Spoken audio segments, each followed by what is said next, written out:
VOC desk.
For Ms. Frost, please contact the VOC desk.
Stream over him playing Fortnite.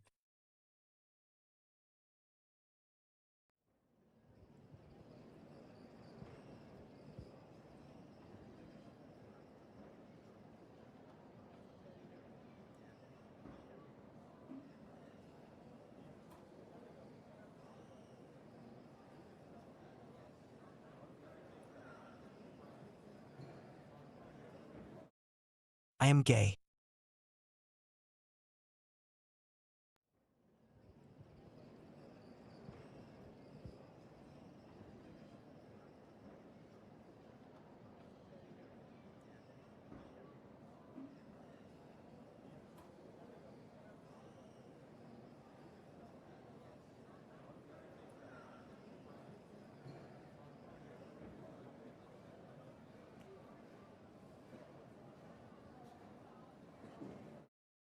Anyone know how to make a nerve stop being pinched?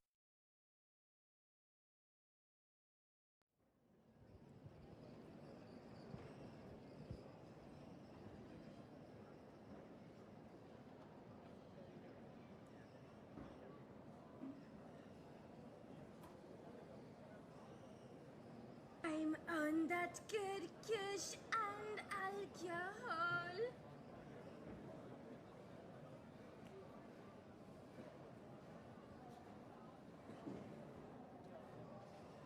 I'm on that good kush and alcohol. Contact the VOC desk.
Hello?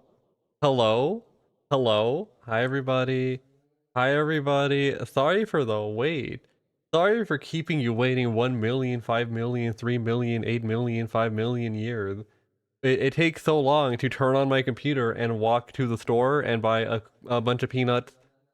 But before we get into anything, thank you so much for the raid, Willow. Thank you so much for the raid, Coffeetron. I was watching both of you. Even though I couldn't catch the album that much, I will go back and listen to the album because I think they're probably good. I think they're probably good albums. I don't know, man. I've heard music before. I think I would like music if I've enjoyed listening to it before. It's kind of hard not to like things that are fun and good and probably not suck. Anyway. It's good. I could gather, I could assume. I'm assuming. First off. Hi everybody. Hi everybody. Hi everybody. And sorry. Okay. No, I didn't get the racist peanuts this time. They are peanuts that are fried, but they're not racist, which is a good sign. Anyway, today I found a thing in the garage. I don't have a garage. I found something in someone's garage. When you ever do you ever walk down the street and see someone's open garage, and you just walk in and take something because you know they're not gonna miss it or they're not gonna notice? I did that and I found a game on my computer. It had the little green guy on it. I wonder. I couldn't really read what it said, but I turned it on and it seemed pretty chill. It seemed pretty chill. So can we turn on the computer real quick and see what's going on? And see what's going on. Oh no. And see what's going on. And see what's going on. Oh my god, what's that? What is that? Oh, hey, everybody. Hello. Hello, year 5000. Hello. Welcome. Wow, look at this. Oh my god, that's great. You can click on the meet. What a steal. You said you found this in a garage? Yes. Wow, what a steal. I don't know what you were doing in a garage or how many copies of you there are, but they might be personalized. So this might be personalized to someone else. One. This is the one and only copy for sure. The best copy, maybe. Then. This looks amazing. Wow, look at that. Oh, I got my little blood bag, having a drink. Everybody get your drinks ready for stream. So what is that? What is this green thing on my screen? What is that? I am Goblin. I am a goblin and I am Goblin. What is goblins? Goblin is an animator by trade and someone who has been looking for new ways to avoid sleeping via VTubing. What is that? Click for. Hold on. Click for meat. Click for meat. Can you click for meat? You can click for meat. What did click for meat do? Keep clicking. Let's find out. Let's click for meat. You have to click a lot. I saw on the back it had a really big number on the back. I think it was like 1,000 or 2,000. I know. I'm sure there'll be meat at some point. The click for meat game mechanic was pretty huge in the year 2025. I know you're from the future, but click for meat was a whole thing. It was a whole thing. People yearn for meat. People talk about like beating meat, and it's like I don't know how you beat that. I assume it's a very difficult game. Personally, I click my meat. Oh, I love meat. So we have 88 meats. 80. Come on, let's hit 100 meats. Can we get 200? Aim high. 200 meats. That's an irresponsible amount of meat. I don't think there's ever an irresponsible amount of meat. But Forrest, can I just say thank you so much for dusting off my game and welcoming me here. Oh, of course. I love playing whatever the fuck comes across my eyes. I hope for garbage all the time, and sometimes I usually don't get garbage. Well, you're gonna get some tonight. Oh shit, real? For real, you're getting garbage. You're getting garbage and hopefully 200 meats. We're getting close. Oh shit. Click for meat. So, you said you were a VTuber trying to avoid sleep at all costs. Can you tell me? Correct. Can you tell me what? Can you tell me what you're currently up to in that sphere? I'm currently working on. I don't know. Let me kind of, I guess, introduce like what I do. But I mean, for the most part, my stream is like a talk show format. So I like to have guests on with strange and unique personalities. In the past, I've had guests on like a psychic, a cryptozoologist, a mall Santa, a 96-year-old man, Tan Mom, a professional clown, Longmont Potion Castle. Basically, anyone who I think I could have an unhinged conversation with. I welcome them with open arms, and I also enjoy doing like collaborative streams with friends and mutuals. I've done a bunch with Nilbog Live, who I saw in chat. Hi, Nilbog. Shout out Nilbog. Which you had Nilbog on, I think, last month. Yes.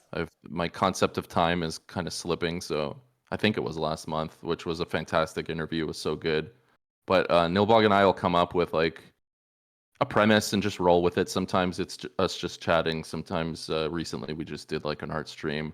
But yeah, if any of that fits your vibe, you know, that's kind of what I do. So lately, I've been working on a couple stream ideas I have another interview coming up with a life coach I'll be interviewing and trying to get him to mold me into the best goblin I can be. Going to be doing a giveaway stream with a little goblin minifigure I had made, and I have a special event stream with an alt model that is going to be happening soon. Oh shit, real? Yeah, oh yeah, yeah, Oh, so real? very So, real. so you talk. Okay, so you're mainly a talk show individual. Can you tell me what your thoughts when going into a talk show is? Like what my philosophy on a talk show is, or what I would want it to be, or What you actually, yeah, your philosophy on what a talk show is, and what is your ideal talk show? oh man, okay. So I again like when I first started, I was really into like, oh, I want to have like people that are involved in the paranormal on, and then that kind of expanded to I just want to have interesting, strange people who I think I could have like a kind of a surreal, interesting conversation with that might go off the rails. So you know, like my inspirations are like Tom Green, Pee Wee's Playhouse, Space Ghost, Howard Stern, Coast to Coast AM, stuff like that. I love just an unhinged conversation. I love two people with very different backgrounds trying to find some common ground and just talking, you know? Yeah. What? And that's what I try to do on stream. I try to find someone that I would not ever speak to otherwise, and just have a conversation with them and pick their brain. You know. What was the?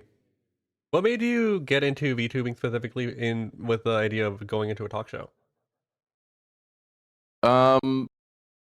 Again, like I'm not into like I just felt like the gamer streams weren't really my thing. Like there's a million people that could do it better than me, and I'm a very casual gamer. I don't think like I could bring anything of value to that like realm. Um, but I just wanted to create something that I would enjoy doing, and I've always enjoyed. I love like found media. I love obscure niche media. I think that's why Twitch appeals to me so much. Like it feels like the current day public access television. It feels special. There's like a sense of discovery when you find a new channel or a streamer that resonates with you. I love that feeling, and I want to contribute it and hopefully evoke that feeling in someone else. So a talk show, because it's just something that I enjoy. I love that format, and I especially like those. I like you know like the Eric Andre show or the Tom Green show. I loved when they would just sort of have like on the Tom Green show, he would have like a guy who works at like a marshmallow factory on and just interview that guy. You know, like not even like anyone of note, just someone with an obscure job, and what does that guy have to say?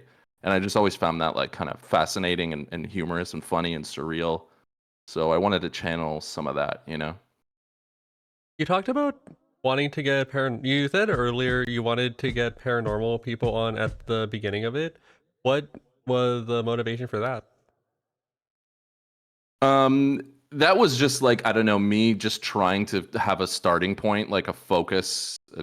You know, like I was like, okay, I have this goblin design. I designed Goblin like years ago, and I always liked the character, so it's like, okay, well, maybe I'll find the right project for this little character. And then when I decided to sort of experiment with VTubing, I was like, what kind of a talk show would a little goblin have, right? So people involved in the paranormal, and that stuff interests me too. I used to like Neil Bogg really turned me on to Coast AM back in the day, and I used to listen to that a lot. I just like, you know, if I find a lot of humor in that stuff too. I like when on Coast AM they would have like a guest on who was clearly full of shit, like clearly just making shit up as they went, but they were still treated with like respect and treated seriously, like a credible source, and they would just start telling these wild stories about, you know, alien abductions and parallel universes and vortexes and holes on their property that go to another universe and all kinds of crazy shit. So I love when that kind of stuff is handled with like sincerity.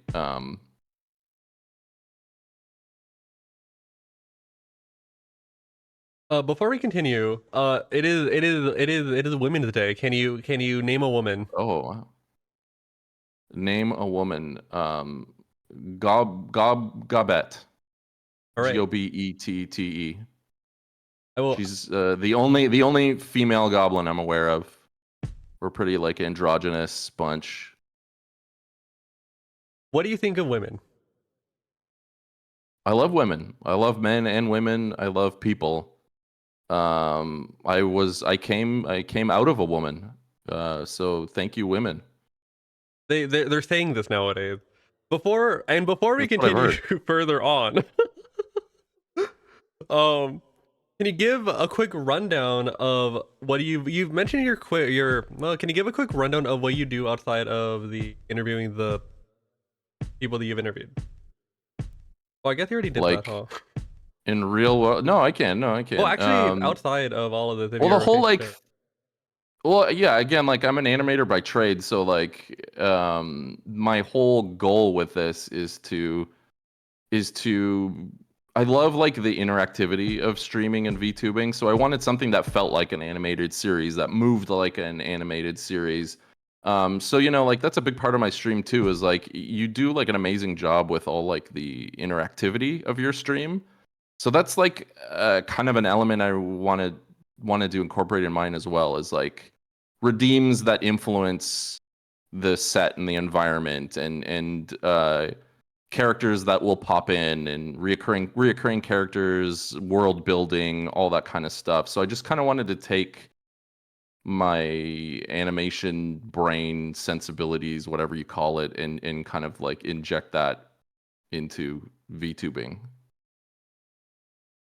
So yeah, that's a big part of stream too. Like I'll always introduce like a little gimmick or a little bit. I'll always have like a stupid bit, or I try at least to like build some kind of new assets for a stream, whether it's like a new animation or a new redeem or like a cutaway gag, or I'm gonna have an upcoming stream with like an alternative gob model that will have like a purpose and a bit that goes along with it. But yeah, I love VTubing, and I love like scripted animation, and I want to just like smash them together and just take the best parts of both and try to make something different, You talking about wanting about making bits and then making something around that.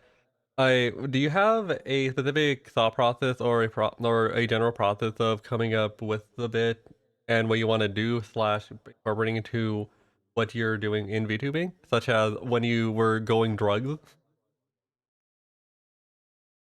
Yeah, like it's just stuff again, like I always think the guests I'm gonna have on, I'm always like, oh, this is gonna alienate the audience. Like people are not gonna like this.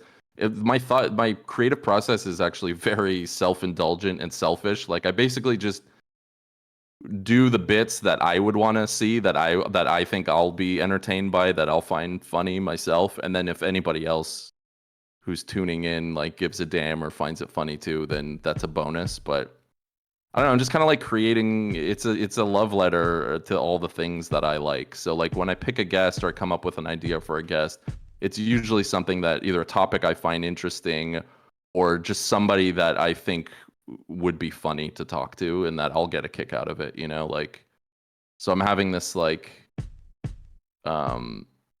this life coach on, and I just thought it would be funny. Let me find a life coach who is, just from like looking at their body of work, I can tell is going to probably give me some advice that's not really going to be a good fit for me, like, so I found this guy who's like claims he's an expert in like tantric sex and multiple types of martial arts, and he's like says he's like a fashion guru, and he's just wearing all kinds of designer shit. So he just this guy is very different from who I am, so it'll be funny just to like have him mold me and critique me. And oh, look at that, what, we hit 200 meat. What happens now? Oh, we have to. Oh, we had to reach 2,500 meat. There's a lot more meat. 2,500 meat. It's a high meat bar here. Well, better get clicking. Better get clicking. Oh, look at the tiles there too. Wow, you got little screen caps of Oh, we my got stream. Wow. many things ready to go. So your stream, how would you describe it to a person setting the train tracks in the 1800s in America, currently setting it for Union Pacific in Indiana? How would you describe your Oh, stream wow. to them? Oh wow, that's a good question. That's a tough one. The funny thing is, I had a guest on who was like, he was a 96-year-old man. His name is Sour Joe. Is his nickname. But so I kind of, he understood that he was going to be on a live stream. He understood he was being interviewed live. And I tried to explain to him live on stream what VTubing is. Like, I was trying to explain to him what exactly the type of show he's on, and it was really interesting because he just could not comprehend it. He could not, no matter how I explained it. So I basically told him it's like we're on the radio, we're live on the radio, and we're having an interview on the radio, and he understood that. But yeah, VTubing, it was wild to try. I told him it was like a live cartoon. That stumped him. He couldn't wrap his mind around that. I asked him if he knew, like, what animation, did you ever watch cartoons? Do you like animation? He said no. He said he knew what the Flintstones were, so that was his frame of reference. So I was like, what if the Flintstones were live? Were live, like, and then I kept trying to think of things that he might know. So I was like, who was like a talk show host he might know. I was like, think of like if Fred Flintstone was Johnny Carson, that's what this is. And even then, that just kind of like, I could tell I was just losing him again. So I don't know. I guess I would just tell them it's a conversation with a fictitious character. It's a fictitious character talking to real people, and the absurdity of that conversation. Like, what? There's just something about like talking to Tan Mom, a little goblin on screen talking to Tan Mom, that I just love. It's like two entities you would never ever think to see together, and they're having a 3-hour discussion about getting kicked off of planes and Shrek ASMR and whatever the fuck comes up, Now, how would you describe your stream to a person who works at Chase Bank in Manhattan and watches streams every day on their commute from Queens to Manhattan on the subway? Oh, interesting. So they understand the whole like genre of streaming, the whole medium of streaming. They defo watch streams on the subway to work. They watch. Well, like streams while what they're kind of at work. streams are they watching? I feel like that person that you described is probably going to be watching like maybe some like political streams or finance bro streams or something. I don't know. Now they're like sensitive. They only work that job because their parents nepotism their way into it, and they don't really Okay, care good. about work. They just kind of want something chill to fuck around in. So they watch. So they're like on Twitch. Their political streamer of choice is like Hassan, but they usually just watch VTuber. They love Doki Bird and they love Doki Bird a lot, and they Okay, really like. What's another streamer? So I would tell them that I'm like Toki Bird, but with 500% less energy and 800% less viewers.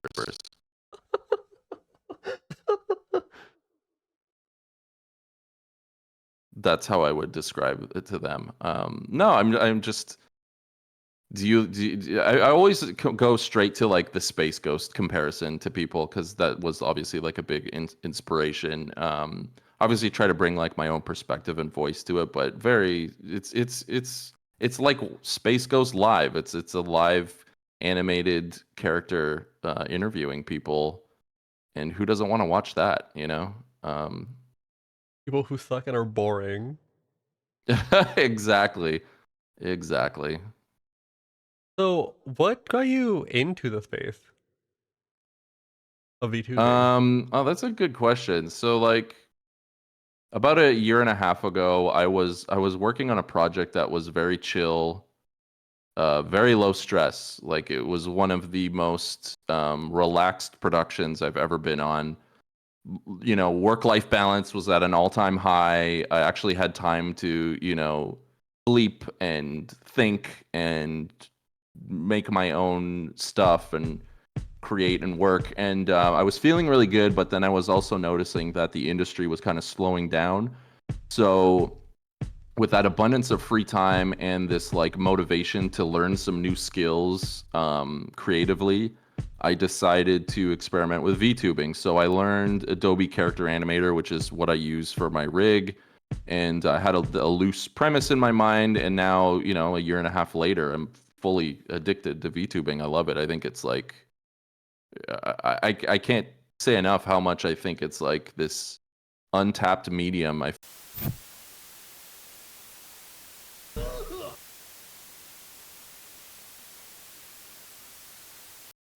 Welcome Raiders. Welcome Raiders. Welcome Highbrider. Welcome Raiders. What do you like to do the raid discussion? Oh yeah, welcome Raiders. Welcome on in. Who's the raid from? Brighter Malphon.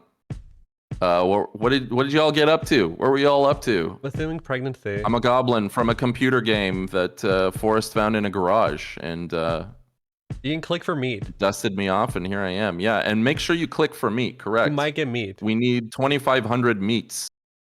It's a really long meat. Reading Five Nights at Freddy's MatPat Mpreg stories. Can we get a wow? Can we get a shout out to pregnancy? Maybe. What do you think of pregnancy while you're on? Well, hang on. Were the animatronics pregnant? Were the animatronics themselves pregnant, and were they pregnant with like other animatronics? What does a possessed demonic animatronic figure give birth to? Oh, Matt.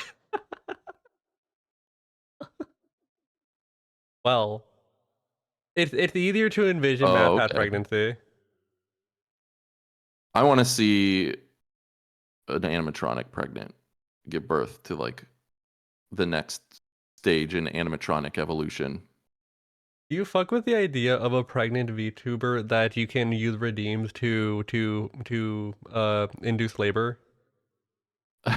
That would be genius. I love that. I would actually love that, and it would have to be as graphic as and horrible as the real thing.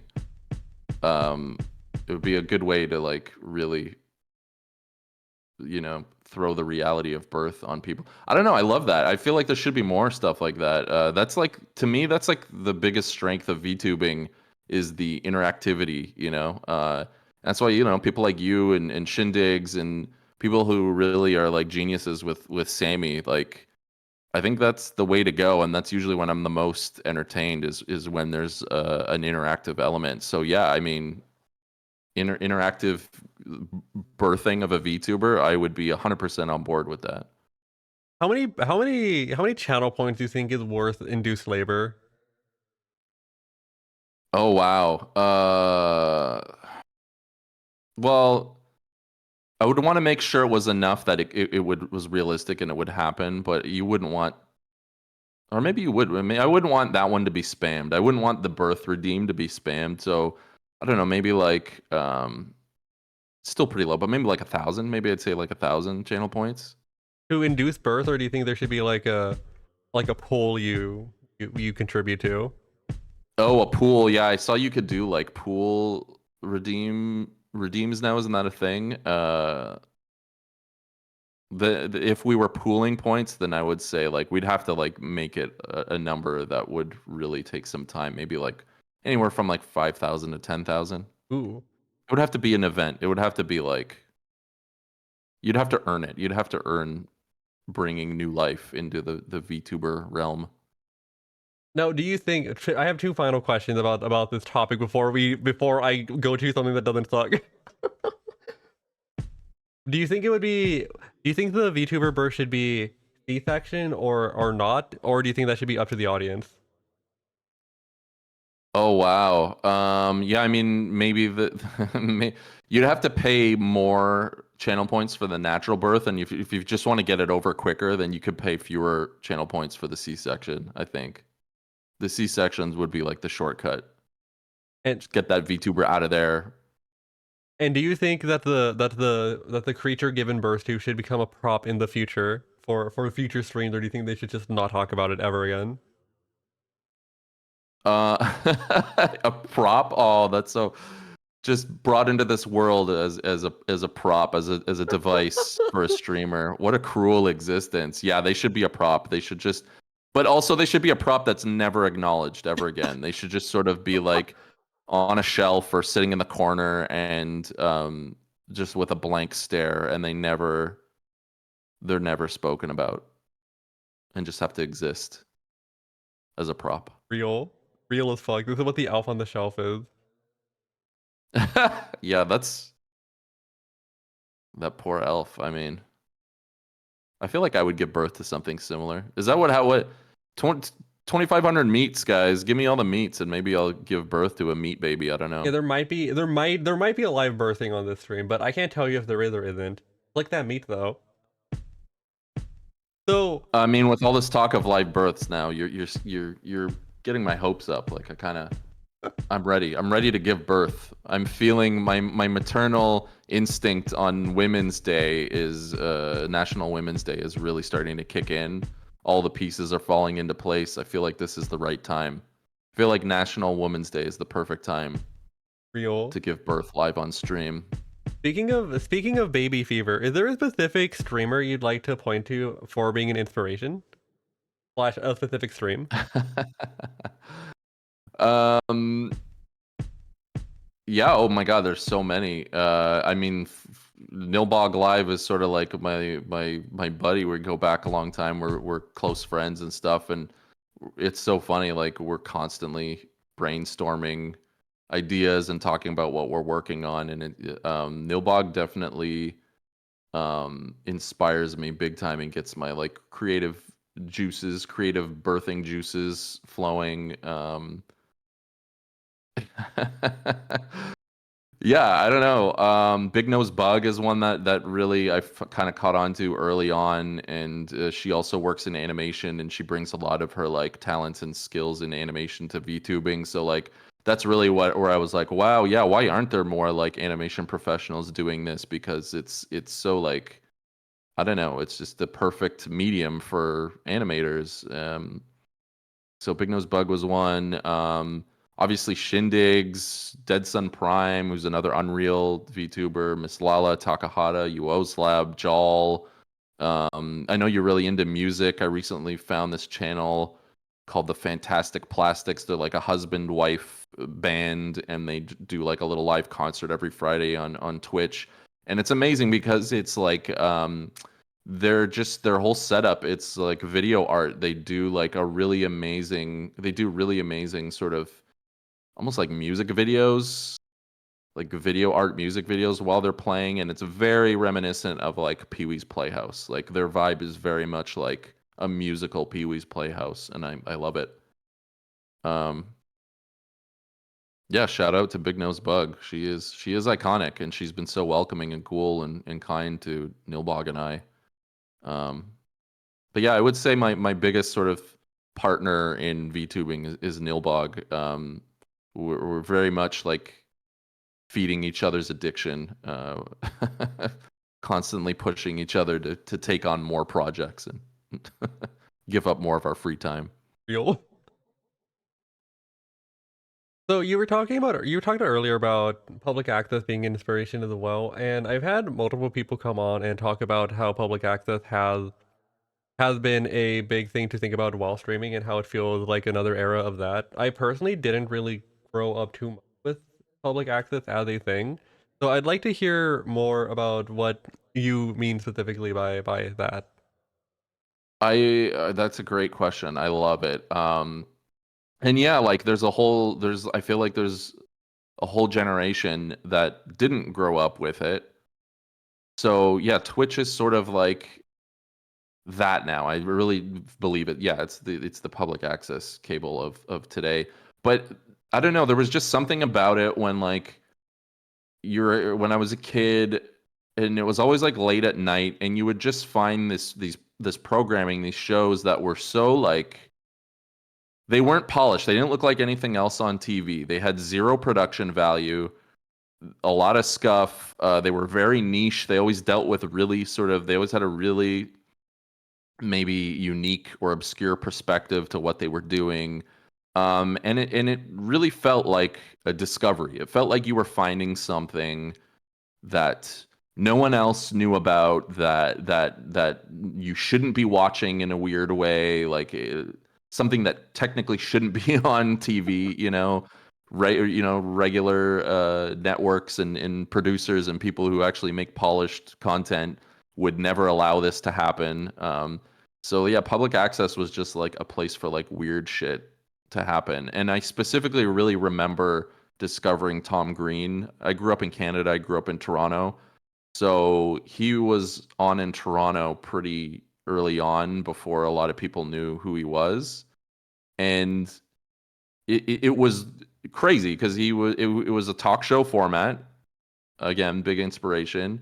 But then he would do like bits. He would do like man on the street kind of bits where he would just go up to regular people and just have like a weird mundane conversation with them, and just find the humor in that, find the humor in like mundane conversation, or he would just he was obnoxious as fuck. He was like a good-natured troll. He would just go out and not really pranks but just annoy people, and I don't know, I always found that really I find confusion and annoyance to be really funny. So I just always loved that that he would do that. But there's just I don't know, this really special quality to public access stuff. And I've seen actually recently someone did like I forget the name of the artist. I apologize. I'll have to look it up. But you've seen like Raw Time. You've seen all the Raw Time clips that get passed around recently. Yeah. Have you seen that? Yeah. And someone has been like animating them. Actually, a couple people. I saw someone kind of animate them in this little like cute style, and then someone else animate it with like Mii's, with like a Nintendo Mii's, and it was amazing. They just like captured this like lo-fi analog quality of it. But yeah, I love shit like that. I didn't know Raw Time existed until I saw the animations for with the Me than the other such animations that people have been doing recently, and I went and looked at it. I went and looked at a bit of one of the old recordings of it, and I thought, whoa, this was on TV. This is crazy.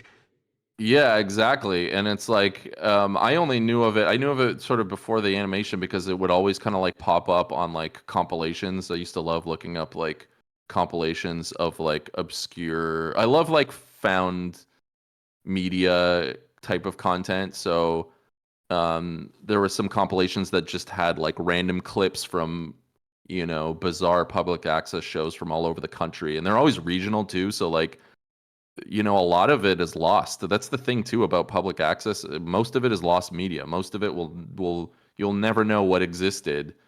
So there's like this weird mystery to it too. It's very it feels like you're seeing something rare,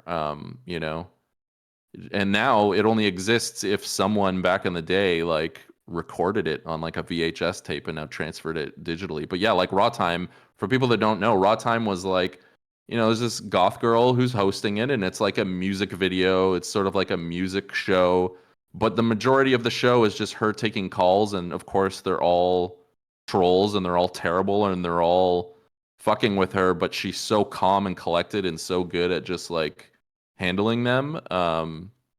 She's never thrown, and she just deals with the trolls like so gracefully that it's entertaining as fuck. It's really fun.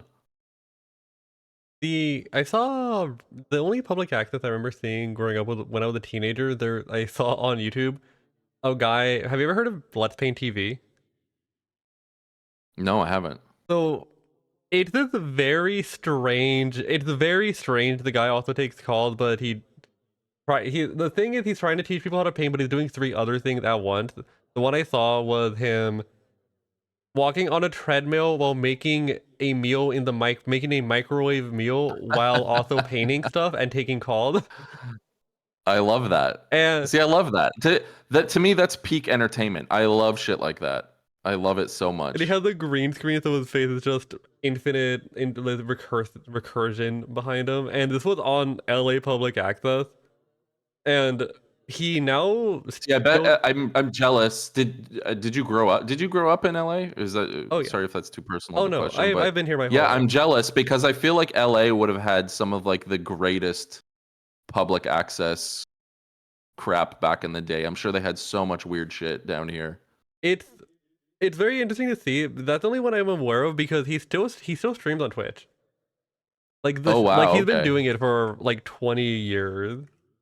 That's amazing. He's Yeah, like, I yeah, mean, yeah, you yeah. know, like Tom Green basically invented streaming. I mean, he doesn't get the credit for it, but he did a version of his show that he was broadcasting live like in the early 2000s like from his living room, and he would go live online, and he just had like his own website that would host it, and he would just go for as long as he wanted to, and he would just have people over to his house, and that was the whole show, you know. And some of those episodes were nuts. They were like he would just let it go wherever it went. That's the thing too with like public access and live content in general. Like you know, anything can happen. You want to watch because it could go way off the rails, and you really don't know You watch just what in could case something happen. explodes. Yeah, exactly. Well, actually, you know what? It's actually sad this week. There is like a website too I used to love browsing, and it was almost like a public access kind of thing too, but it was more like live radio podcast kind of thing. Blog Talk. I think Blog Talk got shut down this week, and Blog Talk Radio was batshit. I used to love listening to it in like the 2000 teens. It was a lot of like horrible low production value like political talk shows or religious talk shows. And what made it so entertaining was I don't think anyone was listening to these shows that actually like was listening sincerely. Everyone was a troll. So a lot of these shows, every time they would take calls, it would just fall apart. And there's one in particular that I still listen to. The whole run is on YouTube, and I want like once a year I'll listen to the whole thing. And it was this guy named Clay Douglas, and he had a show called The Free American. And Clay was like maybe the worst human being you can imagine. He was racist, homophobic, just like a terrible fucking person. And he would go on this platform to spew his bullshit, but every single person listening was just there to fuck with him. And that's what made it so great is you would just watch this guy just get taken apart, and he would still come back and do it every week. He would do his stream, but it was just him versus the trolls, and eventually that became the whole thing. Like it was amazing because the people in the chat and the people listening, they would like develop like characters and storylines and rope him into them, and it just inadvertently became like this whole saga. Like it became you know, that became the entertainment, was watching the trolls take him apart and take this show apart and completely derail him. And it was amazing. It's so fucking funny and amazing. You were talking about how with a bunch of public access, a lot of what was made is now lost. Do you feel a similar way with a bunch of streamers that don't archive their VOD, then with all the bits end up being lost as well? That's a really good question, and there's something I'm very OCD with that. Like I always make sure I save my VODs. But at the same time, there's also something about like a stream just existing and then it's gone. There's something about that live experience that I think is really valuable. Um, and there's something special about it. Like it's like a shared experience between, you know, the person streaming and the chat, and then once it's done, it's gone. So it's like I don't know. Maybe that's just me being like a little overly nostalgic or something, or I'm kind of a sentimental person. But I don't know. I just feel like there's something really kind of magical about that. That like, hey, let's have an experience together, and then it's gone. You know? I feel the same way with a lot of things because I feel the same way with a lot. I feel the same way. Sorry, let me rephrase. Let me restart the sentence. I feel the same way in regards to streaming and a bunch of other media that exist online because it can't really stay forever. And on streaming specifically, there's stuff that you can experience live that you can't archive because of things like DMCA. For example, I've recently been doing the listen to an album a day thing where you can't archive the audio because you will get DMCA'd to hell because of that. Right. So it ends up being an hour of dead air for people watching the VOD, but for the people who were there, they get to experience the album listen along the first time for a lot of people and the first time for me. I love that though. But see, that's the thing. It's like it depends, I guess, what the stream is because for something like that is very much something that I feel like is probably its most impactful experiencing live anyway because you're all listening to it together and you're reacting to it in real time. So I think that's like okay. There's something just like nice about that. Like there's nothing wrong with things existing for a moment in time and then being gone. And that's the beautiful thing about like VTubing and streaming is the immediacy of it. You can just jump on again next week and do it all over again and for as long as you want, you know, and have new experiences each time. Yeah. But it also reminds me of one of the first interviews I did was with musician Frax who showed off her first remix, I believe, on stream, and the viewers, my audio interface glitched out, and the viewers heard a strange version of it because heard it get glitchy and weird, and it sounded kind of cool.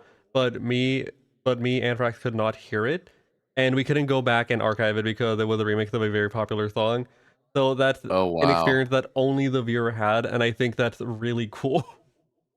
I do too. I love that. It's very really special. I don't know. There's something you know, again, I'm sentimental. Maybe it's like a metaphor for life or something, you know, like, you know, we don't get to VOD our fucking lives. We live it and then it's over and then it's gone, right? So I don't know. And there's something about like experiencing entertainment in that form. It's almost like theater in a way. I don't know. Like VTubing, I always try to like think about what it is exactly and what about it makes it so special. And that's part of it. It's just it's live. You know, I don't. If it's not live, then just go watch a scripted animated show. You know what I mean? Like, um, Everyone wants. I have nothing against like archiving your stuff or like I would love to eventually take some of my VODs and edit them down into like smaller bite-sized like episodes. So then that way it's a totally new experience. Then it's not just you're not just watching my VOD. It's now become sort of packaged and tightened, and it's now become a new thing. Yeah, it's a completely different experience experiencing it live and experiencing it afterwards, and both of them are obviously both of them are valid. It's just when you're there live, you can see the interaction, you can see the streamer figuring out what's going on in real time, as opposed to okay, this got figured out. I know what's gonna happen versus a VOD that has been cut down and made to the highlights or made to tell a story. It's completely different and they're all very cool, especially knowing that someone can cut something down and form a narrative over a stream that didn't have one to begin with. I kind of enjoy that too. Like I really enjoy cutting clips from a stream, and it's kind of like a puzzle. I like taking what we did live and then polishing some moments or creating something out of it that might not have originally been intended. You know, I don't know. There's something fun about that to me too. It's like a little puzzle. But I don't know. You're right. And as you're talking about it, like I also think about it like it's social. Watching it live is social. That's something about VTubing that I really wasn't expecting. was the like the community of it. You know what I mean? Yeah. I'm usually pretty introverted in my day-to-day life. Like I only really enjoy socializing with people like I'm comfortable around or that I already know. I wasn't always like that either. I think that's kind of come with age. I've kind of drawn inward a little more the older I get. So VTubing has actually like made me enjoy socializing again. It's made me enjoy meeting new people, like I love being in chat and I love like seeing familiar faces in chat and we're all kind of sharing this experience together and reacting to it together and we're all having a conversation. The thing about streaming and VTubing is it's always a participatory experience for everyone, no matter if you're the VTuber, the person in chat, the collaborator, whatever, we're all kind of like putting this thing together Yeah. with one another, It's also really. It's also I've been in a similar situation, but I've been, I guess, in the opposite situation where I feel as I've aged I've gotten more social because I was introverted most of my life. And in the past year of VTubing, Oh, interesting. I've met so many new people. I've made so many friends in the community because I started to just, oh, I want to do this thing. How do I do this thing? Start typing in people's chats, and now I have a lot of friends that I would have never made otherwise. Like a lot of the people in my chat are people I've never talked to before, and I would have been too scared to ever even get in a call with. But people just knock on my door and are like, "Hi, I'm here now. I'm here now. Talk to me about whatever the fuck." And it's always really Same. cool. It is. No, I know. I agree. And like everyone that at least I've interacted with, there's like a level of like enthusiasm too. Like anyone who's getting into VTubing, they're doing it because they're looking to scratch a creative itch. You know what I mean? Like there's VTubing is a lot of work. There's a lot of problem solving, and I feel like we're all sort of cut from the same cloth, regardless of our backgrounds or a skill set. Like we're all kind of like striving to create something different, unique, experiment creatively. And I don't know, I can just feel everyone's enthusiasm for it when I'm talking to them, and it's infectious. It's fun to kind of experience that with one another, But it's funny to hear that you feel the opposite, because I feel like I was very extroverted like when I was younger, and just with every passing year I'm like less and less social. I don't know why. I should probably talk about that in therapy, but I think for me it's been, well, no, I do know why, but that's also why I need to be in therapy for that. Also, everybody, ad break coming in like I a mean, minute. VTubing is kind of like therapy too, in a weird way. So True. It's honestly gotten me over so much of my past troubles, but that's a not on stream discussion. But also, ad break, everybody, give me money. Give me money. You can hear watch a hot those take. ads and click for meat, would you? Yeah. Would you click for meat? We have a lot of meat. A lot of meat that needs to be clicked. How does one click for meat? What is the command to click for meat? Oh, you just click on it. So you just click on it. Yeah, you just click on the screen where it says click for meat. You just click on that box. Oh wow. Okay. It does not work if you're on Wow, I'm mobile, doing it. unfortunately. No, I'm doing it right now. That's incredible. I didn't realize you clicked directly on the screen. I've been using that so much recently because it's such a cool underutilized feature that I understand why it's underutilized, because it's a bit finicky as fuck. But it's working. Look at it go. And can you hear that, everyone? Can you hear me clicking for meat? Because I'm doing it. I'm clicking for meat, and that's gonna be the rest of the interview is just gonna be me clicking for meat. Listen to my mouse. We're almost at a halfway point. We're at like 1/3 of the way. 1/4 of the way. Well, good. We're making good progress on the meat, because I really would like to see what happens when we get 2,500 meats. Oh, you're not gonna believe it. Oh, I will. I promise you that I will believe it. It will TOS me and it'll be I will over. accept it. Well, Does it have something to do with the premise of this game, of this video game that I'm in? maybe. Oh, interesting. Because yeah, what kind of a game is this exactly? What am I?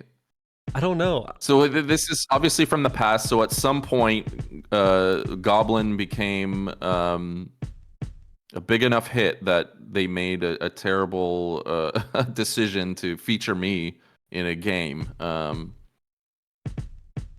Well, But I wonder what the game is. Well, I don't know what it is exactly. I found it in my garage, in my neighbor's garage with nothing in it. And also you seem to be conscious, so there's probably something malicious afoot. I'm not. This is all pre-scripted, pre-recorded. It's just been a coincidence that our dialogue is somehow kind of synced up into a conversation. Oh but shit.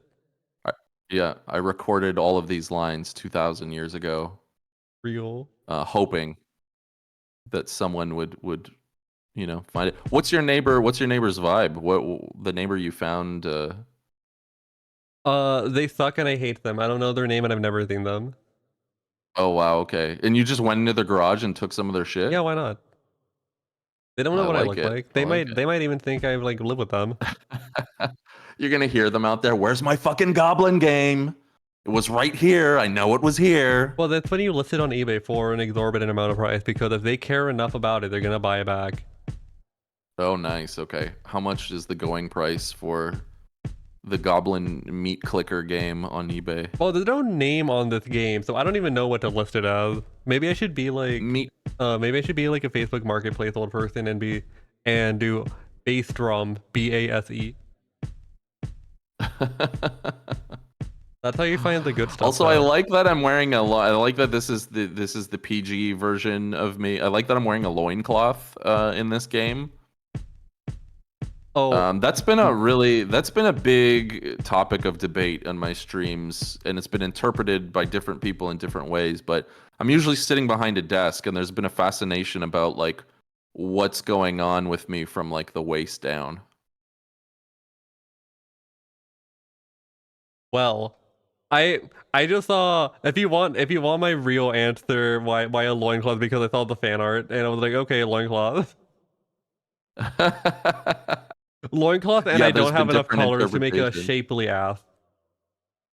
Oh, nice. Yeah. Sometimes I'm just kind of like, I mean, I always envision Goblin as just sort of, a cartoon logic. Like Goblin has no genitals. He's just kind of like a Donald Duck. I'm just smooth down there. I'm just, but yeah, some people have given me loincloths. Some people have given me like a very accentuated little ass, and I kind of like that. I kind of like that everyone has their own interpretation. Purple loincloth is nice though. I think this is actually one of my favorites. I look good. Thank you. As everything I do for all these streams that I draw it's all following the same palette. Because I love it. I got no brown. No, I like it. I mean, my palette it fits with my palette. Like I suck at color styling and palettes, and I always go like very monochromatic, or I always use the same fucking colors for all of my work. But yeah, purples. I do like pinks and purples. They always, I don't know, those colors I find pleasing to the eye. I do like using the same color palette all the time in the same colors, because the thing people say about limitation breeding innovation. Yes, I'm 100% on board with that. I feel the same way. Because it makes me get more creative with how I dither things and how I get more colors out of this 32-bit palette. Yeah, no, I agree. And I mean, that's also sort of like, with just my VTuber design, like I kind of went for like a little more of like a minimalist design for my character, which is kind of like my default setting when I'm working on personal projects. And I don't know, I like minimalism, like you said. I like the challenge of saying a lot with a little, and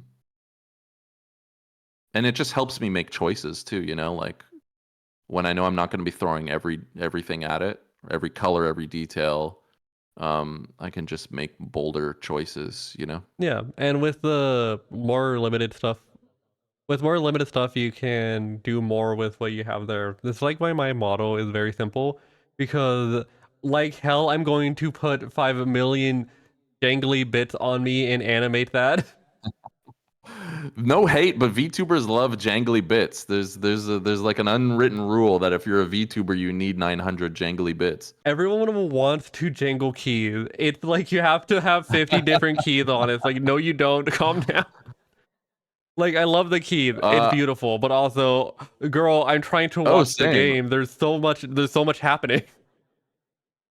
Yeah, I have nothing against jingling the keys. Like I get captivated by that as well, but yeah, it was just not it's not my thing. It's not my style. And yeah, I mean I wanted to go for like more of like a trigger based rig, and again I wanted to like try and bring like a little animated performance to the character, and so that was sort of like it was all originally just like an experiment. The whole reason I got into VTubing was I thought I was going to lose my job. Oh no. And I was like, well, I'm going to take this opportunity to like learn a new skill creatively. And you know, I've even like, Nilbog and I have kind of like showed our employer like the potential behind VTubing and rigs and all that. And, you know, like they get it, but they also kind of glaze over. They're not quite sure what to do with this medium, which is in a way is good. It's still it feels like it's in its infancy, and it feels like we're all kind of like figuring out what this can be, you know. You mentioned showing this to an employer in a professional setting. Can you tell me about her? Can you tell me about Lola Bunny? Oh, Lola, yeah. Okay, so I'm the thing they landed on was, hey, this would be great for social media campaigns. Typically with like the studios, they usually have like little to no budget for marketing specifically on social media, which is a shame. There's so many fantastic, amazing animated shows that just kind of are released with like no marketing online, you know, which that's where everybody is. So what are you doing? But for whatever reason, they never really seem to have the budgets for that. And I get it. Like animation is expensive, it's tedious, it's time consuming. Animation traditionally does not play nice with live content or topical content or quick turnarounds. And that's where VTubing is really excited because, you know, we showed it to them and like, hey, you know, like you could do a live broadcast with a voice actor improvising as a character. You can do scripted stuff. You could do like social media videos really quickly, and they could be topical or this or that or whatever. So they gave me the keys to Lola Bunny, and I did like a little just really simple rig. They just wanted to sort of test it out, and I only did like 3 segments for them, and they used her to sort of like do a little social media campaign for this like Happy Women's Day for this new women's basketball league. How on brand for Women's Day. And it was really well received. People loved it. And it was, you know, a really fun partnership. And again, you would never really see an animated character doing something like that because it's traditionally so time consuming that they usually don't even want to bother with it, you know? So this is them dipping. The Lola thing seems to be them dipping their toe, you know, into the water and kind of seeing what it's all about. But yeah, I don't know. Like again, I really feel like VTubing and the tools that we all use have a lot of potential for entertainment in the future, especially with animation. Like I said, like there's so many genres that animation has never been able to touch. Again, like a live talk show or live events or game shows or whatever, you know, like, and now suddenly animation can participate in those things. So that's exciting, you know? You said that a bunch of advertisers and a bunch of studios were unwilling to give this thing a shake because they didn't understand. How much of this do you think is the industry being very stuck in its old ways and not embracing technology versus no, actually, yeah. That's part of the problem is that, you know, these places are very sort of stuck in their ways. They have a way of doing things that's working for them. And, you know, I get it because the schedules for a lot of these shows, they're moving at a breakneck speed, and there's no real time to like, hey, let's rebuild the pipeline from the ground up with this new sort of experimental technique that this random guy that works for us brought. You know what I mean? Like, there's not a lot of incentive for them to change. If it's not broke, don't fix it kind of mentality.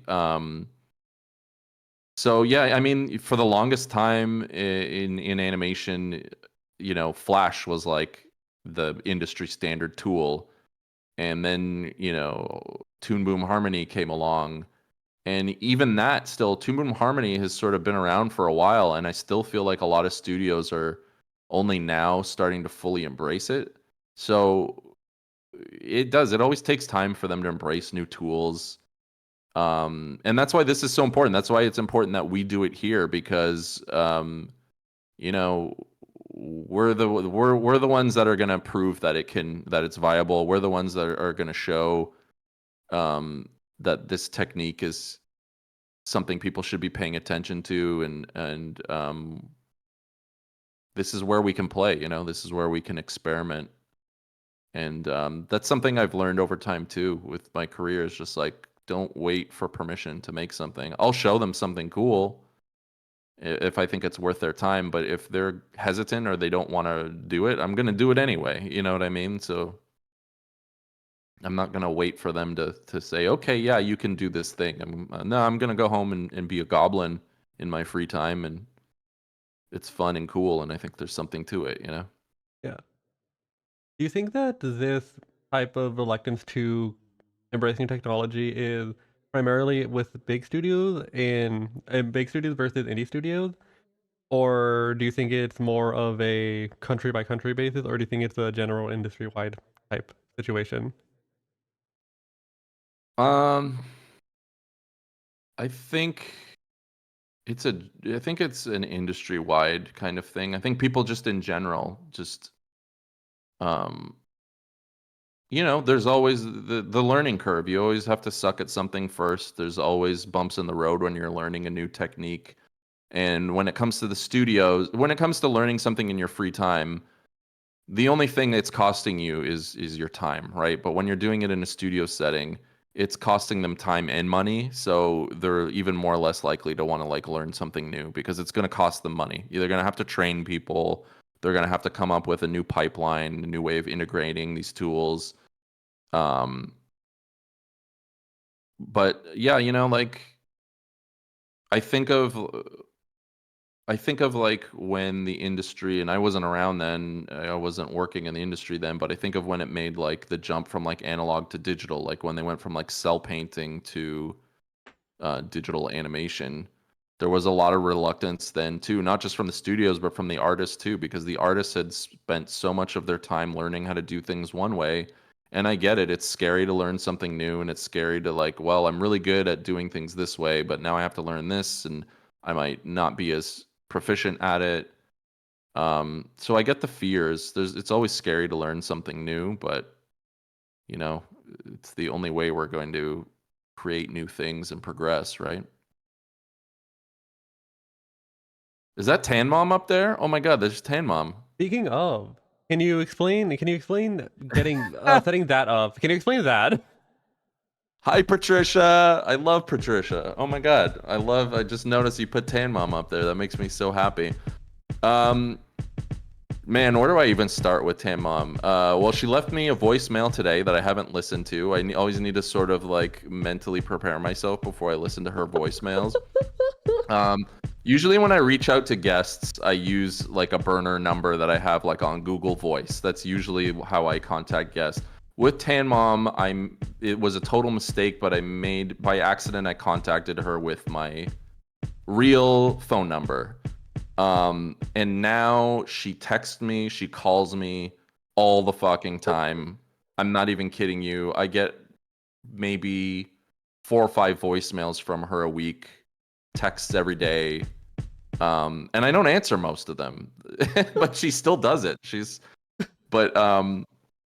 amazing. So she's amazing. She's another sort of like internet personality from like, I think the late 2000s.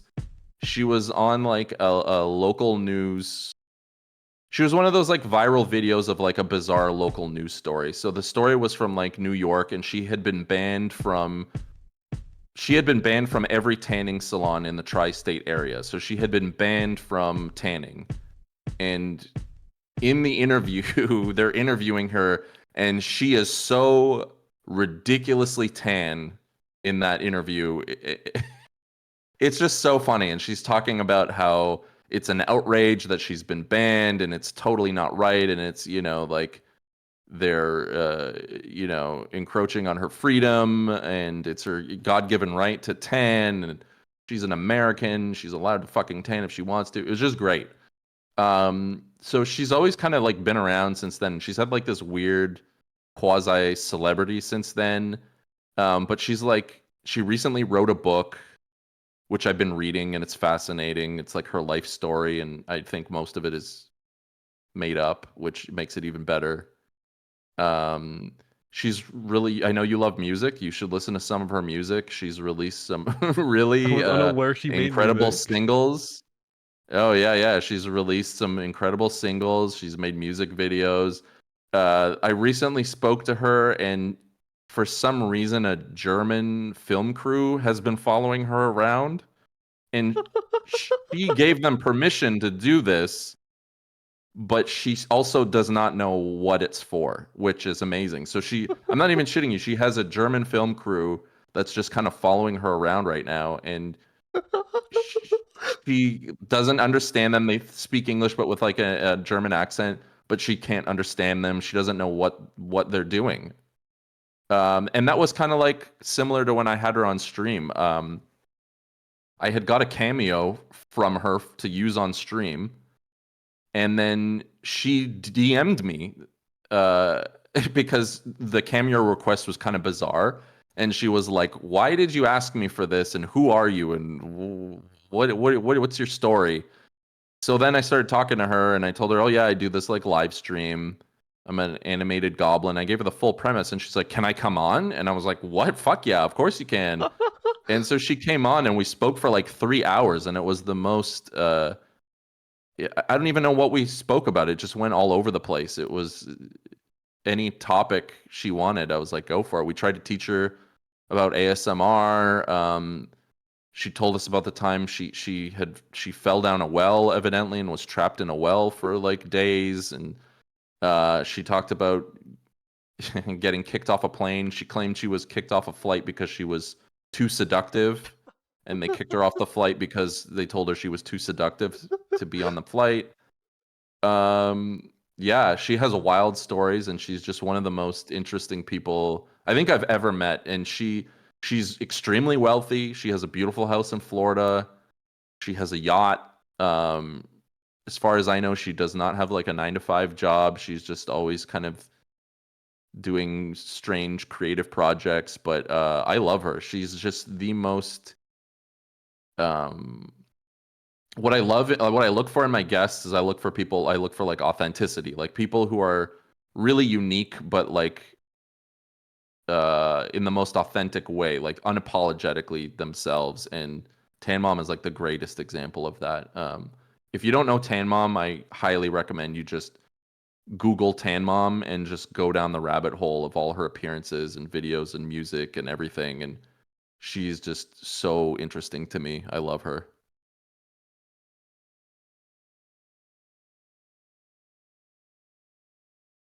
Sorry, her Tan Mom down a well is like my brain. I still don't know what exactly happened. She tried to, like I said, like she said that she fell down a well, and that someone knew she was there, but they were keeping her down there. And I was like, isn't that like Silence of the Lambs? Like, are you just describing the plot of a movie to me right now? Like, that's the thing with Tan Mom. You don't know. She blurs the lines of reality. I love her. There's always like a little bit of truth behind her stories, but then a lot of it is like fictitious too. And she's kind of turned herself into like a myth, into like a legend. I love that. She's endlessly fascinating. She's so funny. And even just talking to her on the phone once in a while when I'm in the right, like, you have to be like emotionally prepared to speak to her on the phone. And having just conversations on the phone with her is like the most entertaining thing I've ever experienced. She'll just her telling you about her day or where she went last night, and it's always a shit show. And she's amazing. I love her. She's so motivated too. Like she's always making stuff. She's always like working on a project. Like she just wrote this book, and like for as much of a wild card as she is, she gets shit done. Like she's a powerhouse. I love her. So you were talking about one of your guests earlier being one of your earliest guests you mentioned was a cryptozoologist. Can you tell me the interest there and where that came from? Yeah, that's just somebody I thought would be interesting to talk to, and I'm I love all like paranormal kind of stuff. I love horror movies, and I love like just I'm very open-minded to, I don't necessarily like believe in cryptids, but I just like the the imagination behind it. I like the how bizarre it is. It's just I find it interesting. And so I just had a cryptozoologist on, and I just asked him a bunch of questions and just kind of picked his brain. And I wanted to hear more about like obscure cryptids. Like we've all heard enough about like Bigfoot and stuff like that, but I wanted to hear about like some of the weirdest ones. And one of my favorites was he showed me this cryptid that's off the coast of California, and it's called Marvin, and it's just a gigantic disembodied tentacle, and there are photos of it, and it just looks like a giant tentacle kind of like floating through the water. But I just love that. To me it seemed like the lowest effort cryptid ever, just a disembodied tentacle, and its name is Marvin. I got such a kick out of that, and I just thought like, wow, we've run out of ideas for cryptids. Like this is the most uninspired cryptid I've ever heard of. And he's now a character on my stream. There's a redeem where you can summon Marvin now. Let's fucking go. Fresno Nightcrawler mentioned. That's the only one I can think of from California, other than the guy in the hills. Fresno Nightcrawler, yeah, that's a good one.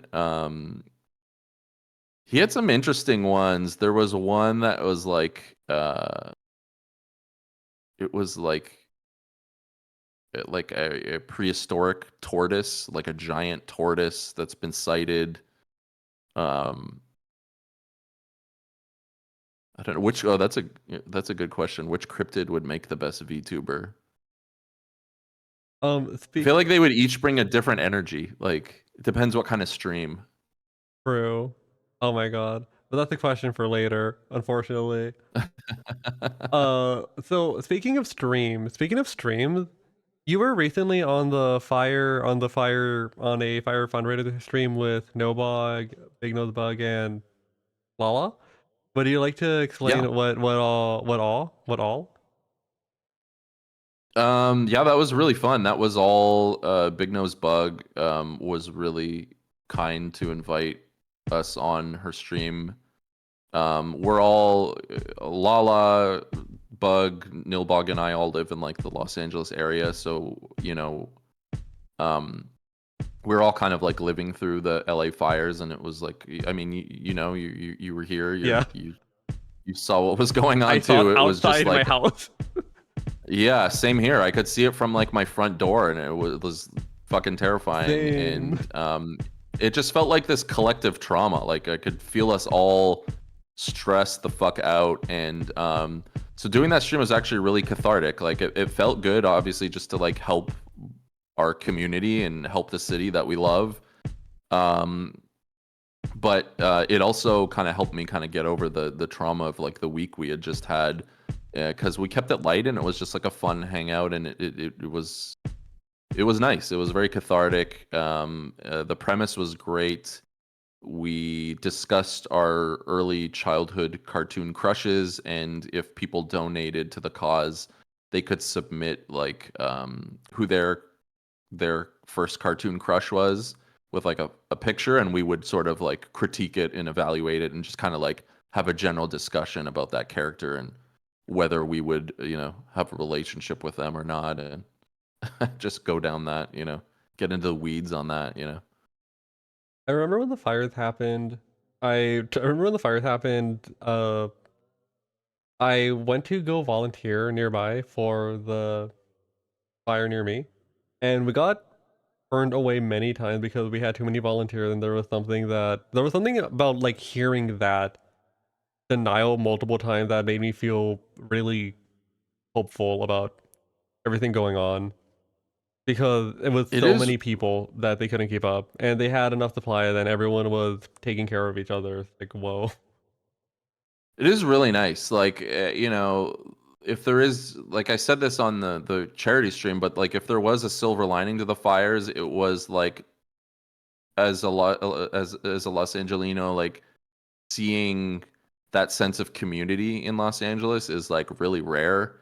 And for like the first time since I've lived out here, it kind of felt like almost like a small town vibe where like everyone's helping each other and there for each other, and there was something really nice about that. Because yeah, same thing. Like, we were gonna donate like some clothes, and we wanted to like bring some stuff to like our local fire station, like Gatorade and energy bars and stuff, and we got turned away at both because they were like, we already have way too much. Especially like at the fire stations, I know they were saying like, do not bring us any more Gatorade. Like we have more Gatorade than we know what the fuck to do with, which is like, that's an amazing problem to have. So yeah, I kind of like too that it broke the LA stereotype. The stereotype out here is always that like, people from LA are closed off or cold or assholes or egotistical or whatever. And Yeah. no, there was like this beautiful sense of community, and everyone was checking in on each other, and I don't know, there was something nice about that.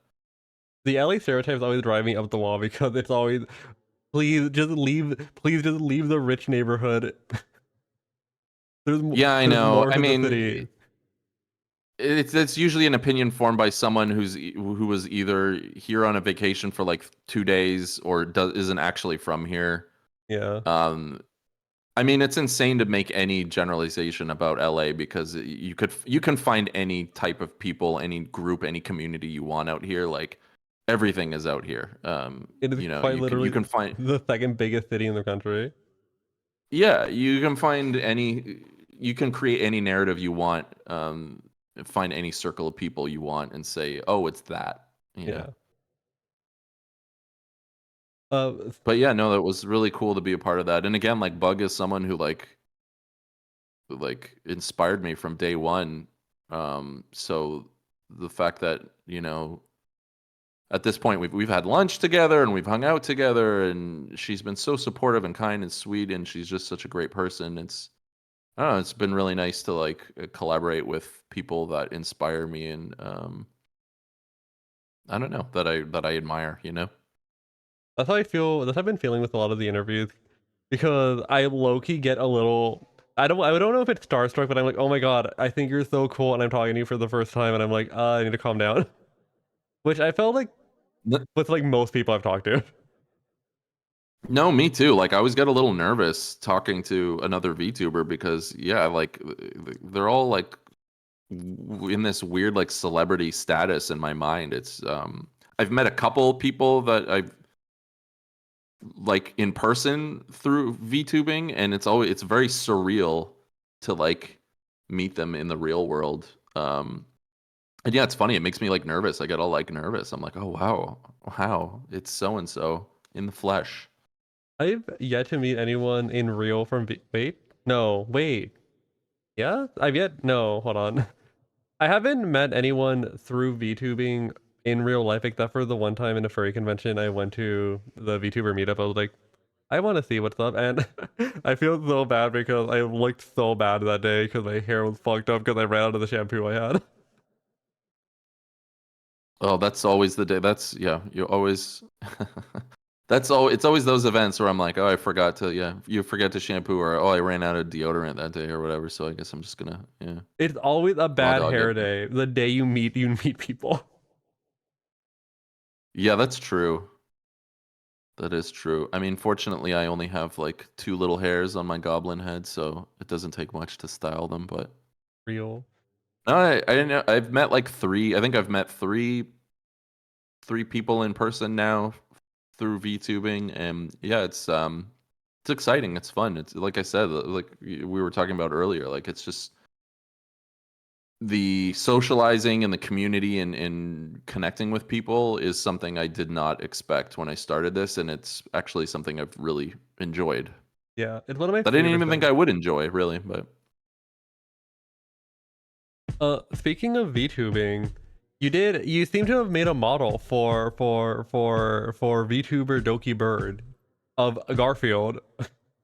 oh yeah, that was really cool. I love this mosaic. I love this. This is so cool.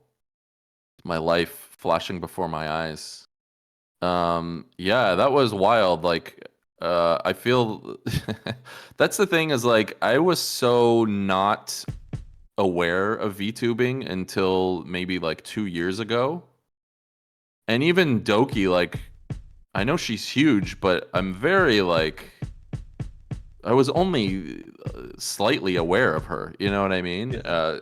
So it was funny. She just reached out to me around Halloween and was like, "Hey, I have this like idea. Like, tell me if you have the time to do it." And I don't normally take commissions, but it was like such a funny idea that I was like, "Oh, this is cool. Like, this is the kind of stuff I want to make. This is kind of weird shit I want to make."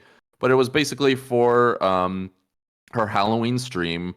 She just wanted like a cartoony rig with some trigger animations of her as Garfield dressed in the Doki, outfit. And I made like a little background for her. I animated some overlay assets that she could use as like redeems. Like I slapped it together like really quickly. You can see there, like you can see her with I made John like her TTS sidekick characters, like this little dog characters. So I kind of like mashed them up. And then she calls her community the dragoons, and they're like their mascots like a little their avatar's like a little bird character.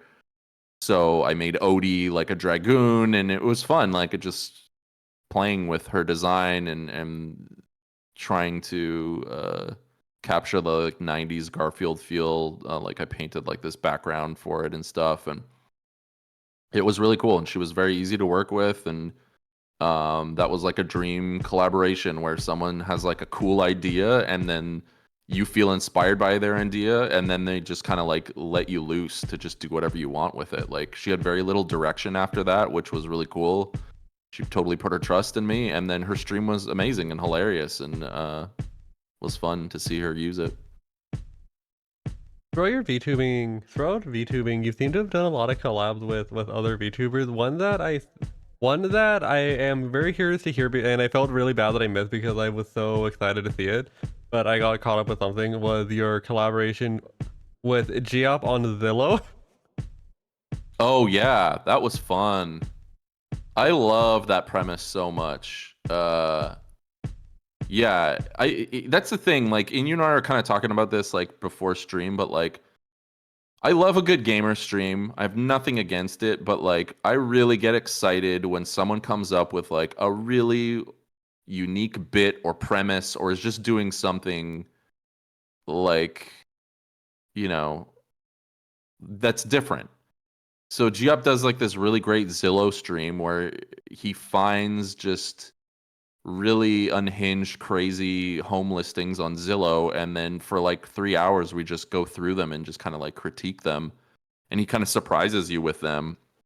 But oh my god, it was so fun. And then we just sort of like talk about the listing and roast it and ask questions, and I don't know, I get a kick out of a premise like that. I love stuff like that. I think it's so fun and creative and such a good use of this medium, Yeah. One of my favorite streamers at the moment is the Young Station. Hold on, let me shout out. I've shouted out Young like Shout out Young Station. at like every opportunity I have. Their stream premise is reviewing every mammal. Oh wow. Okay, I love that. And they- See, that's They've been on it for that's like a genius while. to me. To me, that's art. That's entertainment. I love shit like that so much. I'm definitely going to be. I'm gonna follow them right now.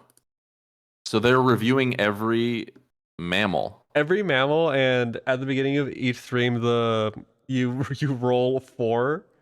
They roll 4 adjectives to rate the mammal out of. Okay, I love that. Wow. Okay. And how long do they go? Like, how long is this review? Uh, I think they stream for like around 3-ish hours. I remember being I was on stream as a guest, I think a week or two ago. Oh, nice. I remember. What mammal did you review? Oh, we reviewed a lot of mammals. There's a couple mammals that are rolled because there's a couple thousand mammals.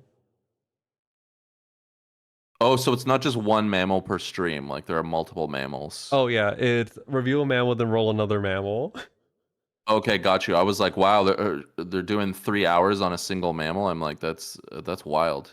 I'd still enjoy that, but that makes more sense now. But no, I love that. Like, and what a simple premise, but like the mileage you can get out of that, and the conversations you can have. I mean, it's just it's a great like.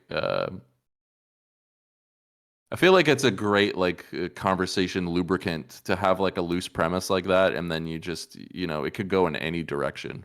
It's pretty genius.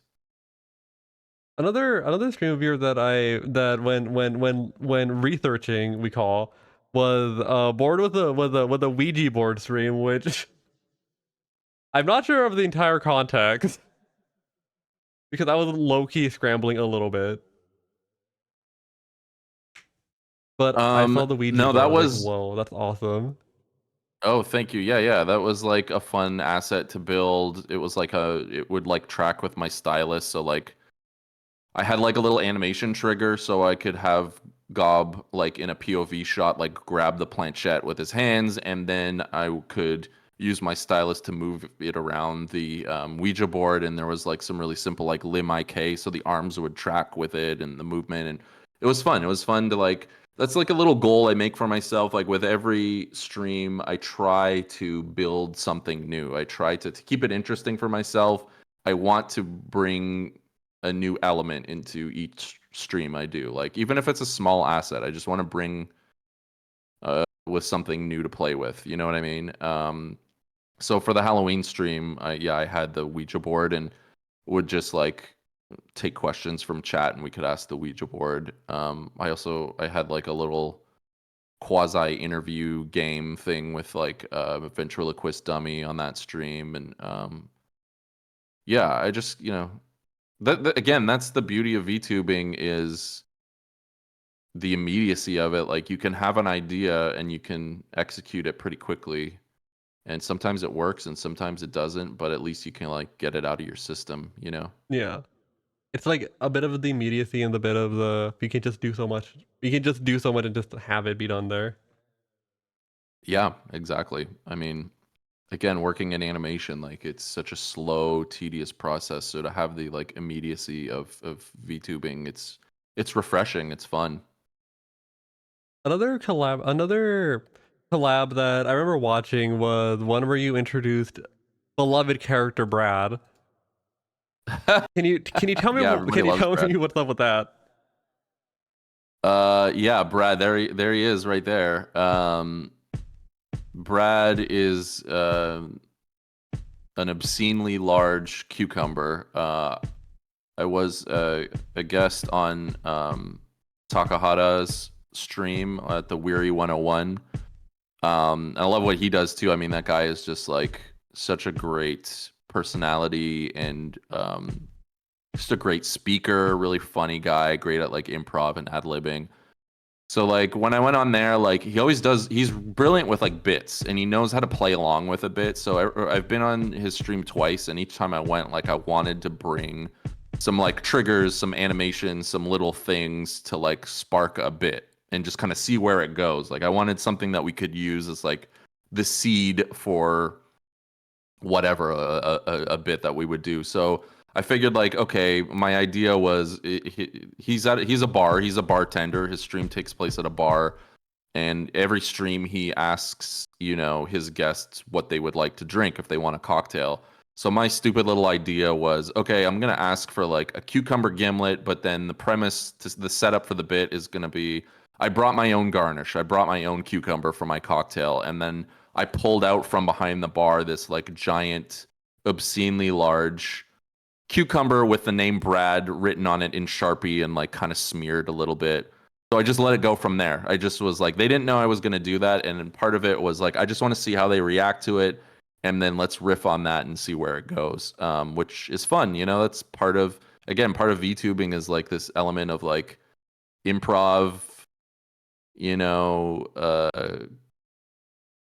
on the spot kind of improv play. So it was fun. And of course, Nilbog was there too, and so was Shindigs.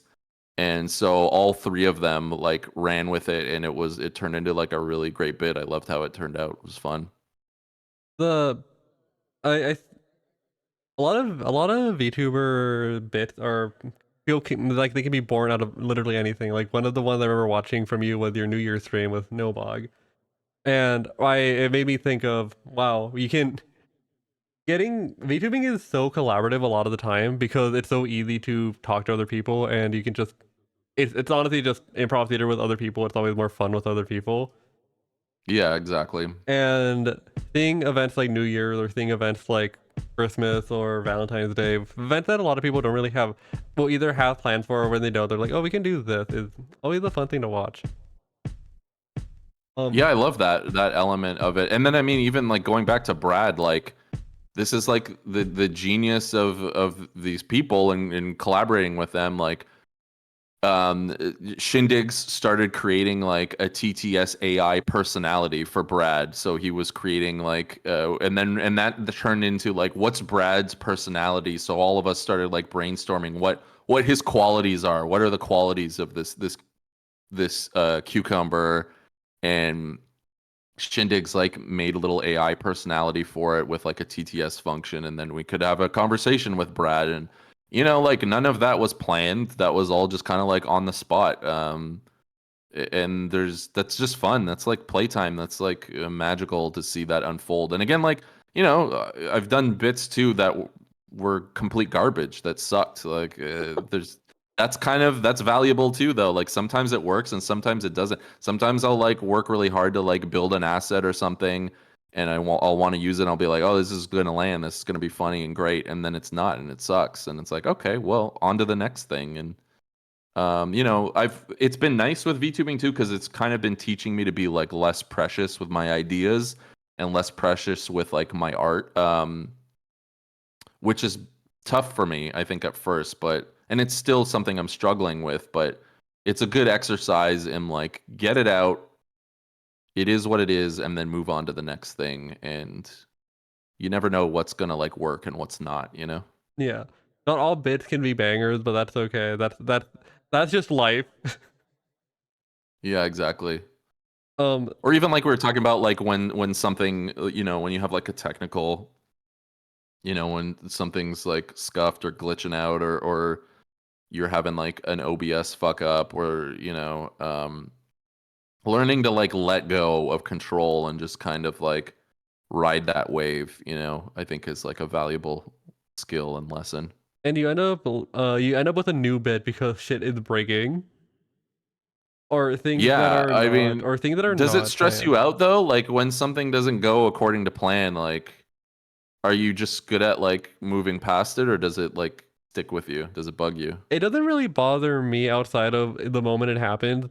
The most recent OBS meltdown was last week. I did a listening party instead of an interview, where 9 people knocked on my door, and I was only planning on 2 people knocking on my door. So I had to Oh, shit. figure out how to fit everyone on the scene and how to make the bit work, which ended in me being quiet and everyone else carrying the bit.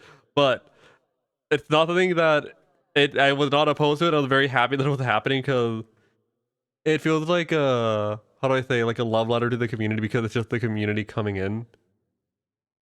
And yeah, true. It's something new. It's something more interesting to just have everything fall apart while like 9 people are just talking. And I feel like some people like are really good at like turning that into something, or like turning the mistakes into, like Shindigs comes to mind. Like he's really good at like troubleshooting live, and if something doesn't go according to plan, he's really good at like shaping that into the bit, and it becomes even funnier than it would have been, you know what I mean? So yeah, that's like a whole skill in itself. And it's something that you get with it's something that you get practice with the more things break. and then More Things Break is part of the show, and the show just changes around that, because if you're doing everything live, then you just kind of have to adapt to it and recognize it's gonna fuck up because they're dealing with technology. We're not doing like a straight up play or pre-recorded footage. We're doing this live.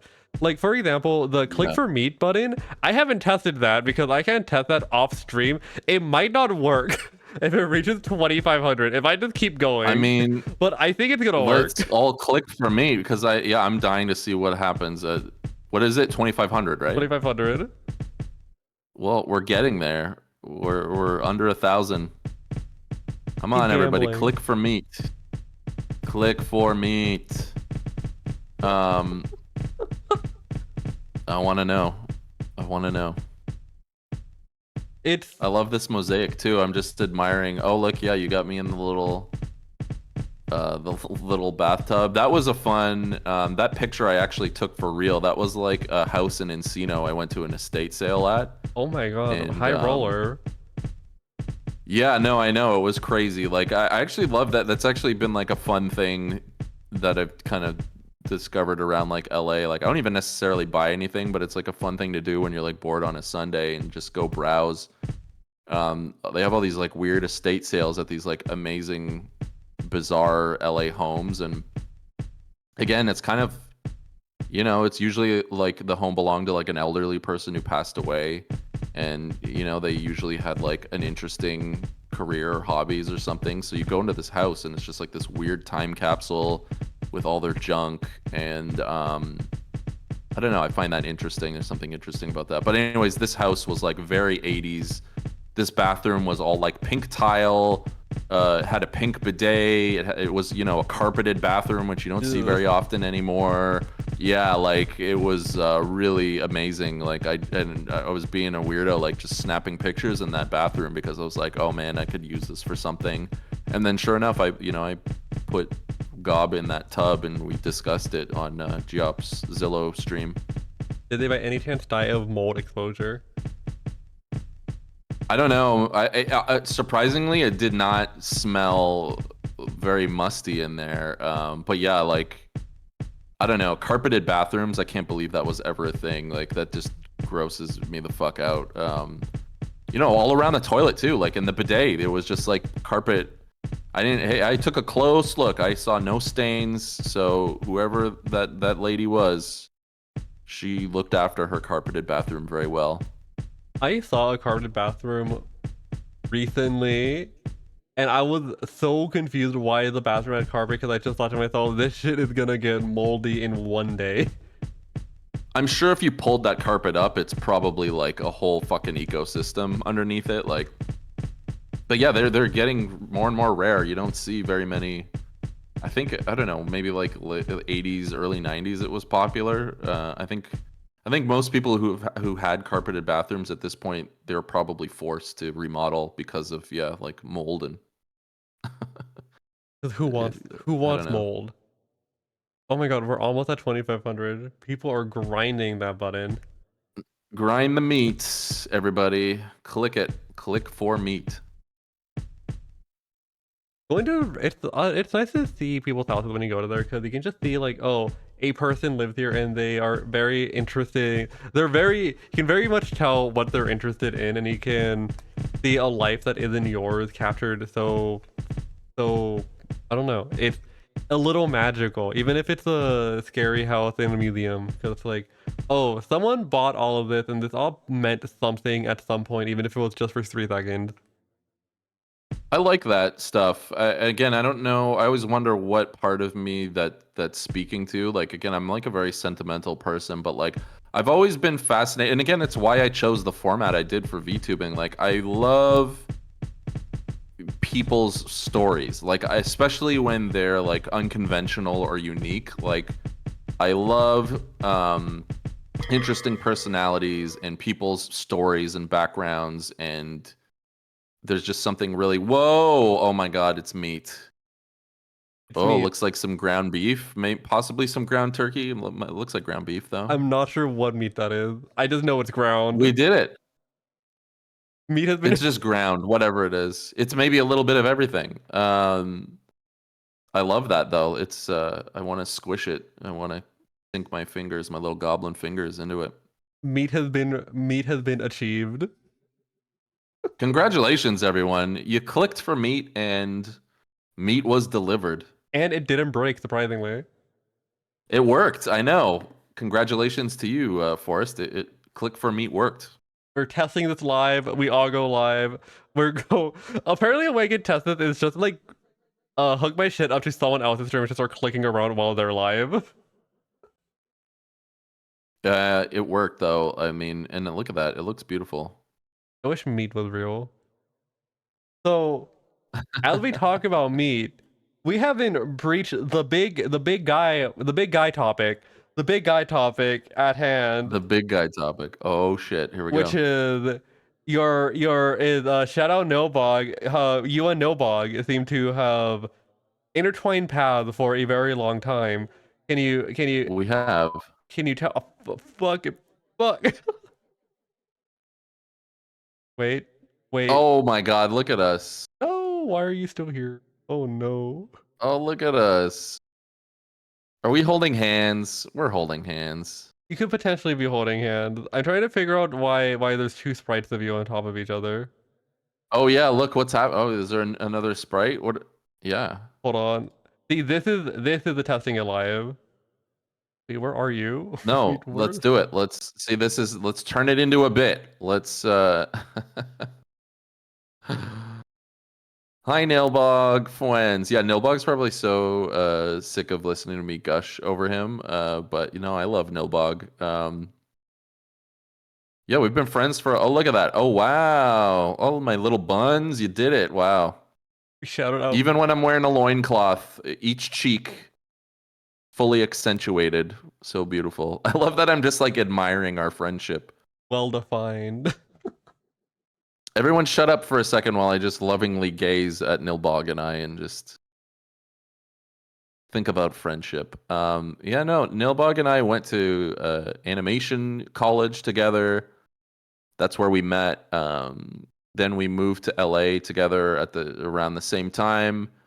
We worked at an indie studio together for a long time, and now we work at a big studio. We work at Warner Brothers together. So I've just kind of followed Nilbog around my entire animation career. He is so stuck with me. But no, I love him. Like he's always someone that I've been able to like relate to, and we have very similar like sense of humor and interests and taste in things. In college, Nilbog has mentioned this before, but like a lot of the people in our animation school were like hell-bent on, you know, working for Pixar. They wanted to be like a viz dev artist for Pixar, which nothing wrong with that, but that was like a very sort of trendy goal at that time.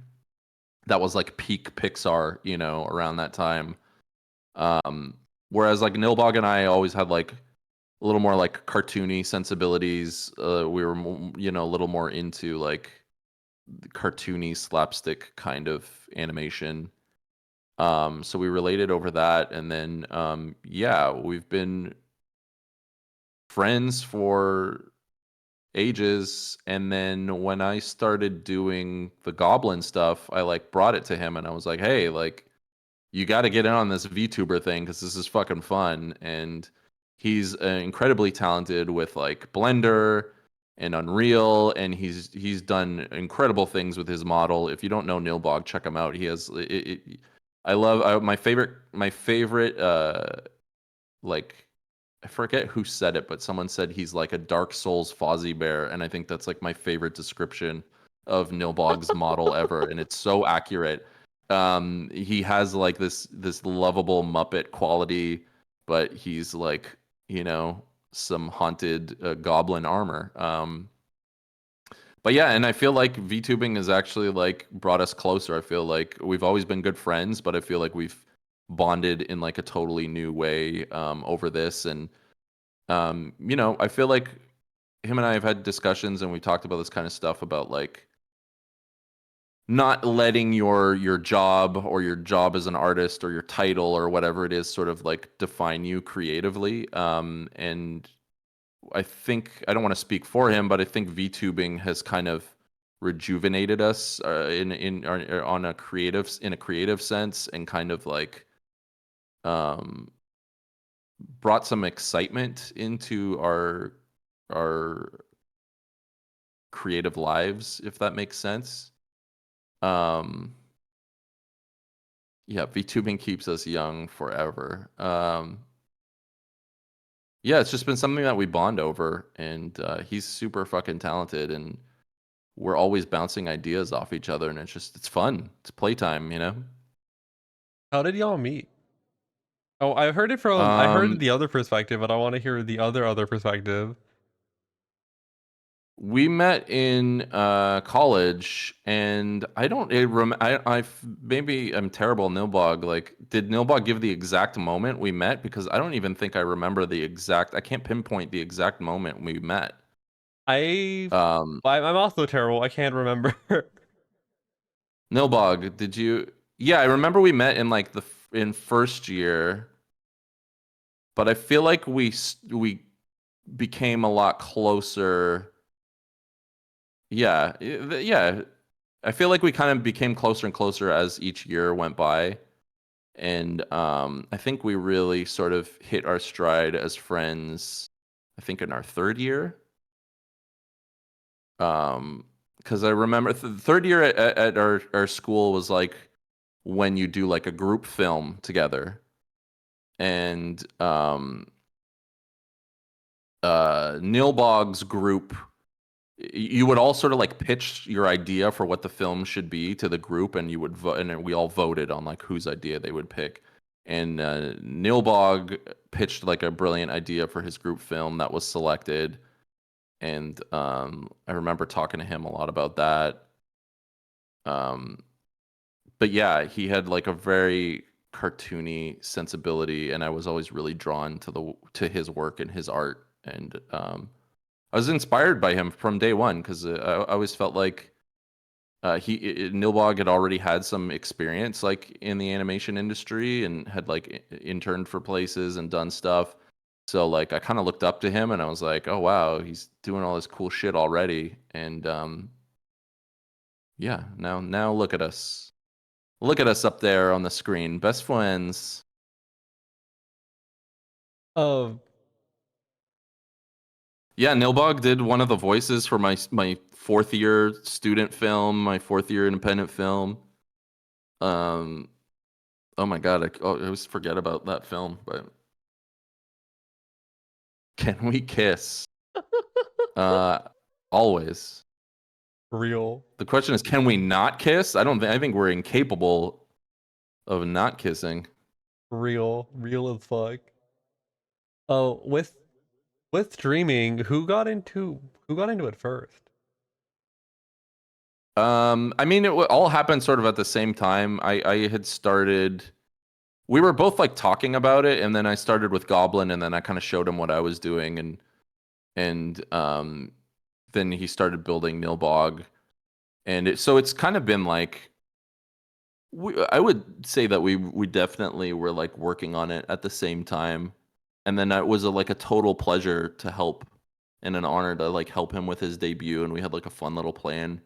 We had a really fun little idea for his debut. Like Nilbog modeled this like um this gem, this like cursed gemstone that was in the shape of his helmet. And that was like our tease for Nilbog. So like then on my stream I revealed that I found this gem, and I on Craigslist found a medium, like a psychic medium, to come on and do like a psychic reading of the gem.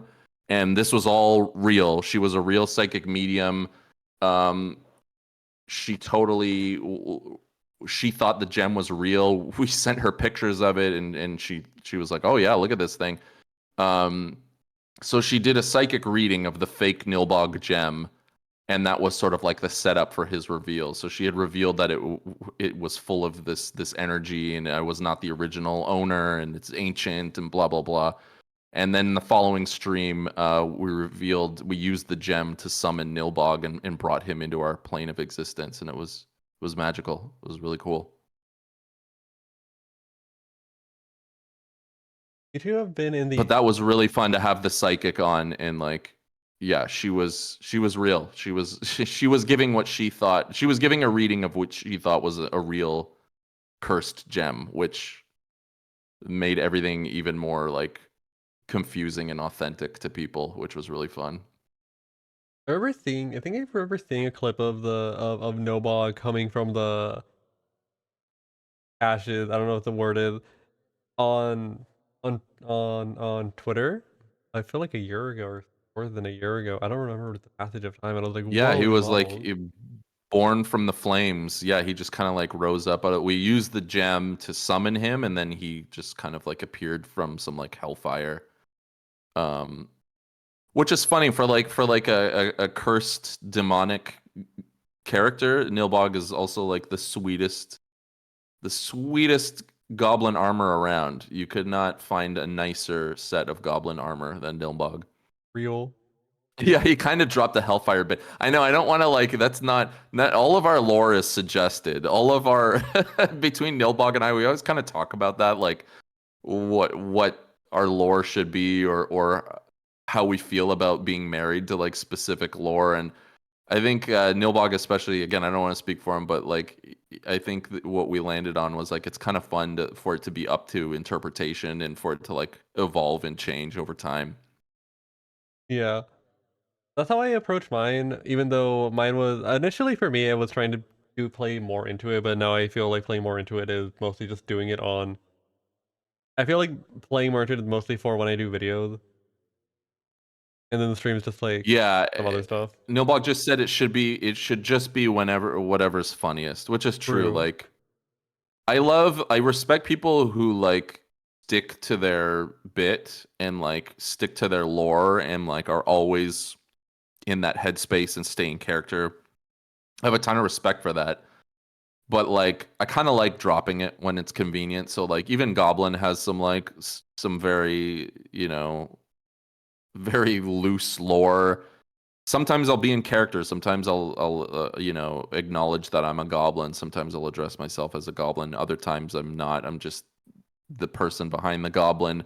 I kind of like being able to jump around and just kind of stick to whatever works for the moment. Yeah, that's how I am as well. Because oh dear God, oh dear God, the uh the VTubing eco. Oh wow wow wow wow! I lost it. I lost it. I would say I lost it as I was talking. The VTubing The VTubing ecosystem. Cool. ecosystem. A lot of people in the VTubing ecosystem play a character when they're on stream, and then off stream they're completely different. I've learned I tend to act generally the same on and off stream, just on stream a bit more. I'm on the camera, so I had to play it up a little bit, have some bits, you know. But I also have a fuck ton of bits like in real. Do you feel that you Like, are you also? saying Sorry, like sorry. are you saying they're intentionally playing a character or subconsciously playing a character when they're streaming? There are some people who play it intentionally. Is what I'm referring to. Uh-huh. The Okay, subconscious cool. thing is like some other shit. It's like what, like Yeah. what is the self? I'm like I don't know, man. But do you feel that when you're on stream, you just kind of act like yourself, but a little bit more playing towards the camera, nothing gonna be a little more silly, or do you feel more or less the same, or do you feel you're playing the guy?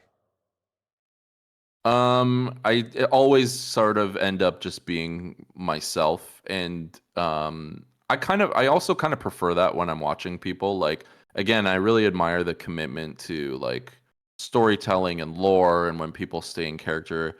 But like, I don't know, I feel like the streamers I'm most drawn to, it's usually because of their like authenticity.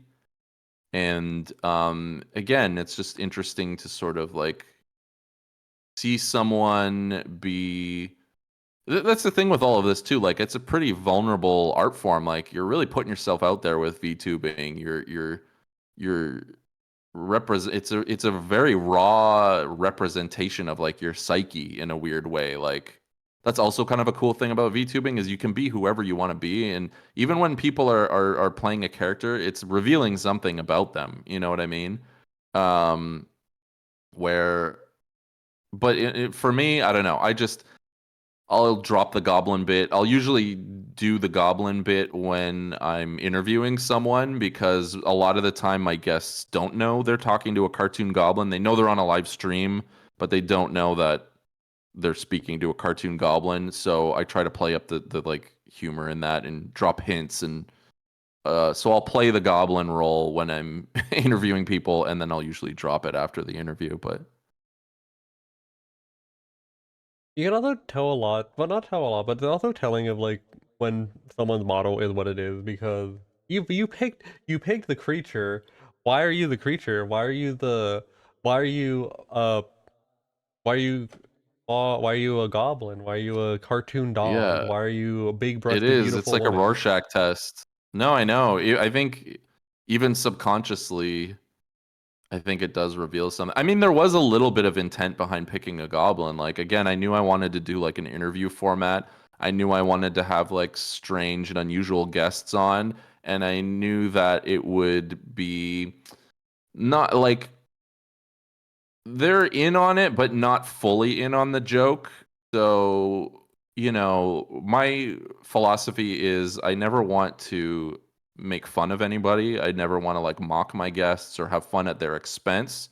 I want the fun to come from the absurdity of our conversation and just how surreal and bizarre a cartoon goblin speaking to Tan Mom for 3 hours is. Like, Yeah.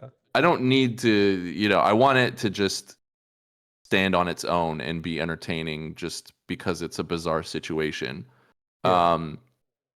So I think that's why I chose a goblin too, was because it's in a way it's a little mischievous. Like I'm having people on, and like Tan Mom knew I was a goblin, but like I had a Mall Santa on, and he had no clue that I'm a cartoon goblin, and I kept dropping hints about like, hey, would you ever like drop the elves for like goblins, and would you ever hire a goblin? And he was really confused by that, and was very ended up sounding like he's like bigoted against goblins, which was kind of funny. Like he's like, no, I would never hire a goblin. What are you talking about? Like I was like, oh, that sounds a little discriminatory, and he would just get more confused and be like, no, elves are, and he was staying in character too. He's like, elves are more like trustworthy, and I was like, what? Goblins aren't, and so we'd like get into this interview, this argument that he had no fucking idea the context of, So, um, yeah, I always like with my guests, like I'll give them. I never want to like lie to anybody. So they always know they're on a live stream, but that's usually about as much information as I'll give them. And my policy is if they ask questions and they ask for more details, I will be 100% honest with them. I'll give them all the details. But it's crazy that none of them ever do. None of them ever ask for like a link to the stream. None of them want to like ask who I am or why I'm doing this. They don't want to know. They don't care. It's so funny. They're just like, "Oh, you want to interview me on a stream?" Like, sure. Zero follow-up questions, and then I'll talk to them for like 3 hours, and then like I'll never speak to them again unless it's Tan Mom. But um, it's just funny. Like they just, I don't know. Uh, they're just happy to like be on a live stream or something. I don't understand it. Like if it were me, I'd be like, why do you want to talk to me? What are you doing? What is this for? Like they don't ask a single follow-up question Me ever. smile. Yeah, exactly. Exactly. I think that's what it comes down to be honest. And the types of guests I'm having on, like I don't want to say that they're like what's the word? Like they're just unique people, and maybe sometimes they're people that might not feel like they belong, Yeah. So they're happy to chat and hang out and It's like giving a lot of people a platform that they don't usually get, which I think is something really important a lot of the time. It's one of the main yeah. reasons I started interviews as well myself because a lot of the musicians I'm really into aren't big. A lot of the musicians I initially interviewed aren't like big musicians, but I feel that they should have their voices like as people heard because a lot of the time the only outward expression is through the music that they make and not really through just talking. And having a Mhm. platform where someone can just talk, even if they aren't used, like even if they aren't used to it, I still think it's something that I don't know. I find it important because I don't know, it's not something that people usually get the chance to do with, not with direction, but with I'm not sure what I'm trying to say with that one. There's a word, but I lost it. No, I get what you're saying though. I mean, you're just giving a platform to someone or sharing your platform with someone who might not have it otherwise. Um, or just sharing with other people, sharing something that you care about and are passionate about with other people. Like, it was funny because like my guest is like, I don't know what you would call him, a performance artist, Longmont Potion Castle. He's been around since like the 80s and he releases an album every year since the 80s, like consistently every single year. And it's like a mix of like music and I wouldn't even call them prank phone calls. Like they're surrealist phone calls. Let's call them that. So he'll call somebody and just have like a nonsensical conversation with them and just kind of see where it goes. And it's funny because the reaction is always either confusion or anger. Like I've learned through his phone calls that confusion and anger are like very closely related. Um, but like he'll just call people with like really innocuous things. Like he'll call like a butcher shop and just he's asking and he'll just ask for like types of meat that don't exist. Like going back to Click for Meat, he'll talk about like he'll make up a cut of meat. He'll be like, "Oh, you got any like flan shot?" Like whatever, like he'll just make something up like that doesn't exist and the butcher will be like, "No, I don't have any of that." And then he'll be like, "Oh, you got any whatever," and he'll just keep going and he'll keep going until they break, until they're like, "What the fuck is this? What are you doing? I haven't heard of anything you're talking about." um but I don't know, like I love that guy and he's very niche. I think he's brilliant, I think he's hilarious, but like I had him on and I was like, "Oh, for sure he's gonna like alienate, for sure I'm alienating everyone, no one's gonna get this or like this." And it caused confusion in chat too, but it was great having him on and I think some people enjoyed him. But yeah, same thing, he's like a musician slash performance artist and very niche, but I like him and I like what he does, so why not share it, you know? Oh, my bad. Edging a thing. Oh, I love that you put Tan Mom up there. That makes me so good. I'm gonna respond to her text after this. I should call her. I should call her. Is there a dream guest you want to have on? Oh wow. I like the idea, maybe not a specific guest, but I like the idea of having like regulars. Having like I would love it if like Tan Mom would call in like once a month. I would love like the guests to become reoccurring characters in their own way and like the world building around that and continuing a saga with these people. I think that would be really fun. If we're talking about a specific guest, I have a plan for a stream that I've been planning for a while that involves a time traveler, and I've contacted a few people who claim to be either themselves time travelers or have patents on devices they claim can produce time travel. Um, but they always ghost me. Like it's really interesting. The time traveler people are very flaky. I've reached out to several and like I'll have them booked and then I won't be able to get in touch with them again. So I don't know if they went back to their time or what, but I don't know. It's really funny though. But like I really I have a really fun idea for a time traveling themed stream that would involve like some canned bits with animation and stuff, but I need to lock down my real life time traveler before I can do it. So That's fucking awesome. Oh, but yeah, if you know any time travelers, if anybody knows anyone with any patents on time traveling devices, like send them my way, please, because I really need a time traveler for stream. unfortunately, patent. Maybe one day. And again, authentic. That's the thing. Like, I really want, like, it's not as fun when like the guests are in on the joke or when they're hamming it up. Like, I want them to have, I want them to be as genuine as fucking possible. And so far, I've been very lucky where like even when the guests have sort of caught on to what's going on, they've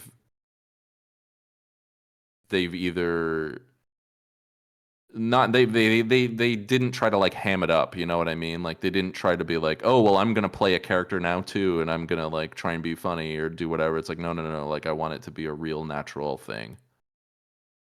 I'm happy. I'm happy that you do go about it without the trying not making fun of people, because I know a lot of people who, well, cause you can see a lot of people online find someone who is very passionate about something and being weirdly vindictive about it, and there's so much you can just do just talking to them. Yeah, like, and I think that's going back to like Tom Green. I always and Coast to Coast AM. I always loved that. Like Tom Green, I find fascinating because he's obnoxious as fuck, and I would label him like a troll, but he's like not in a malicious way. Like he's never, it's never at the expense of people. Like again, he would have odd guests on, and so would Coast to Coast AM, but they would sort of like even with Coast to Coast AM, the hosts would know when someone was talking out their ass. They knew when a guest was just making shit up. And instead of calling them out on it, they were like, "No, let's see where this goes. Like, let's," and they would be really like earnest and ask them questions about their story and just let it unfold and see where it goes. And like, even if it's absurd, I don't know, it's entertaining and it's interesting and it's funny just by the nature of how surreal it is, you know? So again, I want the humor to come from just the fact that this conversation is occurring and not like, hey, let's point and laugh at this person. Yeah, it's never mean spirited and I'm never making fun of anybody. I just want their perspective. And it's funny. Like, again, one of my favorite guests was Sour Joe, was the 96-year-old man. I thought it just, the idea was like, it was my New Year's Day stream of 2024, and I wanted to get advice from someone who's lived, you know what I mean? Like I wanted life advice from someone who's seen some shit. So I was like, I'm gonna find the oldest person I can and ask them like for life advice. And of course it was funny because a lot of his advice was kind of like misguided or outdated. But then there were other situations where he was surprisingly like really in touch with current, you know, standards, and he said a couple things that really threw me where I'm like, wow, this guy's like, even as a 96-year-old, he's like he's got his like finger on the pulse, you know, of what's going on. Yeah. How do you feel your goals with streaming have shifted since you started?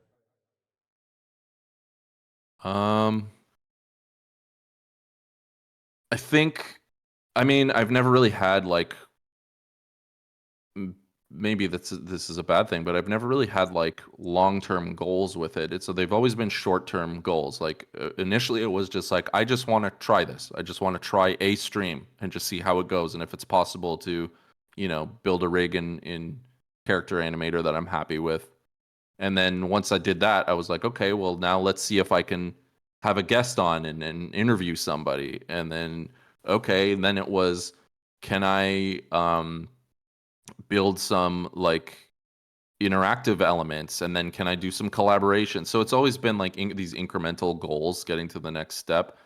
I think my goal right now is just to do it more often. The problem is I stream like once a month. I doing collaborations and like this, and like people like you very generously and kindly invited me on, and I'll do that anytime. But then with my streams, like I have 3 big ideas coming up. Well, that'll be my next streams, but they all involve quite a bit of like setup and work. And you know, I only do this like in my evenings and weekends in my free time.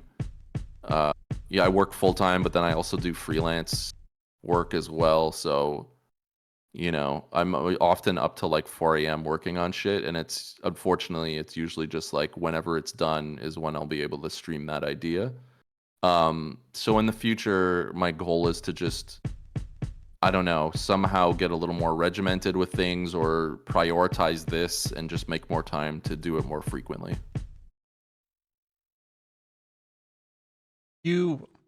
So you're in the animation industry, and we haven't really talked about that like specifically. What do you feel since you started being in that industry? Do you think has been major changes in it? Well, definitely, I kind of started in it right when like streaming was becoming a thing. So that was like a weird, uncertain time because content was what we call content now, anyways, was kind of shifting from TV to streaming. Like, so that was a big shift, and that was kind of a weird time. People were kind of unsure of the direction things were going in, or where things were going to live. Um, and now, you know, then there was like the streaming wars where everybody had to have a streaming service, and you know, Netflix and Disney and everybody was throwing like mountains of money at, oh shit, okay, we want to launch our streaming channel, but we need to have like original content for it. So there was like this like huge boom in production. Everyone wanted to like fill the fucking void with content, you know. And now we're seeing a a course correct in that, and they're not spending as much. They're kind of pulling back a little bit. They're producing fewer things. And it got really slow over the last 2 years. So I'm hoping that we find like a little more of a balance and that things pick up, and, you know, instead of overspending or spending too much on one series, like I've worked on some series where they spent way too long and spent way too much money like developing it or changing it over time, like doing stuff over and over and over again. Like, I think we have to get like a little leaner in our productions. That's why like it was really cool to see like at the Oscars that movie Flow win Best Picture, because that was like an indie animated film, and I think it's the first indie animated film to win an Oscar for Best Animated Picture. So I kind of hope things move in that direction where indie kind of gets a little bump in strength, and that we're less reliant on like big franchise stuff for work. You know what I mean? Um, and then, you know, VTuber stuff, like I see that shift. I see this as like, you know, this medium. I think again, we're just scratching the surface.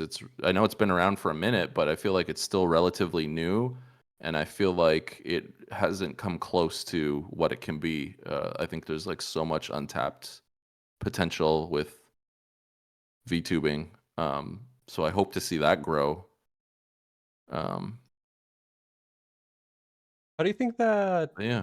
How do you think that independent animation will change going forward, considering looking back at how far it's come from the 2000s, for example, since the beginning of the internet? I mean, I think it's only going to continue to grow because I mean, we're getting more and more tools. Like, how many amazing free tools are there right now? Like, even OBS is incredible. It's like an amazing tool. And I know you use Sammy. Is Sammy free, or is it like, do you have to like subscribe to it, or It's free. You can buy extensions or you can just make stuff in it. yeah. So there you go. Like, Sammy is another free tool, and you know, Flow was made with Blender. Blender is a free tool.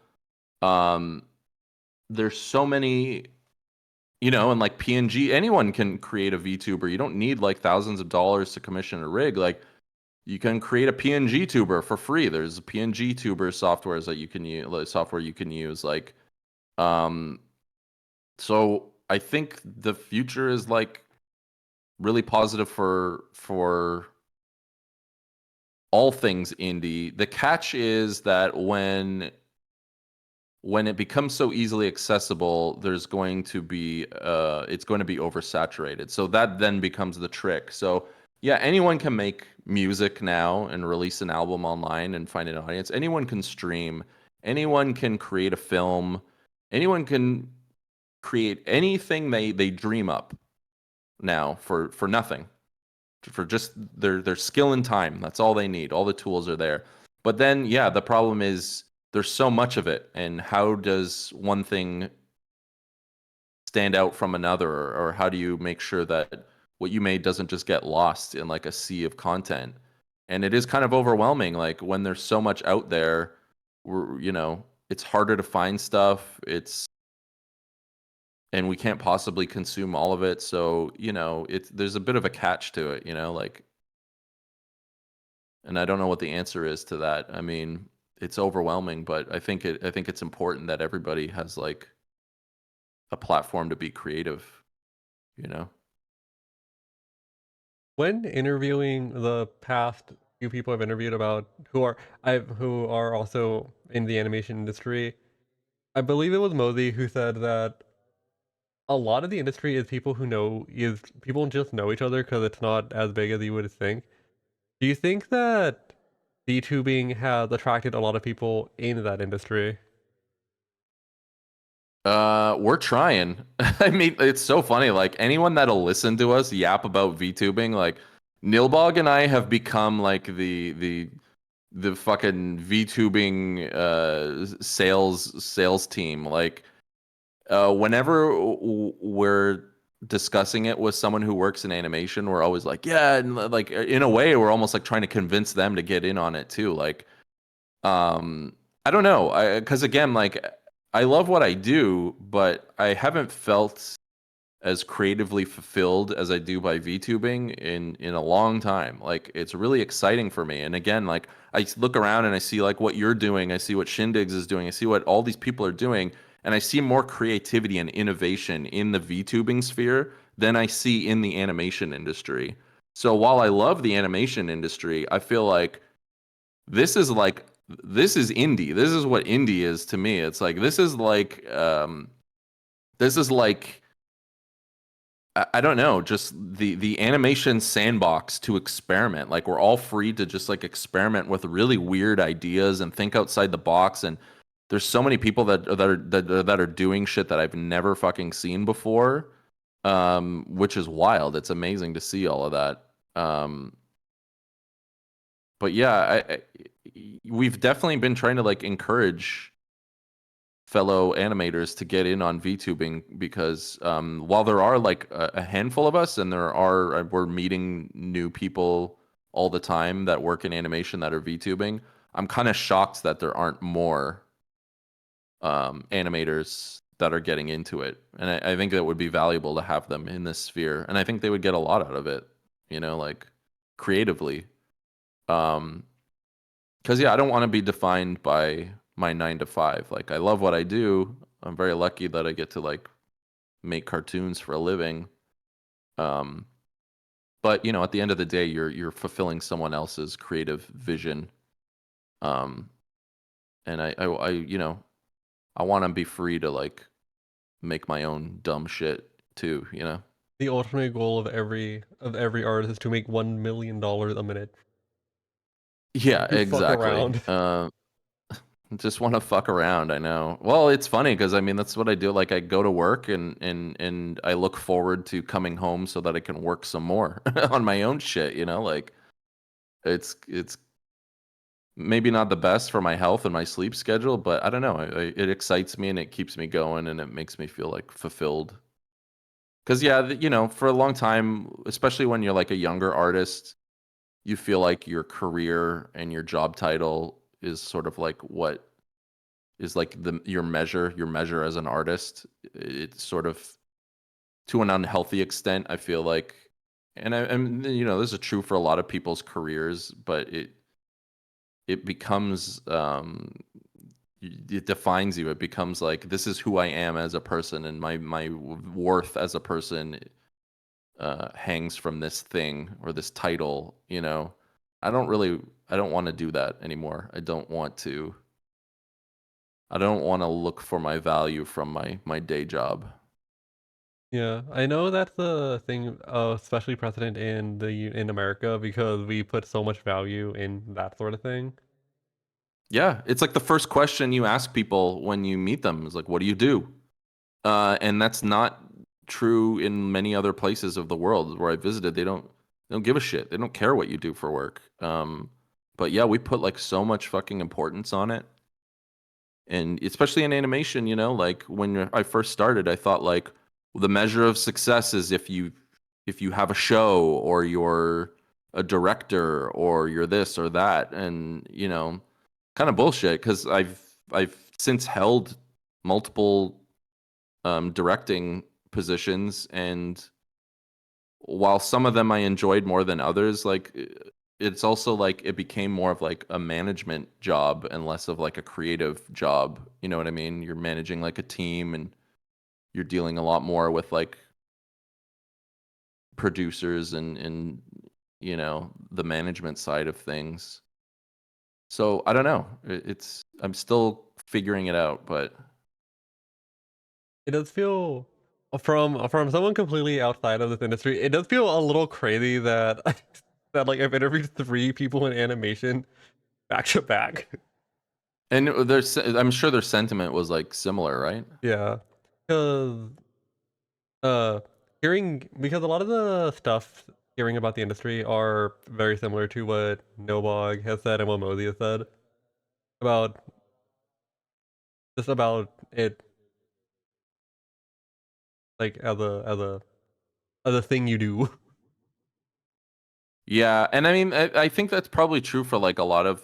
It's tough when you're in like a creative field, and even as like a musician or a writer or whatever. Um, it's so personal too. Like that's the thing. When I go to work, like my work is, as an when you're creating art or you're writing something, you're creating a piece of music. There's a little bit of your like. I'm not just like crunching numbers, and I am not. I'm like it's not separate from my what's the word I'm looking for? Like it feels very vulnerable. It still feels like it's a part of me, like I'm giving a piece of me to this thing. Yeah, Um and that can be challenging and exhausting because I've had jobs where like you perform a task and then you don't think about it when you leave that place. And there's something nice about that for sure. Like when I was in college, my summer job, I was like worked in like landscape construction and stuff, and like working with my hands, I was making stuff, and then when my shift is done, I don't have to think about it anymore, and I can go live my life. Whereas like when you're in a creative field, I feel like it can easily become like a lifestyle rather than a job. You know what I mean? And then everything becomes your whole reason for existing, your job. yeah. But and I don't want to sound ungrateful. Also don't want to sound like I'm complaining because I really do love what I do, but I think it's more just having a healthy relationship with it and not being like, oh, if I don't hold this specific title, then I'm not worth anything. Yeah, it's especially difficult when we're in a country that places such importance on that type of thing, on your position, no matter what it is. There's there's also the fact that at the end of the day, when you're working for a big company, you are helping them line their pockets for a product that isn't really for a product that is going to try to make more money than it is to be artistically sound, which Yeah. which happens all the time. Larger the Which I studios. also don't want to hold against him because that's that going in, like, Yeah. and I've gotten better about that too. Like again, when I was like when I first starting my career, like, oh, every project needs to be like pure, creatively pure, and it's like, nah, you know what? Some jobs are just jobs. I've worked on like a lot of soulless stuff. I've worked on a lot of branded content. I've sold a lot of products with animation. And I got to keep the lights on, and my thinking is, okay, uh, you know, a there's always the next project, and not every project can be like the most creatively fulfilling thing ever, and that's okay. That's totally okay. But then, like, then that places even more importance on your personal projects, and I think it's really important.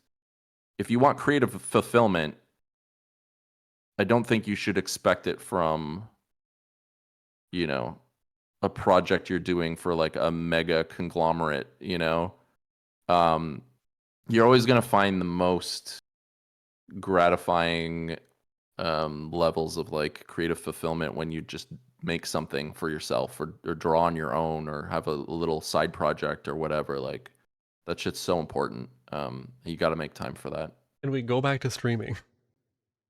Yeah, exactly. Yeah. Yeah. It's so But yeah, I don't interesting. know. Like, I've worked. It's funny because so much of like animated content now, at least like the professionally produced for TV and streaming stuff, it's mostly IP. There's not, it's mostly IP these days. And I don't really have a problem with that either, because you're always able to bring like a little bit of something to what you're working on. Each project is unique. It's a different perspective. It's a different take, and it is what you make of it. So while it might not be like the greatest thing, I worked on like ages ago this like branded content for a company, and it looked way better than it should have been, and I was still really proud of it, and we all put like a lot of good work into it. So it's, make the most of what you have. Since I'm, oh my god, sorry, I was eating a peanut. Since you're the Click third, for meat is back, or we can click for more meat. click for more meat.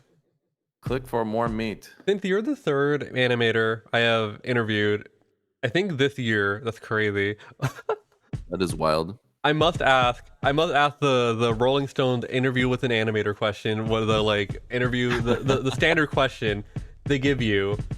The standard question they give you when you're getting newspapers. What advice would you give to someone trying to get into animation? Like both as a art form and as a career path? Just again, I kind of mentioned it earlier, but don't wait for permission to create. Just start making stuff.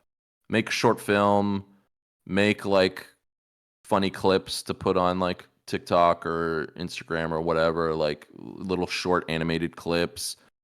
Make anything. Just make stuff that you're passionate about, and that'll come through in your work and your portfolio. It's funny because I feel like a lot of the stuff and the projects and the work that has led to employment was usually the stuff that I did on my own free time, which is interesting. I have like a reel and stuff that shows like all the work I've done for other shows, but I feel like the stuff that's really stood out and the stuff that people mentioned or found me through was the personal project. Because I think there's something to that when you're really passionate about an idea, when you're putting like the time in here, here's something that's personal, and I think that really like shines through. So to young artists, just create the things you want to create, and put them out there. Just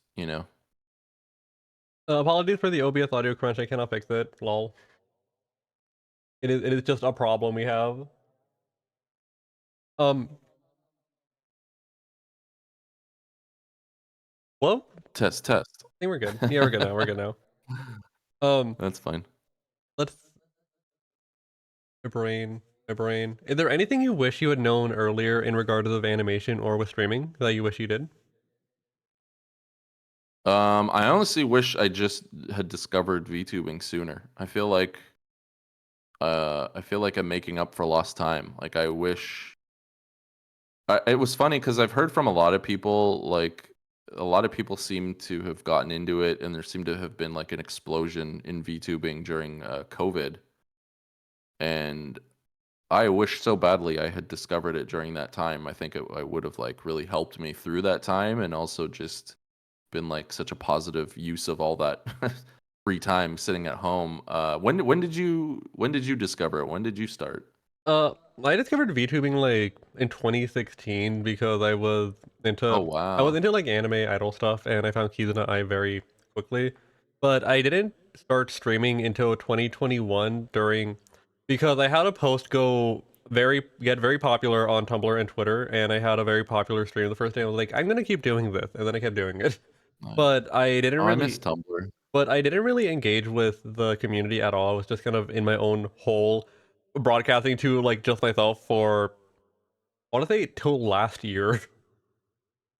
Oh Not like wow. just to myself, but to like a very, very few amount of people. Until last year when I made this model and I watched Shindig, I was like, wait, I can do crazy shit. And that's when I started like locking in and doing what I do now. Because before that, it was just go live corner. Took off when But Archel. good for you. Like you stuck with it, and I mean that's so much of all of this is just like persistence. Like yeah, oh yeah, there's like tons of.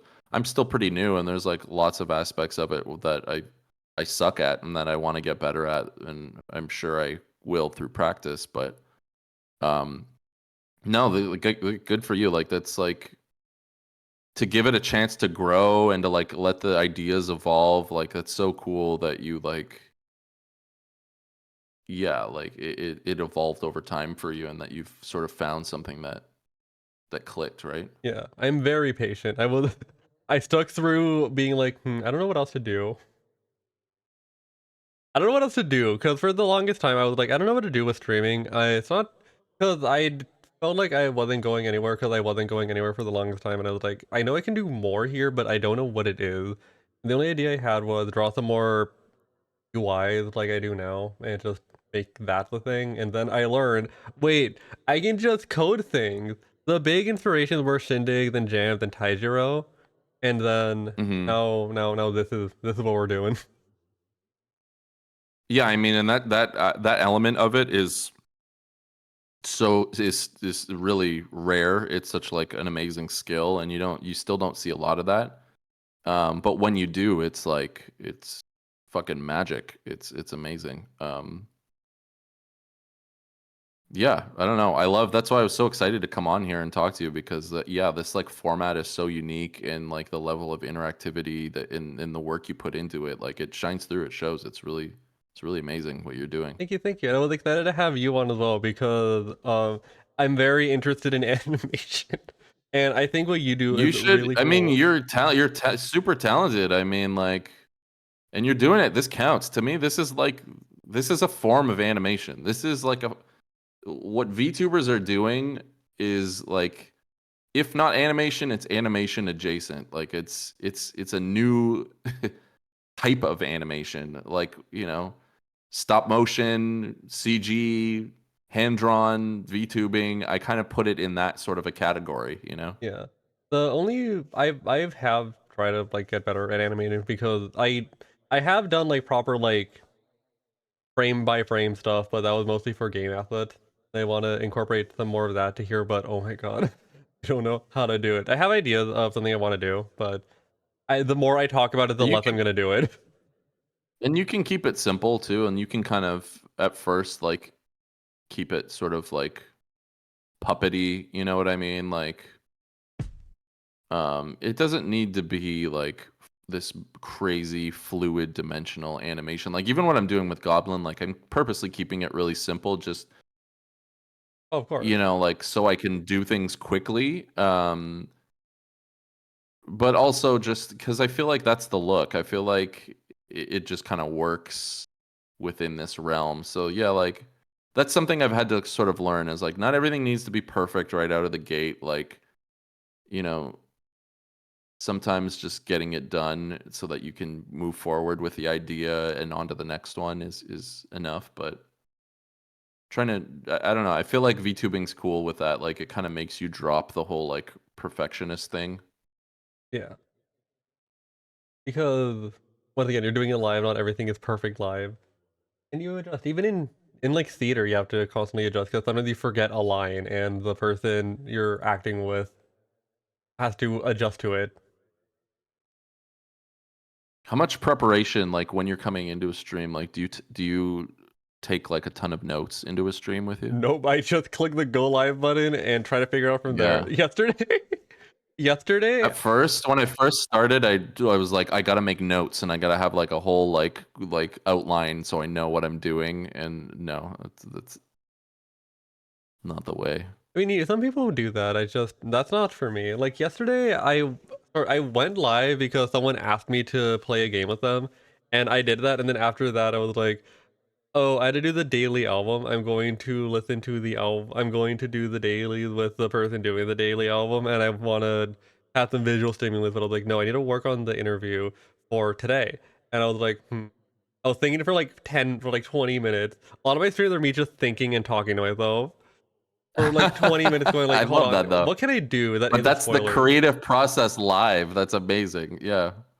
And then I ended because I had to work on this stuff. But like I just fell asleep and then I woke up super early and started working on something completely different. And then I finished this all today. It looks great. Thank you. I love it all, and like I'm really honored and flattered that like I was saying, you make it so easy on us. Like it's kind of crazy that I didn't even have to open my model, nothing. Like it's crazy that you made all of this and you make it for each of your guests. It's very much appreciated. And yeah, you have like, I don't know, it's just such a cool format. You're really talented. And it's like a little gift too. Like, I don't know, I really appreciate that you drew all this and rigged like a little gob. I love like seeing people's interpretation. Like I love seeing how people interpret like the character in their own way. It's really fun. Of course. Like I also another big motivator for this is really good portfolio building. For what? Sorry. Really good portfolio building. We call it being business minded. Oh yeah. Yeah, I mean, you're building so much stuff. Like the amount of work you're putting out there is incredible. And it also helps me practice for the art style I'm trying to get better at of old computer game, Japan, 98. Yeah, I love the vibe. I know it. Well, it totally works. It's such a fun vibe. Pretty good game, But considering you found it in a garage. But onto the interview. We're interviewing you. We're about to enter the viewer question segment of this. But the final question about animation Hey, is how do you describe your process in Adobe Character Animator, and how do you use that to control your stream, or what do you do to control your stream? so the reason I chose Adobe Animator was kind of like for two reasons. I kind of knew right out of the gate that I wanted to do a more like trigger based rig. I wanted a rig where I could, hit a button on my Stream Deck and the character's going to do this or change to this expression or do this arm gesture or whatever. So, because again, the goal was to make it look like an animated show, and I'm really like, that's always been my mantra with this is, I want it to be as seamless as possible. I want it to look, you can't see the strings kind of thing. So that was the first reason. The second reason was just I pay for the Adobe suite. I have it on my machines. I was like, you know what? I'm just gonna use what I have. I'm gonna see what this is all about. And like, thing with Character Animator is I feel like it's very underrated and underutilized. Like I feel like it's got a bit of a bad rap. I don't know if you remember, like years and years and years ago, or I think it was around when they launched. They did this like Homer Live segment during the credits of The Simpsons. Do you remember that? I do not. So, as far as I know, I think that was sort of the first use of Character Animator on like a stage that big. So they did a thing where they did two separate feeds, one for the East Coast and one for the West Coast. And at the end of the episode, after it aired, during the credits, it was like a really simple Character Animator rig of Homer at his desk at work, and he was answering live calls and talking to viewers. So, and it was like on paper, brilliant, so fucking cool. You can call in and talk to Homer Simpson live, and he's on screen animate. Like holy shit! Like it blew my mind when they did it. I watched both feeds, the East Coast, West Coast, but the rig itself did not perform very well, and I don't, I'm not talking shit. Like, it was revolutionary. It's really amazing, but it kind of missed the mark, and I think it left um a bad taste in people's mouths about character animator. And I think from that point on, no one ever really took it seriously, because I remember even Adobe coming to the studio I was working at the time and pitching character animator to them, and they were all just kind of like scoffing at it and just like, nah, this is garbage. We'll never use this for anything. Um, so I decided to like revisit it like a year and a half ago, and yeah, there's limitations to it for sure. Like, you're not gonna get like, this beautiful fluid Disney animation from character animator. That's not really what it's built for. But for like VTubing, for like dialogue heavy content, I think of stuff, that you would traditionally see like on Adult Swim. For that type of stuff, for VTubing, obviously, I think it's like a really good fit. I think it works amazing for social media content. I think it's amazing for that. So it's all done in Adobe. So basically, I animate and build all the assets for Goblin in Adobe Animate first in Flash, and then I take all those bits and pieces and assemble them in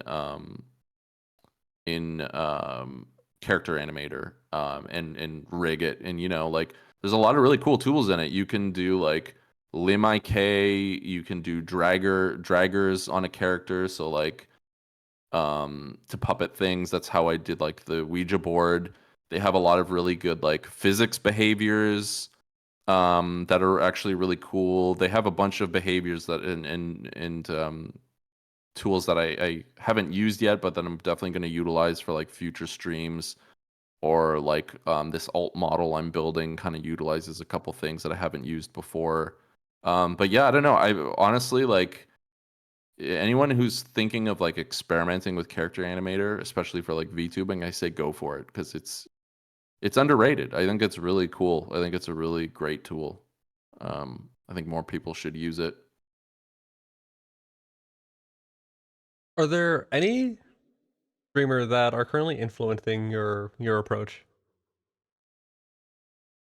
Um, in bits and pieces, in different ways. So like, with like, Shindigs, I'm always inspired by like his level of interactivity. Like, chat is such an active participant in his streams, and I think that's like amazing. I think that's where Twitch really shines. You have a live audience, you have a live chat. Like, get them in on it, let them play, let them be a part of the stream. Like, let them be a part of the narrative or the story that's being told. Let them influence what's happening.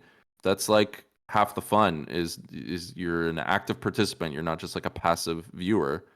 Um, and Then there are people like Big Nose Bug, and like what I admire about her, and like I would put her in the same category as like Takahata. What I admire about them is just like their speaking skills. Like, they're so personable and so natural and comfortable on stream, and they're just really good at like connecting with anyone they're talking to, connecting with chat.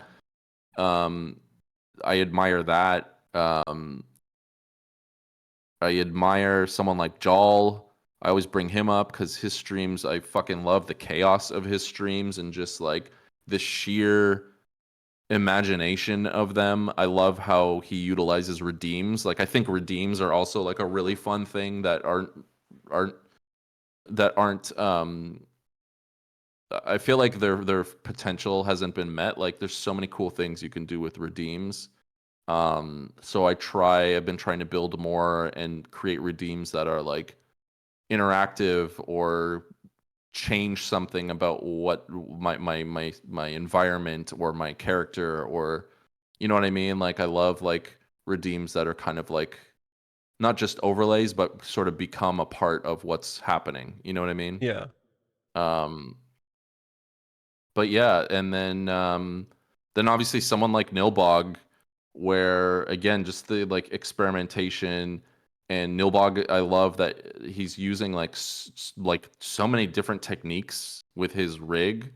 Like, he's using mocap, he's using trigger animation, um it just is using like effects animation and props and all kinds of shit that really brings his model to life. So like it's inspiring to see like what he does, and I want to do more of that as well. And also experiment with different like mediums within VTubing. Like I love like the multimedia look. I love like, you know, seeing 3D elements on screen with 2D elements, collage stuff, drawn stuff. I like using stock footage in my streams, like shit like that. Just a collage of madness, you know. Is there anything you wish you? But yeah, Oh, I sorry. feel like everyone that sorry, that's the thing. It's like everyone well, I'm fascinated. Everyone like has their superpower with VTubing. Like I love seeing like what everyone excels at, and that's why like I've been enjoying doing more collaborations and stuff too, because when you get multiple people with bringing each of their talents to it, it just makes it that much better. It's so fun. Is there anything you wish you had known or experienced earlier that you think would have had a huge impact on? In terms of like life or creativity or like It could be any. It was initially thought for like VTubing, but let's open up to anything. for VTubing, definitely wish I had started learning. Again, like character animator's just always been there, and once I started actually giving it a chance, I kind of felt like some regret that like I wrote it off and I didn't give it more of a chance earlier, because I was aware of it like from the beginning, and I feel like if I had started using it then, where would I be now with it? Because I'm still learning a lot about it, and there's a lot about it that I'm learning like, well, I want it to do this, so how do I get there? And sometimes you have to like anything else, you have to kind of brute force it, but there's only so much online for tutorials for it, so there's a lot I've kind of had to like figure out for myself, and obviously if I had more time, I would know more, you know? So yeah, I think just giving different softwares like I would like to learn Blender, I would like to learn Live 2D. I would like to learn, you know, I'd like to learn all this stuff. I think it's important, you know, these are our tools, and it's easy to get comfortable with one thing, but I think it's really important to like, you know, add more tools to your belt and learn how to use all these different things like Sammy and OBS, and you know, it's like unlimited power. The more you fucking learn how to use all this stuff, the more you can do.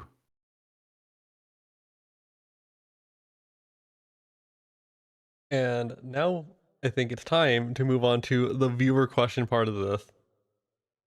It's time. So, Hello, viewers. hold on. So hold on. Does this work? Does it work? Does it work? Does it work? Does it work? I broke again. Where's the meat? Click for meat. No more meat. Oh, it's Skull. There he is. We will Skull. not have a skullless day. My baby boy. Look at him. Oh. So Thank you for featuring Skull. I feel like he's always missing out on. Whenever I do a collab, he's not really with me, so I feel bad. He's kind of of course left at I had home. to get all of the GOB classics. No, I appreciate your attention to detail. Even on the poster you made, you put like Contessa the Tesseract in there, and you had like, I think that was like the cucumber you put in there too. Yeah. Like it looked like, and yeah, like your attention to detail is like, holy shit! Look at all these little Easter eggs. It's so fun. Thank you. I went through and it was every time I do a poster, I try to get as much information that would be good put in. Like for the Archibald poster, I put a bunch of TVs because Archibald has 1 billion tabs open at any given moment because Archibald is a panopticon. For Mosey poster, that one was influenced by the thing we were doing. It was all the planets we were going to and the spaceship. And Yeah, I love that. It had that like vintage sci-fi vibe to the poster. It was so good. yeah. I've been taking so much inspiration from not classic Soviet posters, from Soviet posters, because They look No, so it's true though. I cool. mean, they're so bold and they're so like the graphic design is like well done, you know. And with Nobog's poster, I put the jewel, I put the pattern of the armor in the background and the head and all that. I Yeah, they've all been excellent. I love every time you release one. I'm like, oh my god, you I appreciate the amount of like thought you put into it. Like it's really cool. and even with the transitions I'm doing, because you do the color bars and then you play the sine wave. That's the transitions I've been doing for all of these. I love it. But Yeah, I love some color bars. That's like makes editing my clips a lot easier. That's my cheat. real, mine is Yeah, just like hard cut to my audio. I need to edit more videos. I'll probably e- edit. I'm gonna edit something exactly. down soon. Honestly, I love that. I actually really love cutting clips after a stream. It's tedious as fuck, but I find a lot of like enjoyment out of it, and I like because it's funny because like like I don't know how you feel, but after a stream, I kind of like forgot everything that just happened. Yeah. Um, so when I'm scrubbing through, I'm like, holy shit! Like this moment was really cool, and I didn't even realize it was happening. So for the viewer segment, everybody, for you in the chat box, we have one redeem. We have one redeem, which is ask a question, and it will be asked here, and we will be reading the Nice. question. We won't be reading the question. We'll be getting the question read to us. So Oh, cool. Okay. that's why we have the screen share. So this is time for the first question. If I can find where my buttons are, the first question is, Why are you green? Why am I green? Um, I'm green because I like the color green, and I really wanted a character that just like kind of like burned your rods and cones. Like I like if you stare at Goblin long enough and then you close your eyes, you'll still see him. You'll see his silhouette like burned into your field of vision. Um, yeah, I don't know. It just again like I'm not the greatest with like color palettes. The real answer is not the best with like color palettes. I really love pinks and purples for some reason, so I knew that's sort of what I wanted to do for the environment. And then I was a goblin, so that just naturally I was like, okay, well, a green, really punchy green will stand out nicely against this backdrop. But yeah, no exciting story about it. He's a goblin. I figured green was probably the best color for him. okay, so the first question was skipped, but the first question is from Clonk, Elcol, and Q. Thoughts on Hobgoblin? Thoughts on Hobgoblin? Yes. Like the character, like the Spider-Man villain? I don't know. Yes. I don't Question mark? I don't know. Hobgoblin? I don't even really know what is a hobgoblin. Like what is hobgoblins? Like can someone educate me? I don't even know how hobgoblins are different from regular goblins. Do you know, I Forrest? have never heard the phrase Hobgoblin in my life before. Never? Oh my god. Well, I mean, they're like a Spider-Man villain, but then they're also like I don't know if they're like a subspecies of goblins or something. Imagine a goblin but taller, so they're just like a bigger goblin. Yes. Um, then uh, then I don't like them. I'll say. Canonically, Gob does not like hobgoblins. I always picture Gob being about like 3 feet tall. 3 apples. So yeah, so I don't. I wouldn't want another goblin towering over me. I would feel threatened. I wouldn't like that. Next question. How would you describe the difficulty of being green? Well, how does the song go? What does Kermit sing? Oh, Isn't that his song or something? It isn't easy. It's not easy being green. I don't know who said that because I think there are a lot of really great green characters. Um, yeah, I've never felt that it was particularly difficult being green, and I think I'm in good company. I mean, again, like Kermit the Frog. you know, there's a lot of really good green characters out there. You like salmon or trout? Salmon. I like a salmon fillet thrown into the air fryer. Ooh. What do you put on it though? Um, I don't put a lot on it actually. I usually keep it pretty plain, just like salt and pepper and maybe a little bit of lemon. I keep it pretty plain. Ooh. Next question. Do you fuck with the classic 1979 mecha anime Mobile Suit Gundam and its sequel series Zeta Gundam? Oh, I don't fuck with it, but I have nothing against it. No, I never got into that. I don't know, for whatever reason, like when I was a kid, like I don't know why. I never got into anime. I think it's also because I didn't have like any friends growing up who were into anime. So I never like really knew it existed, and I always felt like I missed out. And it's anime is like such an intimidating thing to like get into as like an adult because it's like where do you begin?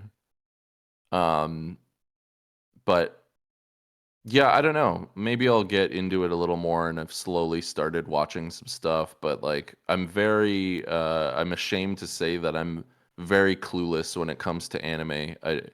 I kind of missed out on that in my childhood, and I'm always kind of like resentful about that. next question. Congratulations on your win at the VTuber Industry Awards. Had you not won, who would you have wished would have? Thank you. Yeah, thank you. I mean, anytime, you know, you're acknowledged for what you're doing, it's flattering and nice. And the category was funny. Like they came up with really funny names for all the categories.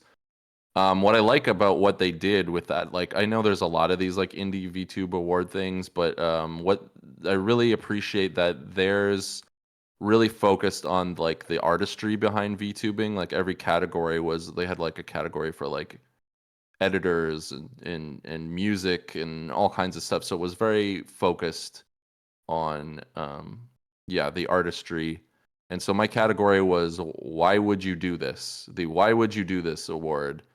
And it was basically the category was for people that are experimenting with like out of the box ideas or using techniques that aren't like widely used. And everyone in the category is super talented. I apologize. I'm going to look up their names right now so I can shout them out. I don't have them committed to memory, but there was one person who had like a really cool finger tracking system.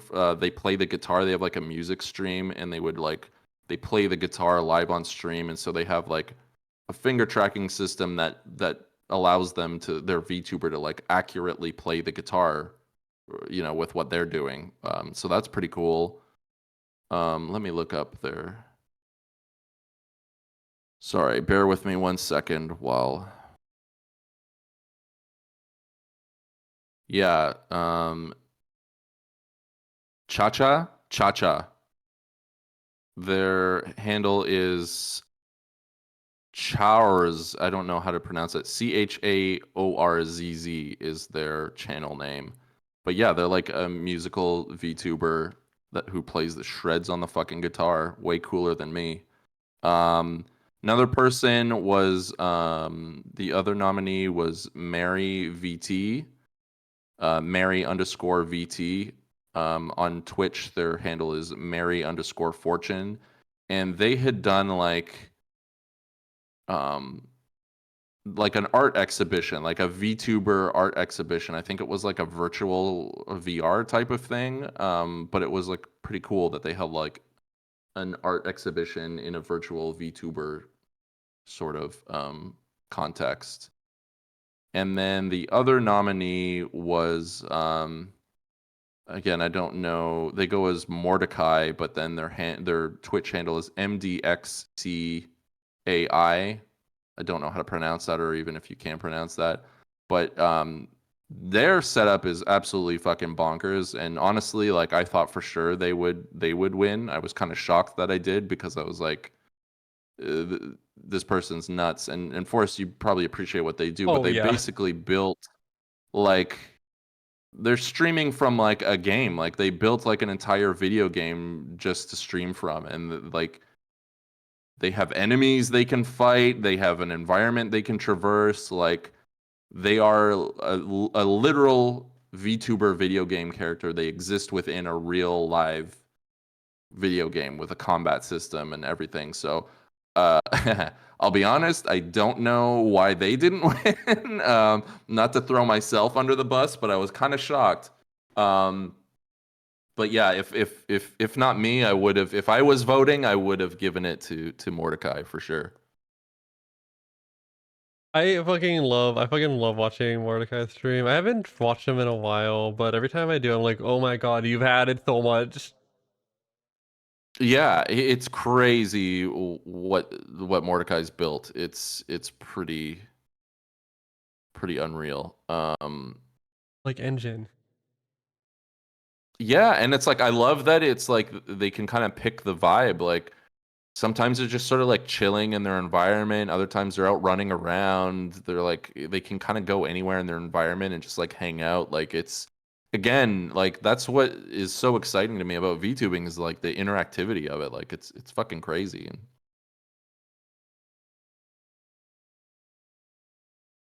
I've seen people say that VTubing is becoming game dev.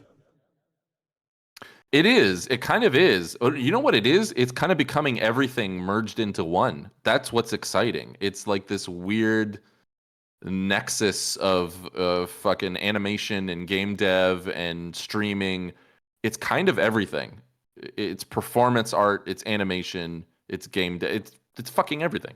Yeah, it's crazy that we're currently onto some new shit, and you can be whatever you want. Real.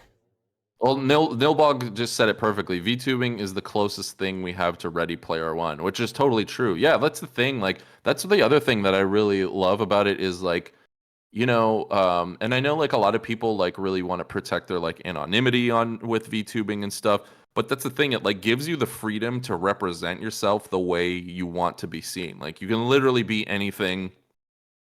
You can be seen for who you truly feel you are, which is like a beautiful fucking thing. And I really love that about it. I feel like it's probably so cathartic for so many people, and I feel it too. Like I feel like, I feel like it makes me feel a little more free when I'm VTubing. I can be like, my weird, awkward self and not feel as like self-conscious about that. Next question. I kill goblins a lot in video game. Due to evil. Are you evil? I'm mischievous, and yeah, I'm gonna hook you up with Mall Santa Mike's phone number because it sounds like you both hate goblins equally. I'm sure he would love to slay some goblins with you, or at least not hire them. But no, I would say I'm like a mischievous goblin. I'm not evil. I'm not good or bad. I'm chaotic neutral. I'm just a little mischievous guy. I like calling up strange people and having a conversation with them. That's about as evil as I get. Next question. What's stopping you, or really anybody, from taking their VODs and broadcasting them on a public access channel at 4 in the morning? Holy shit. Who asked that? Oh. That's actually a brilliant fucking question. That's actually a really Archibald, that is like a brilliant. Okay, here's the thing. Now we're onto something. You got me excited with this, Archibald. Is public access still a thing? Does that still exist?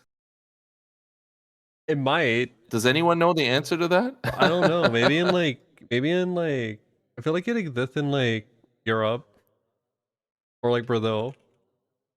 The idea of simulcasting, of doing a VTuber public access special and getting everyone to fucking tune in and watch it on TV, which most people, I guess, don't have cable anymore, so maybe it's not a great idea, but I don't know. There's something about that that's like really charming and layered. I don't know. I like that idea a lot. Someone should take those raw time animated clips and air them on public access. I don't know. I swear to God, I feel like we could keep talking about public access because there's something about it. I remember there was like a public access show that I watched when I was like in middle school in Toronto. And again, it was like a man on the street kind of show. It was just like this guy, this like nerdy guy would just go up to people on the street and just, it's exactly what you see now is popular like on TikTok and shit. He would just ask them weird fucking questions and just get them to answer. And that was the whole show. And, you know, at that time, you know, like there wasn't really anyone doing that kind of shit. Like now it's a dime a dozen on like, it's the easiest form of content, you know, like to find on like TikTok and shit. Yeah. Um, Harassing stream. But yeah, harassing strangers, you know, that genre, that good old genre. But I don't know, I loved it. And I remember like I drew like fan art for the guy on with my mouse. I drew it with a fucking mouse in Flash I had at the time. I didn't have a tablet yet. And I emailed it to him and he showed it on the fucking show and he showed it on the public access show. And that like blew my little middle school brain and I thought it was the coolest shit ever. I thought I had like arrived. I was like, wow, that's amazing. But yeah, I don't know. Like, and again, that was like an early form of VTubing. Like, I got to interact. You know, I'm sure this guy had nobody watching him. I'm sure I was the only person emailing him in his inbox, you know, that week or whatever. And like on the show live, he showed the drawing I did. He talked about it, and yeah, it was like early VTube. It was like I was chat, and I was thrilled. It was so fucking cool to be able to like interact with this show I was watching. So I don't know, like again, maybe it's nostalgia, but like I love that feeling and I want to capture it with my own work and I want to experience it through other people's work. There's just something so fun about it to me. Oh my god, I want to investigate public access too. Oh my god, wait, that means I could also wait. If you're on public access, I mean they can watch it. We have to look up if public access still exists, and honestly, it would be really, I'm not shitting you, it would actually be really wild and interesting to do like a VTuber variety hour like on actual public access cable and just like switch from one stream to another, to kind of cycle through a bunch of different streams and just because you know anybody who's watching that is probably like a boomer at a like, you know, I want to blow somebody's mind. Whoever's still watching public access. This is crazy. We can do this. I could see you on public access. That would be really wild. I don't think anyone would actually fucking see it. It would just be like kind of like the novelty of it, but I'm sure I'm sure some hospital has public access running. that's what I'm saying because you know anyone who's watching public access in 2025 for sure they have no clue what a VTuber is, for sure. And second of all, yeah, it's probably in a retirement home or in a hospital or somewhere. It would just be such a mind fuck for whoever's watching that to see this pop up. Real as fuck. Next question. Stream Iron How Mouse did the Opera Lola to the Bunny nursing homes. commission They'll come love to it. That would be pass? fun. Oh, whoops, sorry. Oh, sorry. I gotta shut up. Say it again. How did the Lola Bunny commission come to pass? Oh, yeah. Again, that was just so I work at Warner Brothers. It was also kind of in response to the whole AI thing. That was also sort of like a motivator to learn how to use like character animator and stuff because you know the threat of AI is becoming more and more real if you work in a creative field. And what fuels that? What fuels that? And it's because studios, the mandate is never going to go away. They want things faster and cheaper, right? So my thinking was, let me learn a tool that allows me to do a form of animation. Again, it's not like feature quality animation, but let me learn how to use a tool that does a type of animation very quickly and very cheaply. In fact, in real time. How about that? Live. because I think it's important, part of this like fight that we as artists have with AI, we need to learn how to adapt. We need to show alternatives to AI. And so the VTubing and the tools that we use, it felt like, okay, you're looking for a cheap, inexpensive way to do topical live content. Here, you can use this tool and it still uses artists and employs people, and you don't even need to flirt with AI for this kind of shit. So that was sort of like my motivation behind it. Nilbog and I were kind of like showing them all kinds of different stuff. Nilbog did some really amazing, like, on the CG side, did like some really amazing tests with like facial tracking, different types of characters, and all that kind of stuff. And I was doing it on the 2D side.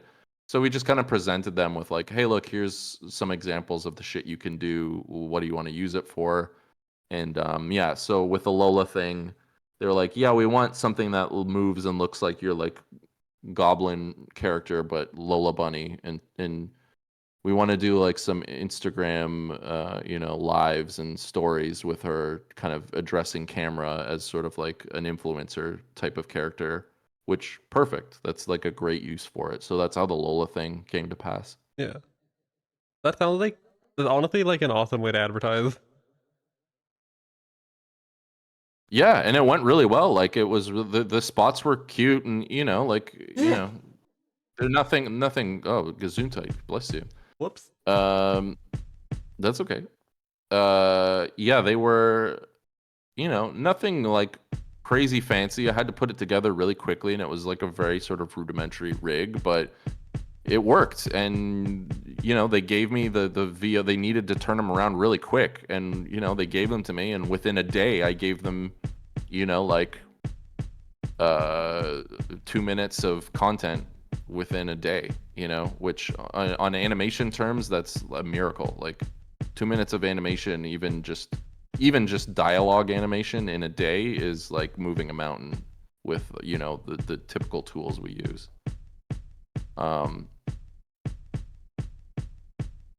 But yeah, and hopefully from there we can expand on the idea. Hopefully from there it can go from a simple rig to something a little more complex, and maybe they'll want to invest a little more in it, and we can build something more complex or robust or whatever, The Lola Bunny influencer arc. Yeah. I mean, there's zero. There's like maybe 2 female Looney Tunes characters, like, and I like, they did like a Lola. They kind of redesigned her for these things, and her design was really cute. They definitely, like didn't sexualize her as much, which is kind of nice because that was like her whole thing in the original Space Jam was like hot bunny. That's it. That was her personality. So I like that they've kind of given her like a little more of like a personality, and it's kind of cool. She was advertising like a new all women's basketball league. It's kind of a perfect mascot for that, Yes, thank you, women. Shout out to women. Thank you, women. Happy National Women's Day. Can you name another woman? Lola Bunny. All right. Who are they? Yeah, what are the female Looney Tunes characters? Because there aren't many of them. It's Lola Bunny, Petunia Pig, The witch. the Witch Hazel, and that poor cat that Pepe Le Pew is always harassing. I don't even know if that cat has a name. And we're not even naming the women. That's like so awful. Yeah, exactly. She's just like She's just like the victim of Pepe Le Pew. Oh, the old woman? That poor cat. Oh yeah, what's isn't her name just like Granny? just Like I don't even Granny? think she has a name Oh either. my god, we need to give Yeah. women more names. I know. She didn't have a fucking name, but The like Looney Tune thing I remember the most watching was the Looney Tune show in 2010, where it's just like a sitcom. oh yeah. This- Yeah. So in my brain, Lola Bunny is just like that. It's just that character because I thought she was so funny. Yeah, that was great. That was probably the best like iteration of Lola for sure. I mean, it was like Kristen Wiig, and they made her like this kind of like quirky character. It was like, oh, cool. And she actually was like probably one of the funniest characters, on that show. So Like Daffy and Bugs in that show were so funny to me, and I wish there was more of it. I never I like the current version of Daffy Duck. I like the Eric Bauza version of Daffy Duck. I never really liked like the asshole. It's weird. Daffy had like two character arcs. Like there's the asshole Daffy Duck and there's like the manic, loony, insane Daffy Duck. Yeah. It's weird. He's always like one or the other. I kind of prefer the new one. That movie, I just actually saw that new Looney Tunes movie too.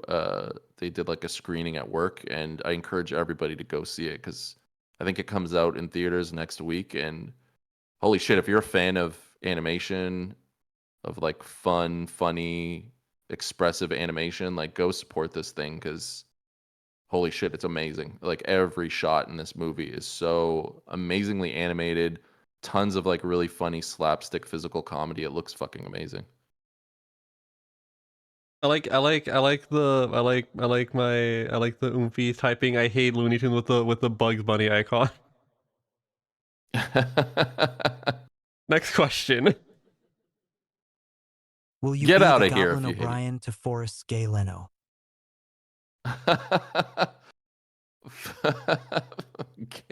Forrest, is that who you aim to be? You're trying to be like a So I've never watched Jay Leno clone? So I've never watched Jay Leno or Conan O'Brien.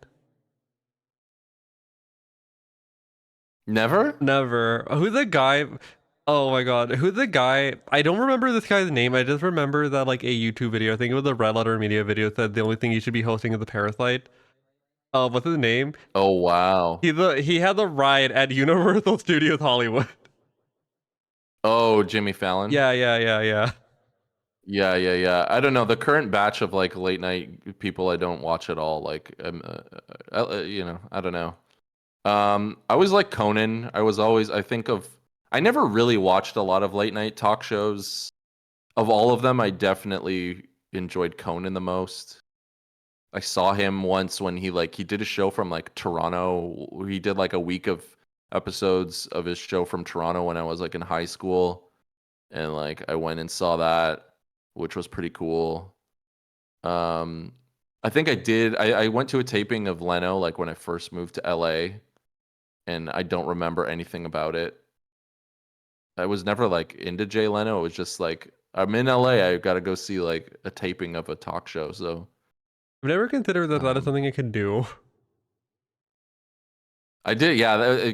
I think as an outsider coming to LA, like that was like the thing to do when I first moved here. Like I went to like a taping of like Jimmy Kimmel and Jay Leno and all the studio tours and all that kind of shit.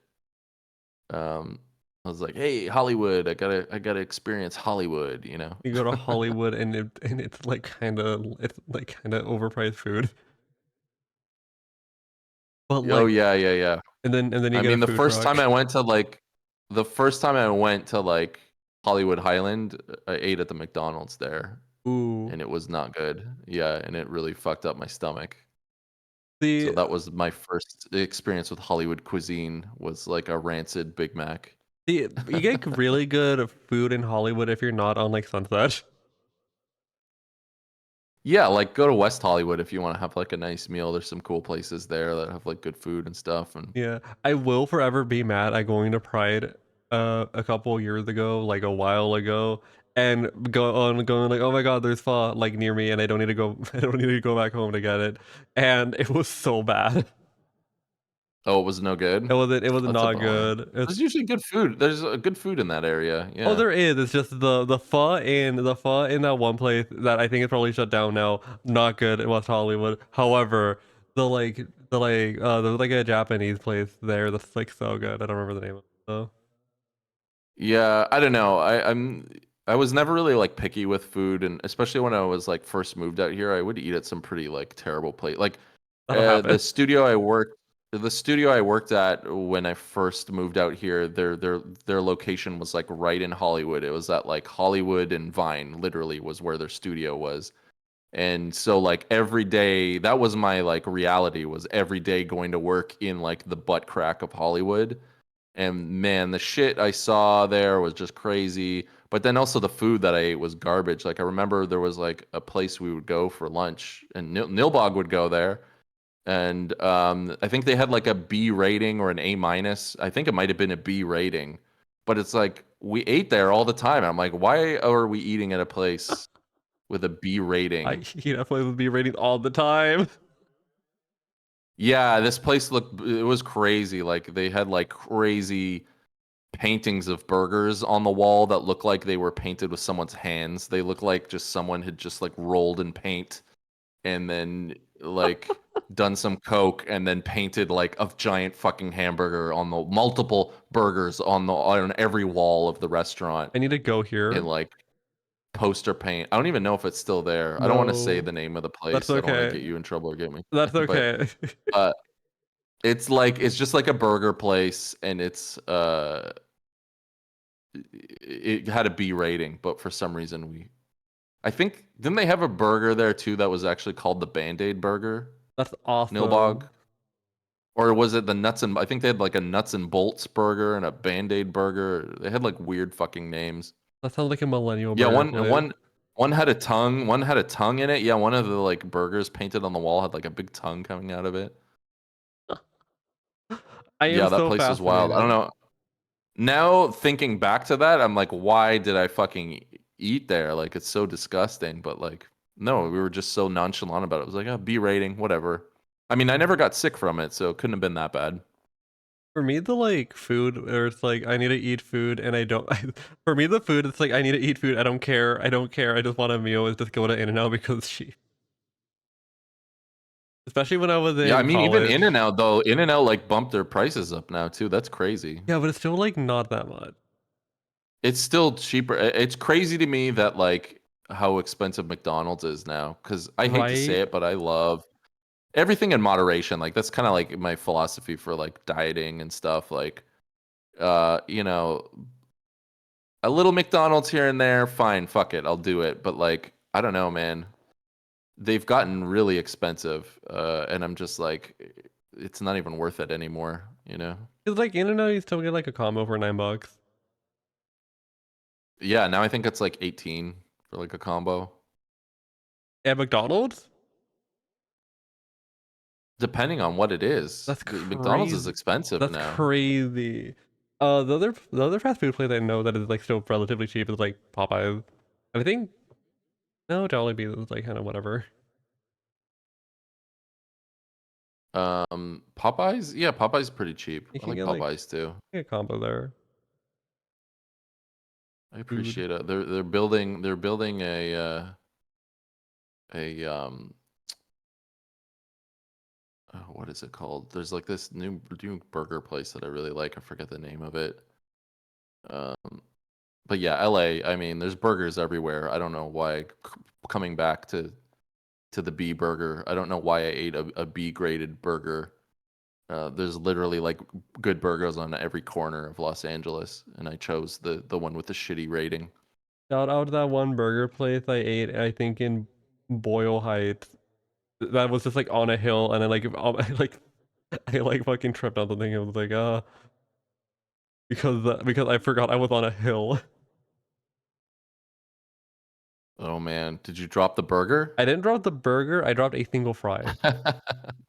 Oh, okay. That's you can recover from Well, it that. wasn't a That's fry. okay. It was a fried zucchini. Oh, hey, I like that. I like that. I like when there's like some selection of sides. I love I like fried an onion ring. You don't find onion rings often enough. I like a good crispy onion ring. real. I don't remember the name of the place I went to. I was like 16, and I think it shut down. Well, shout out to LA Burgers. They're good. Yeah, the donuts though. Ooh. Anyway. Anyway, let's Yeah, love continue a before we donut. start talking about LA and then accidentally give out information that we shouldn't be giving out. My address is. Anyway, next question. Why do you think podcasts have replaced radio talk shows? Is it a product of the acceleration of technology? Is it the byproduct and asynchronous life? Is it something else? I think it's just convenience, right? Like, I'm sure we could get deeper into it, but I feel like with a podcast, you can listen to it in your car on your car radio. You can listen to it on your phone. You can listen to it on your TV, on your computer. Like, there is something valuable about radio, and I do like it as a medium. I think it's really kind of interesting and um again, like I don't know why I was always fascinated with that stuff. Like when I was like a kid, I would like try to call into radio shows all the time. I don't know, maybe I was just like hungry for like fucking attention or something. I don't know. But like I don't know, I liked interacting with that stuff. And again, like it's a bummer that that site Blog Talk um got shut down because it was like an amazing place to find really bizarre, weird radio shows. It was like a weird blend between radio and podcasting. But yeah, I don't know. I mean, I'll be honest, I don't actually listen to a lot of podcasts. Only if I'm like specifically want to hear a certain one or a certain topic. But there's not anything I really listen to like religiously. Again, it's kind of overwhelming. It's kind of like a blessing and a curse. Like we have more variety of content than we ever have before, but it's like that thing when you're trying to decide like what to watch on Netflix. Like you just kind of like freeze up and you have like almost too many options, and it becomes hard to find what you want, you know? Yeah. But yeah, I don't know. I think podcasting is great. I think anything that makes creativity more accessible and is a good thing. We're in a sense podcasting right now. Yeah, kind of, pretty much. All right. Next question. Are you aware of the show Beyond Vaudeville? It seems like something you'd know or be interested in. No, what's Beyond Vaudeville? Just the title of it sounds like it's up my alley. We Google. Because I have not heard. Beyond I don't think I've heard Vaudeville. of this. New York Public Thanks. Access. Oh, okay. See, that's the thing with the public access stuff is like it's so regional and it would only air in that one little region. And so like everyone has like a memory of a public access show from their area, but like you know, unless it got posted online at some point, like no one else is gonna know about it. I gotta look that up though. What's the premise of that one? The talk / variety show features amateur talent and nostalgia-inducing celebrities held with the confines of a crowded Manhattan-based public access television station. I'm gonna check it out after this and find it on YouTube. I love a good. There are some really good like public access compilations on YouTube that just kind of show like clips from like a highlight reel of a whole bunch of different ones. But I'll look that up. Thanks for the recommendation. I'll recommend. The show is insane. I'll recommend you. I'll send you a Mr. a Let's Paint TV thing after the stream because I don't know if I can show it on stream. Yeah, I would love to check that out. No, yeah, yes, please do because I love that shit. I don't know why I find it like endlessly entertaining, that stuff. Because it is endlessly entertaining. But next question. I'm writing it down. Beyond Vaudeville. Yep. What is your answer to on the street type stuff, skits, or in between interviews type stuff? It seems like an unexplored boundary for a virtual live talks how. That would be cool. That would actually be really fun to do somehow, like an animated on the street segment or a VTuber on the street segment. I don't know how that would work, but it would be pretty fun. I have talked to some people about like real live people about coming onto my stream like on a green screen. So like there would be like a real person behind the desk with Goblin and we'd be interacting like that. So that's sort of in that vein, but yeah, I don't know, that would be fun. I'm sure there's a way to do it. I'm sure we could crack that nut. I'm sure we could figure out a way to put Gob on the street harassing strangers. Real. Next question. What's going on with you from the waist down? Well, Forrest has finally put that question to rest tonight. I'm wearing a very nicely fitted purple loincloth. As you can see, if you direct your eyes to dead center of your of Forrest's computer screen, you will see maybe a slight wedgie, maybe I am, that loincloth might be riding a little high. I'd pick it, but I would pick it out, but I'm a little embarrassed. I want to be modest on stream. I don't want to go digging to get my loincloth out right now. But yeah, no. Two very supple little green cheeks nestled in a purple loincloth. Can you describe it like a TikTok influencer describing a hole in the wall restaurant that you have to check out, run, don't walk to? Well, my ass definitely has a B rating from the health from the health inspector. It's a B rating. I want to say the name of that place, but I can't. But yeah. Thank you, Forrest, for finally. It's canon now. My purple loincloth is canon. After stream, can you It will appear again. After stream, can you please send me the name of that place? I want to go. I'm gonna go. I'm gonna go to like a show next month. I need to go I bet there. you it's still there. Somehow, I bet you it's still fucking there. I'll give you the name of it. Yeah. All right.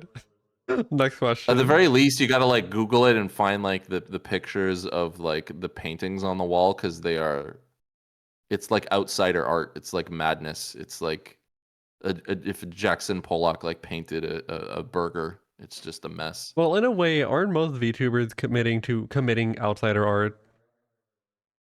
Yeah, it kind of is. That's why I love it. It's like very unconventional and yeah. But we're insiders getting the next question. Who stole twitch.tv/thisisgoblin question mark? See, I made Archibald, that's a good question, and I feel like I've been called out, and that is totally my bad. Before I committed to the name This Is Goblin, I committed the cardinal sin of not checking if the channel name was available. Oh no. So unfortunately, my Twitch channel is This Is Gob, and then on all my other socials, I'm This Is Goblin. So I have failed at the at branding myself consistently across all social media platforms. I have failed. I get a B rating, probably lower. I'll give it an F. But yeah, no, I don't know. I don't know who they are. They don't seem to be active. I don't know. I haven't. I was fine with This Is Gob. It hasn't caused me any problems, but part of me was like, fuck, I probably should have checked that first before I committed to the name. Next question. Doth thou receive I the Big Bang or the Pangria?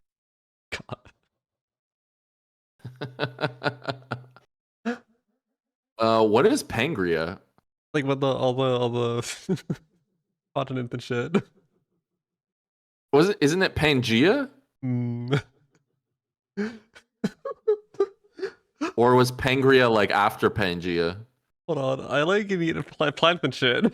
Sorry, let me find the video because I probably sound insane with this.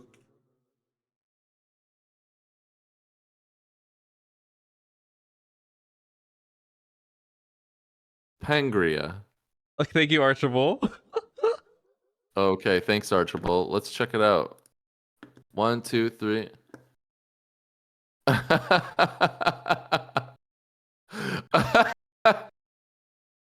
Okay, so yes, he did mean Pangea, but it's Pangria.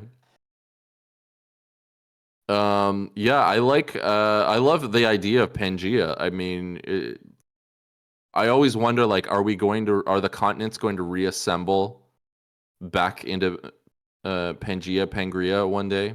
Will we all just like collide and mash into one landmass again? Do you want like an 4 million years from now?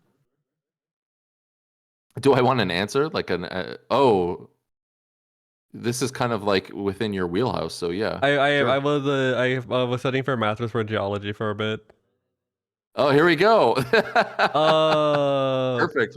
no, Will Pangea make a comeback? Forrest, enlighten us. no, sad face. Oh, why not? So the way that continents are moving, a lot of the continents are moving like apart from each other, and the continents have already moved apart from each other, and they're kind of, some of them are getting further from each other, some of them are buckling under each other, and a lot of them are like constantly in like a state of erosion. So we're not gonna go back to that because That's a the plates are moving. The plates are moving, and the plates were all together like earlier on and shit. You know, plants What and are the shit. two most likely continents to collide? Oh well, currently India. Currently, well, India was an island for the longest time, and then it collided with Oh, cool. Asia, which is why the Himalayas is there. Oh, wow. This is now my so we figured it out. My computer game is an educational game. We're learning now. Yeah. The That's cool. their continent is being moved all over the place. It's crazy. It's fucking crazy. I love shit like that. I love going down that YouTube vortex of like this dumb, like not dumb, I shouldn't say that, of just like obscure like science videos. I love that shit. So watching one about like I forget the name of like the time on Earth, but it's sort of when like giant insects were like the dominant species, and like the atmosphere was like it had the highest oxygen content it ever had, and like we would die if we were there then. And it's just so interesting. I love like Earth has been like an alien planet a million times over before it arrived at us. You know. At Dingtown Bunny, California will never separate from the U.S. because it is on the same plate. The only part that can potentially separate is the part that's on the Pacific plate, which is a very very small part on the very very western side, which I live on. I'm on a different continental landmass than everyone else. Well, so that's a bummer. So we're never gonna get Pangea again. We're never gonna get like one giant massive continent ever again. No Pangria, sad face. No Pangea. Oh, Calif- I'm kind of bummed out about that. California would just like will just continue to slide up against stuff. I'm It'll doxing my just plate. which way is it sliding? Is it gonna like head up north to Canada? Is it just It's gonna going up. Oh, nice. Cool. So one day potentially California will cross into Canada. Not even California, just like LA. And like Oh, okay, just LA. just like LA up to like not even Ventura, like what's Oxnard and like whatever's above there. Like I think Man, that's about it. I felt that earthquake the other night and that scared the shit out of me. There was an earth. Yeah, like last week, I think. Oh shit. That might have Or been this week. Was it this week or last week? I don't I know. don't I live next to remember. a train, so how the earthquake I can't register if it's an earthquake or a train. Forrest Nilbog just DM'd you photos of the burger paintings from inside the restaurant. Oh, I need to see this. I need to fucking see this. Nilbog What is just sent this? them. Yeah, that place is like just I don't know why even like the paintings should be enough as like a warning. Do not eat here. Tostada. We ate because the painting. We ate there because of the painting. Oh, I don't want to show these just in case. Because I don't want to dog. They were all over. Then they have like window murals. They had like window murals and stuff too, and like it was just sensory overload. Fucking crazy. All right. Next question. Next question before the LA continues. Which cryptid would make the best tuber? And we're back to it. Which cryptid would make the best tuber? I hate to say it, but probably Mothman. I mean, there's just everybody wants to fuck Mothman. He already has the audience. He has the sex appeal to go all the way. I know that's not like the most original answer, but it's the truth. I think Mothman would kill it. What about President? Yeah, or the Nightcrawler. Marvin would be. I mean, if you want to see a cryptid, he's sort of like a side character, but Marvin is a redeem on my channel. You can summon Marvin, the disembodied tentacle. He's another California native. So Yay, California. Next question. yep. Question for Forrest. Who was your childhood cartoon crush? Okay, so the first character I was like so fucking down bad for was hold on, what was his name? I was so down bad for Gaara from Naruto for like 1 week, and then I completely forgot about him. And then I entered having a psychosexual obsession with Banjo from Banjo-Kazooie up until now, until now. It has not gone away. I could see it though. Banjo's like just a good dude. Just something, I don't know, man. There's something. What specifically about Banjo like appeals to you? Like, what is it? What is it about him that like resonates? He's a weird little guy wearing like slutty shorts. Like that's all I really want. He is poured into those fucking shorts. Let me say. Yeah, like those shorts. Like shapely. Those shorts fit him the way this loincloth fits me. Yeah, just like painted on. Yeah, like you must understand. You must understand. I do want to ride in that backpack. Like you have no idea, bro. Like I don't know. So He's fun. like kind of. it. He's like triangle / square shaped, and that's just like appeals to me like viscerally. He does have like a really particularly appealing design. There's something about him.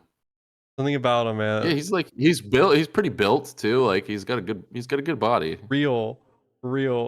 I just want. Yeah, low poly. He is a low poly hunk. He's a low poly himbo for sure. Yeah, like I like men. I like men that are a little dumb. That's like all I want. And like wider than me. Like that's really all I want. Wide and tight shorts. Real. I need to make millions of dollars so I can commission something most foul. Oh, I'm sure there's plenty of it out there. Sure there is, but it doesn't involve me, and it will one day. Oh, okay, I see. If you start seeing some crazy shit happening in the ecosystem, you know who won the lottery. That's fair. That was such a fun stream, though. That would have been a good one to dissect. That would have been a good one. We actually, when we did that, like, I was worried that, like, oh man, like, a lot of the submissions would be like the same thing over and over again. I don't think we had like, I think we had maybe one repeat, but we critiqued like, I don't even know how many, like dozens of people's cartoon crushes, and all of them were such like really good, unique characters. Like, people delivered. People are very creative with their cartoon crushes. Tuxedo Mask? Yeah, Tuxedo Mask was the only one that appeared twice, of course. Of course. I fucking love Sailor. But then yeah, everything else was like an original crush. Nilbog had a really good one. We got into some of, like, we talked about like our baseline crush, and then we also talked about like some of our more like obscure ones. I'm really trying to think of fun. other crushes I had that were like, well, I mean, I had like the common ones. I fucked with Lucario and Pokemon of that nature. Yeah, like there's just some that like everyone had a crush on these characters. That's what they were like. Yeah, like the establishment picks. Yeah, exactly. But I always like the weird ones. I always like the like. We all had like a secret shame crush. Which one's yours? That's what I'm here for. I talked about it on the stream. I was really into. I don't know why. I think just because she was just overtly sexual, but I really liked Mrs. Bighead on Rocko's Modern Life, because she was just like, I don't know. She had like a major like MILF energy. She was just she was always trying to like bang her husband and he didn't want to like put out for her. So then she'd like there was like an episode that's banned where she tried to seduce Rocco. This is like a kid's cartoon. This is what I grew up on. And she's like inviting him over to like help her zip up her dress and he walks into the room and she's like ass naked and her big green ass was like right there on screen. And as a kid I was like, whoa, okay. All right. All right. Naked cartoon frog? Sure, why not? I'm in. Yeah, that show was what that show was like very sexual though. I don't know how they got away with that shit. There was like a lot of I think there were 2 episodes that were banned. There was the one where yeah, like Mrs. Bighead, she's like in a sexless marriage and she's trying to seduce Rocco and have an affair with him, which that was the story of the kids' cartoon. Was about her actively trying to pursue an affair with Rocco and cheat on her husband. And then the other one was they had like a Heifer threw like a nudist party at Rocco's house. And that was the whole premise of the episode too. And I think that one got banned as well. But If I watched that show at the time, I probably would have had a crush on Rocco. Rocco is really like yeah, even I had a crush on him too. Like he's like because he's so like he's just like a nice he's like the he's just a little neurotic, a little anxious, but he's just like a nice guy. I would have wanted him so badly. I mean, like, I watched my first exposure of Rocco's Modern Life at like length when being able not YouTube 240p clips and being like, what are they saying? I can't understand. Well, when the movie Oh came yeah. out, and I was like, ooh, this guy, ooh, non-threatening feminist guy right here. They're gonna do crazy Rocco? things to you, yeah. Yeah, I like I love Rocco. He's such a little he's a sweet little guy. I don't know what my shames were, what my shameful crushes. Because I didn't have that many crushes on anything, because I was like too. I don't know. I don't know. I'm not ashamed of There anything. were no, yeah. I mean, I talked about it. It wasn't that obviously that ashamed about it, but you know what I mean. Like, I meant like the ones that are like more obscure, like the crushes that are like unconventional. Maybe that's a better word. Oh, of course. The unconventional ones, because yeah, like you said, of course there were like the ones that we all lusted for, but I mean, Mrs. Bighead, she's like a blob cartoon frog. I think it was just again like, you know, she was just overtly sexual. So it was like, hey, all right.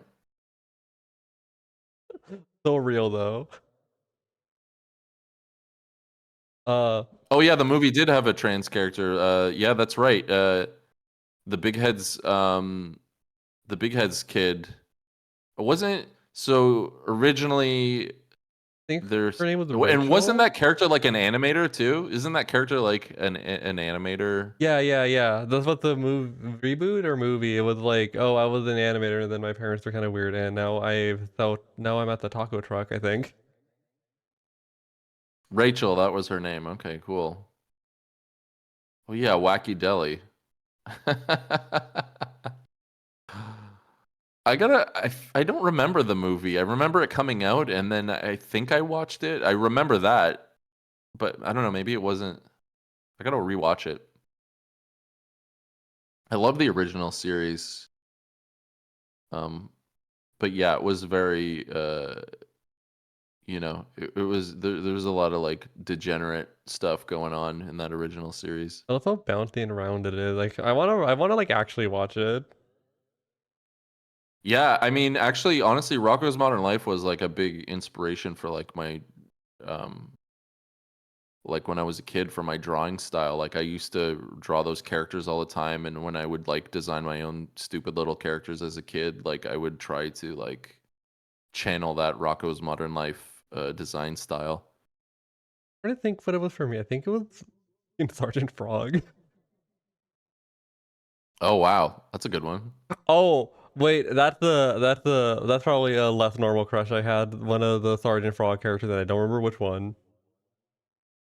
All of them. Probably all of them. That's okay too. You can have multiple crushes, why not? True. But next question. Who's your dream person you want to boss up with? Who I want to boss up with? I don't. I'm gonna sound like a boomer right now. What does boss up mean? I don't know what that means. Like queening out.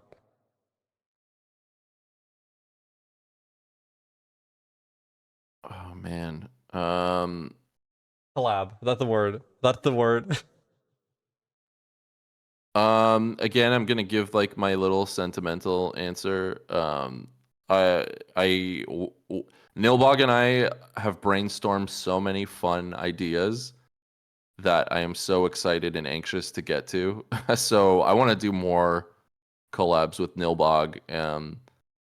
Yeah, we're always like cooking some little ideas, but we have a couple that I think are like really particularly good and unique and fun that I want to like get onto. But yeah, it's more Nilbog and Goblin.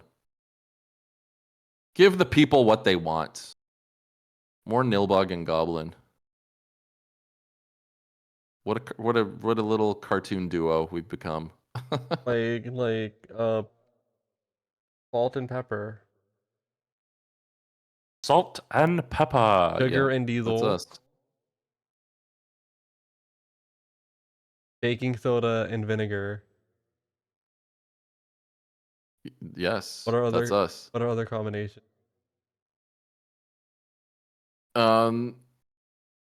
Yeah, peanut butter and jelly, chocolate and peanut butter. What else goes with peanut butter? Peanut butter and honey. Just everything A goes with viral peanut Dubai butter. chocolate bar.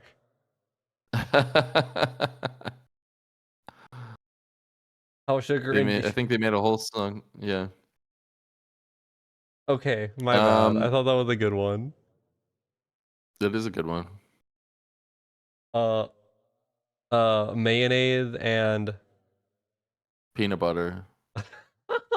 Everything goes with no, for real. Everything goes with peanut butter. peanut butter is so It's good. You nuts. can make so many like It's sauces. nuts. It's peanuts. Yeah, Like it literally goes with everything. peanut butter, peanuts, and like tomato. Oh my god. Oh, I've never tried that. That sounds wild, but I can see that. That makes sense to me though. I like did it on accident one time. And I was like, oh, this tastes kind of weird. And then I had it again. I'm like, oh, this tastes kind of good. But it's like, to me, that's like the similar, like, like we put like jam and marmalade with peanut butter, and it's like a little, Yeah. Like little acidic, little citrusy. like a satay. Like satay. That's like so fucking good. And that's like peanut. What is this? Nilbog's Fool's Gold loaf sandwich? Oh, not the Oh my Elvis. God. Not Elvis. No. Oh God. Not Elvis. Not Elvis. God, look at that thing. It looks like someone's torso chopped in half. It's like what we're looking at here is like a peanut butter and jelly sandwich, but it's like an entire loaf of bread that's been hollowed out and filled with PB&J and butter It's and like bacon. everything. It looks like someone's torso's been sliced in half, and we're looking at their like cross section. We're looking at their like intestines. It's disgusting. Grey's Anatomy. Click for meat. Oh my god. Sorry, I just remembered like I was scrolling. I unfortunately watch Grey's Anatomy clips on TikTok. That show's That's okay. crazy. Do they? I never watched it. Do they show like a lot of like? Is there a lot of? They show as much Gore as or the what, ABC will let you show. I mean, more so crazy as in, I just saw a clip of a woman who shot someone in the hospital because because she put a gun in her pussy.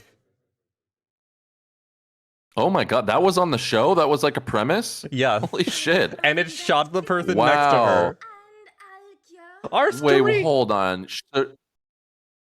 Sorry.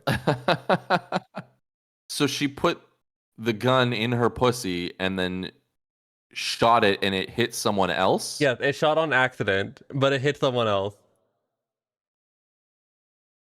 Oh my god. Oh, she put it. Oh right, yeah, sure. She put it in there by accident. Yeah, by accident. We all know what she was doing. No, she We shot all by know. accident. Oh, okay. Yeah. That part. Yeah, that part. The initial penetration was definitely not by accident, but Yeah. that's wild. I cannot believe that's an episode. That's a premise on Grey's Anatomy. That is, I've everything I thought of that show was incorrect. That show is fucking batshit. I just like opened up TikTok like right now to not break my streak. I need to get on Grey's Anatomy TikTok and see what that's That all show about. is crazy. There's so much crazy shit in that show. Like there's I the mean, one of the first episodes is a guy just like swallowing 11 like Barbie heads. what? What the fuck? And they make it a point, it's like, do you want to know? And then like Meredith, the main doctor girl, like does a little head turn, like flicks her hair and says, no. I will say though, like, I have a family member who's a nurse, and they do deal with some pretty insane shit. Like, she would come at us with some pretty like wild stories where we're like, that can't possibly be real, and she's like, no, that's what we did today. But yeah, people love sticking foreign objects in themselves. There's a lot of that. Donate $500 No to stick judge, foreign no, object in me. yeah, no judgment. Under the right circumstances, I get it. But yeah, maybe not a gun. Maybe not. Maybe not a dozen doll heads. Yeah. Pick your battles. Oh, Pick and your foreign objects wisely. next question. Dream blunt rotation? Wow. Oh man, that's so hard because like what with real people or cartoon characters or fictitious characters. A Um spread. I will say, you know what? I'll be honest right here. Nobody, because I really don't like smoking in a social setting. My ideal, I like to hit the pen when I'm cozy in bed by myself with a movie, and that's it. Like that's like the only time I enjoy smoking. I'm like way too anxious of a person to smoke socially. I just get like way too in my head and start freaking out. Next question. Thoughts on Chapel Green? Oh my gosh. What's Chapel Green? Does Any anyone have relation it? to Chapel Roan? Does anyone have it? Hold on. This is core. Send me the link. Okay. Here you go. I'm sending it in the Twitch chat. Okay, great. We can all experience it together. 3, 2, 1, go.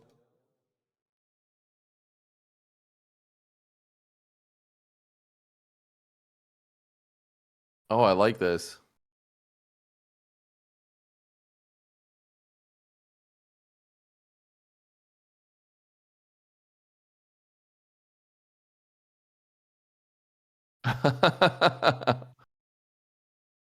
This is okay. This is great. This is a good edit. This is real. This is real. This is awesome. What am I even doing? What am I? I can only aspire to create something like this. Like this kind of stuff actually really does like this type of content. Like I'm in a way I'm like weirdly jealous of it because I'm like I don't think I could ever come up with this. Neither can I. It's like so simple. And like I'm so blind. It is. That's the thing. It's like that's what makes me so. It's like it's so simple, and yet like it would never occur to me. I know almost. I feel like it's so simple that it requires like crazy amounts of creativity to just whittle something down to this type of I don't know. I admire this kind of content in a weird way because yeah, I feel like it takes a special kind of way of thinking. Like Pixar could never do this, and it would have like so much No, more appeal than whatever the fuck they're making. no, I think most people can't even comprehend something like this. They can't imagine it. And now it's a reality. Now it's a real thing. I don't know. I actually don't even know what Pixar is up to now. Who knows? I mean, I don't know. I haven't really watched a Pixar movie in a minute. I'm like googling Pixar. Okay, Yeah, what is their next? I'm sure they're doing aren't they doing like another Toy Story or something? always doing another Toy Story. They need to make millennials There's cry to always keep another their Toy business Story. afloat. That It's sounds true. so toxic. Millennial tears. Yeah, no, yeah. Disney was built on millennial tears. Are you kidding me? There's a movie called Elio coming up. I have not Okay. heard of this at all. Me neither. Pixar keeps dropping movies that I've never heard of, and then everyone's like, "Oh, you know that movie?" Like this is what it was like with fucking Elemental. It's like, what the fuck is this? It came out, then I no one still talked haven't. about it, then everyone talked about it. Yeah, I know. I still haven't seen that one, but I know a lot of people really loved that one. I never saw it. I don't know. I don't really watch a lot of animated movies anymore. It's not for me. Understandable. Animated shows, TV shows, I'll watch them all. For some reason, I love that. Like I've been watching Common Side Effects, and I think that thing is brilliant. I need to watch. I need Um, to actually watch it because I just watched it and then turn it off. oh, it's so good. I love it. I love it. I love seeing that kind of storytelling in like, you know, Western animation. Like, oh, the Western animation's definition of adult animation is always just like, for the longest time anyway, was like stoner humor or like adult sitcom kind of stuff. And so it's kind of nice to finally see like other genres being explored with like what they did on Scavenger's Reign and now this. I think I remember watching adult animated TV show, Carol and the End of the World. I was like, whoa. I love that it's finally kind of um different types of adult animation. They're finally realizing that people will watch other genres. I Have you seen Carol? I love that show. I know of it, but I haven't watched it. It's good. You recommend? It's pretty good. It has some moments that I've are seen like, clips and I've seen whoa, clips and stuff, but I need to like actually sit down and watch it. man, it's a pretty good watch. It's not that long. It reminds me of a movie that I'm not gonna name because it's embarrassing. It's embarrassing. It's embarrassing. Why? What movie? No Melancholia, judgment here. Oh, Melancholia? What's wrong with the Melancholia? director, Oh, who directed it? Are they a problem? Lars von Trier. Oh, okay. Okay. He had a bit of a sympathizing with a certain artist from Austria moment Oh no. Okay. in front of the cast All and right. crew Well. where they all just like looked at him. Oh geez. Okay. Well, let's not talk about Melancholia then. Next question. Next question. What's Kill Melancholia? slash Never heard of marry it. Next slash question. fuck. Howard Stern, Larry King, Joe Rogan. Crazy. Oh. I mean, definitely. Okay.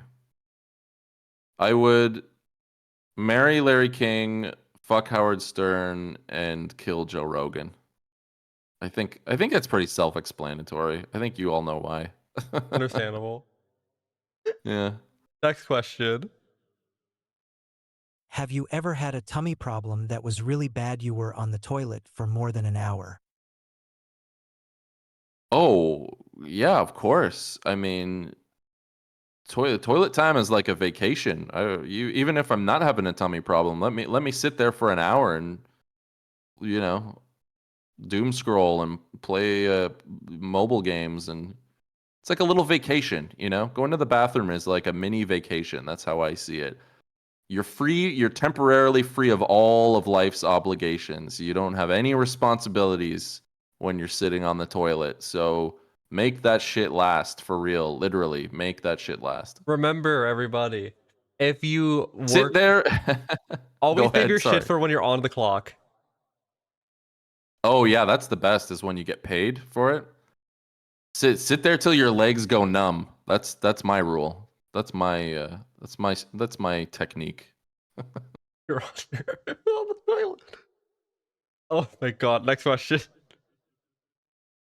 As unfortunate as they were, the unifying effect of the LA fires on our shared VTuber space cannot be overstated.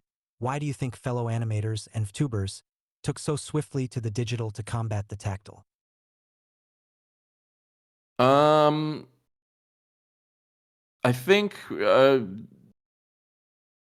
that's a good question. I wonder why. I mean, I've noticed that just VTubers in general are very like, it's a very like charitable community. Like, I know Bug has done like Bug and Lala have both done like various charity streams and raised a ton of money for like some amazing causes.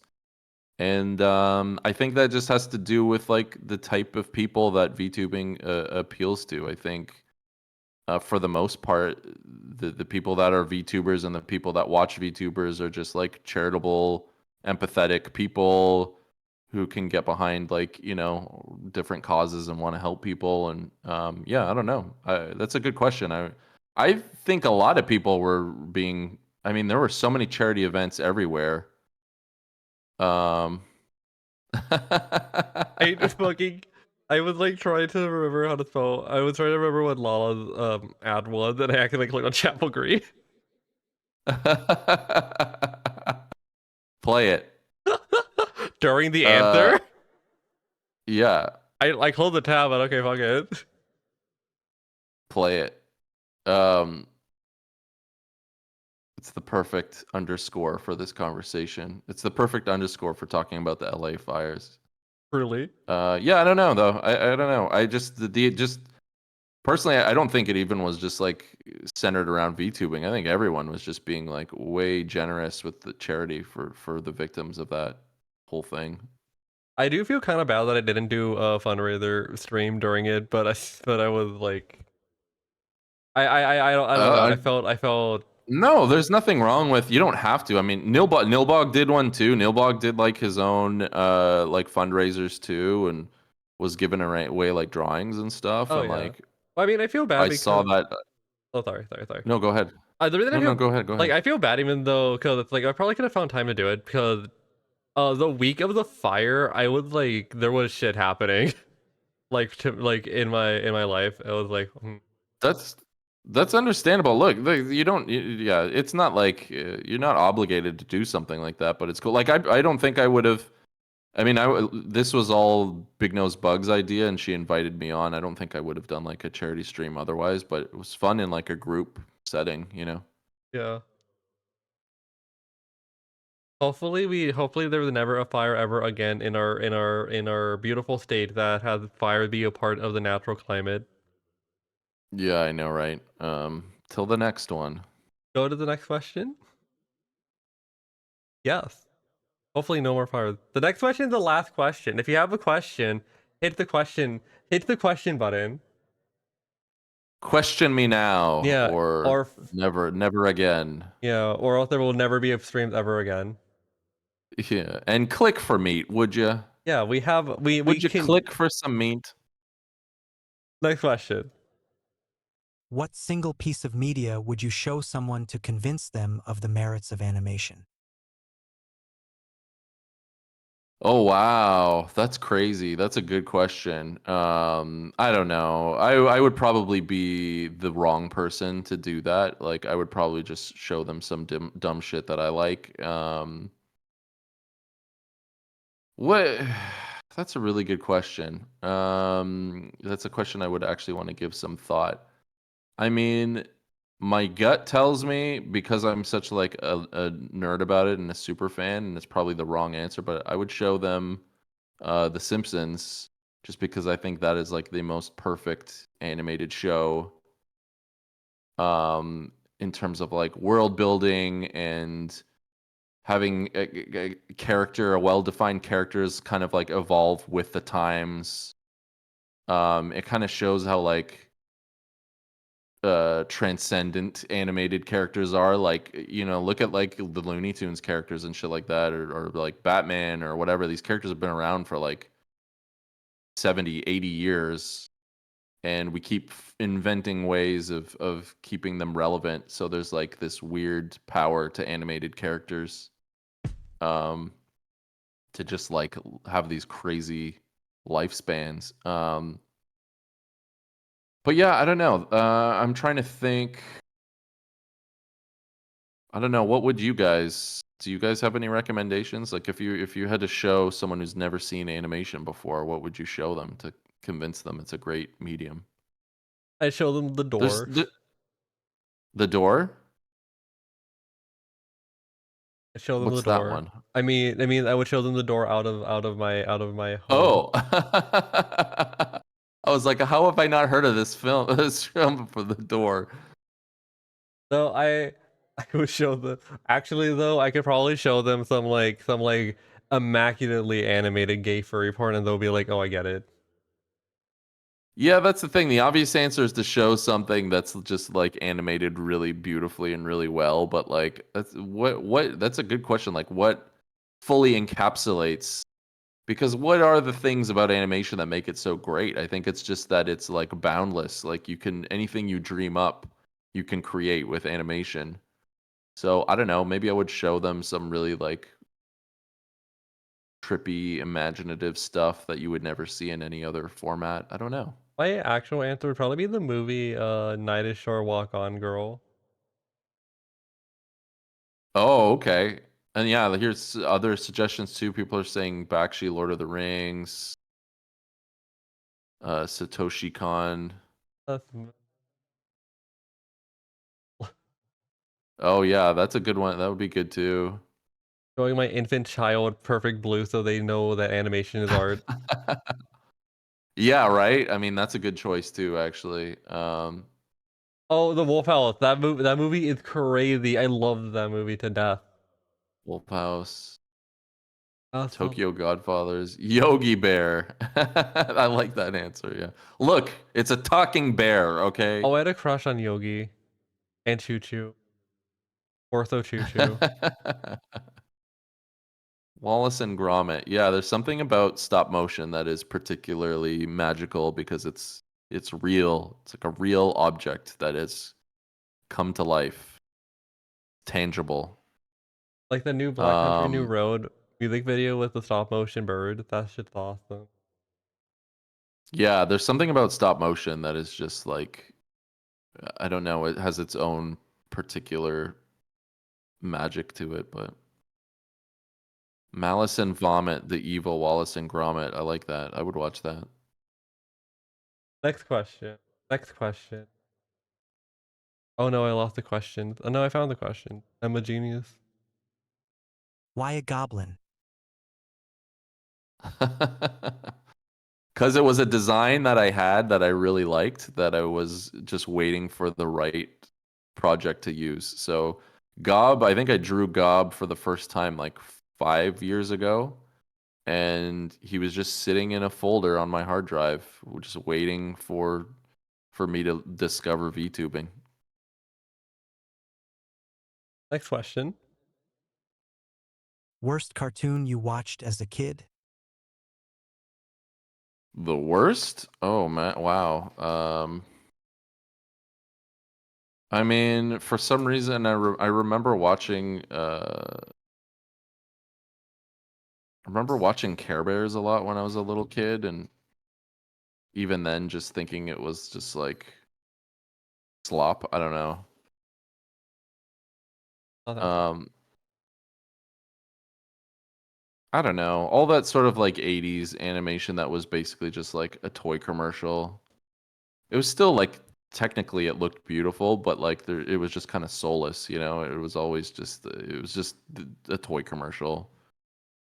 I was lucky. I kind of like grew up with like 90s animation, which was sort of like a renaissance for creator driven shows. like the pendulum swung hard in the opposite direction away from like the 80s where every animated series was sort of just like created by a corporate entity solely to sell something, you know? The meat's broken. Oh, the meat's not clicking? And I resolved the meat. Click for meat. Maybe the meat works now. Meat works! Meat fixed. Meat fixed. Everyone click for meat. Make sure it works. Oh yeah, look at that go. Oh, meat. Oh, we're so meat. Thank that you, meat is clicking. I feel... Shout out meat. Is meat like live? That channel? Is meat live right now? Is meat streaming right now? Is. But actually, shout out meat. I love her model. I was watching her. She had like a 3D like walking around stream like not that long ago, and I was like enamored by I was enamored by the idea of just like walking around like. Oh, I know Falcon meat. I've seen meat. Oh, cool. Unfortunately, that's not the Nice. meat you get. If you want the meat to go all the way, you have to go. You have to click it 2,500 times. 2,500 times. We got there once, everyone. We can get there a second time. It was well worth it. Yeah. Next question. Wait, hold on. I want to answer too. As a child, I hated Max and Ruby because they were always so mean to Max. Oh, yeah. That's true. And I was like, no. And I also hated, I don't know what other show I hated. I didn't like that for whatever reason. I don't even have like a reason. It just like, I think it was maybe just the way it looked really turned me off. I always saw that like Raccoons show on when I was a little kid with that like weird cigar smoking anteater character. Oh. You know what I'm talking What are you about? talking about? I've never thought, but I know, oh my god. I don't know. Was it an 80s show or a 90s? It was always like on though. They just like ran it in like syndication forever.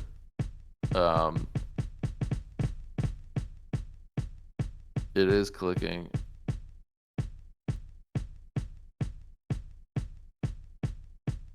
Oh, the Smoggies? No, I remember that one too. That I didn't mind. I didn't mind that for some reason. I think just because the villains were like fun in that show. Another show, different note. I hated the Snorks. And Snorks, I yeah. don't know why. Yeah, there's just something like viscerally unappealing about those characters. Yeah, it was called, I think the show was just called Raccoons, but the Raccoons, the Snorks, yeah, I just maybe the way they looked, I don't know. There was just something unappealing. Ooh, these creatures look weird. Okay, I've never seen this raccoon show. Yeah, like I don't even know what the premise was. I don't even know. There were like a bunch of raccoons, and then there was like this like evil anteater guy who was always smoking a cigar. Yeah, the bent dick nose guy. That's always what he looked. That's what he looked like. Oh, I also hated Captain Planet. Captain Planet was decent. It's because he scared me. Because I would always wake up. Because the only time Captain Planet ever played when I was a child was at 4 a.m. when I woke up after overheating and having a nightmare. And I turned on my TV and I saw Captain Planet and he made me more scared. I don't know, but he's... Didn't, Nilbog, didn't you say you had a crush on him too? I had a crush on my sleep paralysis team. Yeah, I mean...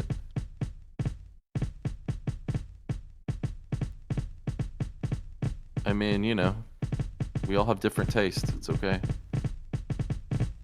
Next question. Captain Planet was a total himbo, yeah. Real. Next question. What's the best piece of animation and why is it Akira? Yeah, I mean, it's hard to beat that. I mean, that like checks all the boxes. I know it's like an obvious answer, but yeah. I don't know. What is it? What do you, Forrest, what do you think? Why is like Akira the thing that everyone points to? 80s had the vibe. I probably haven't seen much Yeah. else, honestly. not honestly, Yeah, but true. like I feel a lot of the time when people say like Akira best one, it's like It's like you're not tapped the fuck in, but it is very good. It's like one of the things where it's either you're tapped the fuck in and you're like, yes, it's Akira, or you're not tapped the fuck in and you're like, yes, it's Akira. Either way, you're right. Yeah, Either way, that's accurate. Yeah, that's accurate. like it's legitimately just really cool. I have not seen it in 10 years. Yeah, I haven't seen it in a long time either, but it definitely like checks all the cool boxes, the cool factor boxes. Next question. If you were a Scooby-Doo villain, what costume monster would you be? I would be a goblin for sure, but when they pulled the mask off, I would still be a goblin underneath. I would just be a smaller goblin, disguised as a hobgoblin. Ooh. Santa, do you think That's a callback, people? Bringing it back around, guys. Do you think Santa fucks with hobgoblins? No, he was very adamant that he only hires elves and that goblins are. He's quite discriminatory against goblins of all kinds. Highly unfortunate. Next question. Yeah. Is mayonnaise an instrument? I think anything could be an instrument if it produces sound. Smack some mayonnaise, you could sample some mayonnaise for a song, sure. We'll do that for not the work anime.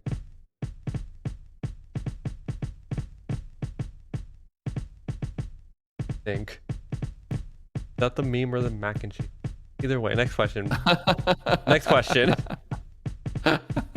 Is Yoda a goblin? Yeah, he's like a space goblin, correct? Yes, he is. Ooh. Next question. You're a Canadian guy. Favorite NFB animated short?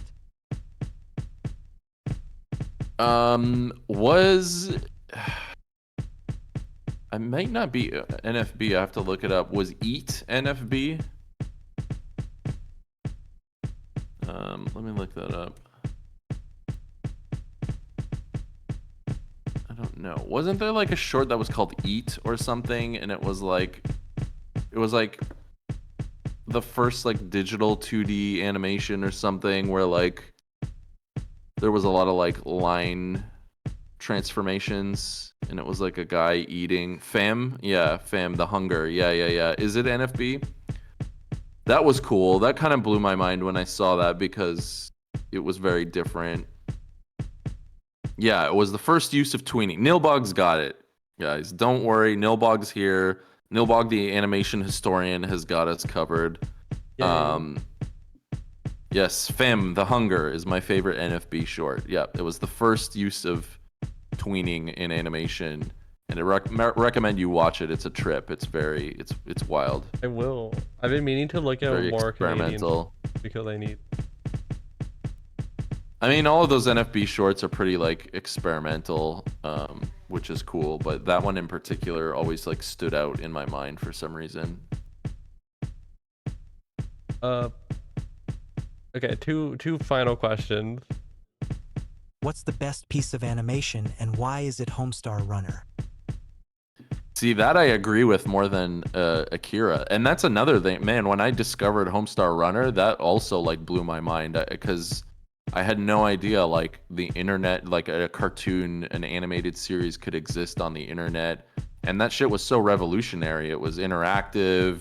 There were games. There were, the website was interactive and had all kinds of Easter eggs. And yeah, no, Homestar Runner is fucking iconic. Homestar Runner is like the Mickey Mouse of the internet, I think, of internet cartoons. Yeah, I adore Homestar Runner. I wish I watched more of it as a child. It was great. I loved it. I used to watch it like religiously. Next question. Who is the most famous goblin you have in your phone contact list? The most famous goblin. I got. I can't. I have my Willem Dafoe trigger on my model, so yeah, let's say Willem Dafoe. He's my goblin inspiration. And now for the final question. Favorite Newgrounds Animation? Animation. My favorite Newgrounds Animation. Oh man, that's a tough one. Was Salad Fingers Newgrounds? Pretty sure. Like 98%. Yeah. If Salad Fingers was Newgrounds, probably Salad Fingers. I always really liked that creepy horror vibe in cartoons, like really genuinely unsettling, which you couldn't really get outside of the internet, you know? So again, like similar to Homestar Runner, like I feel like you know, that early internet animation kind of like was similar to like where we are now with VTubing. It just kind of like opened all these doors to, you know, what else can animation be, and just broadened the scope of it, you know? And that concludes the viewer question segment of the stream. Now we move on to the final portion. Are you ready? Hey, thank you, everybody. Thanks for the questions, everyone. I appreciate all your questions, and I hope you enjoyed the answers. Thank you everyone for the question. So it's time for me to ask you more questions, and then the final question. The third question segment. Yeah, no, this is great. I've been asking you a lot of questions. Tell me a story about a mundane thing you still think about. A mundane thing I still think about.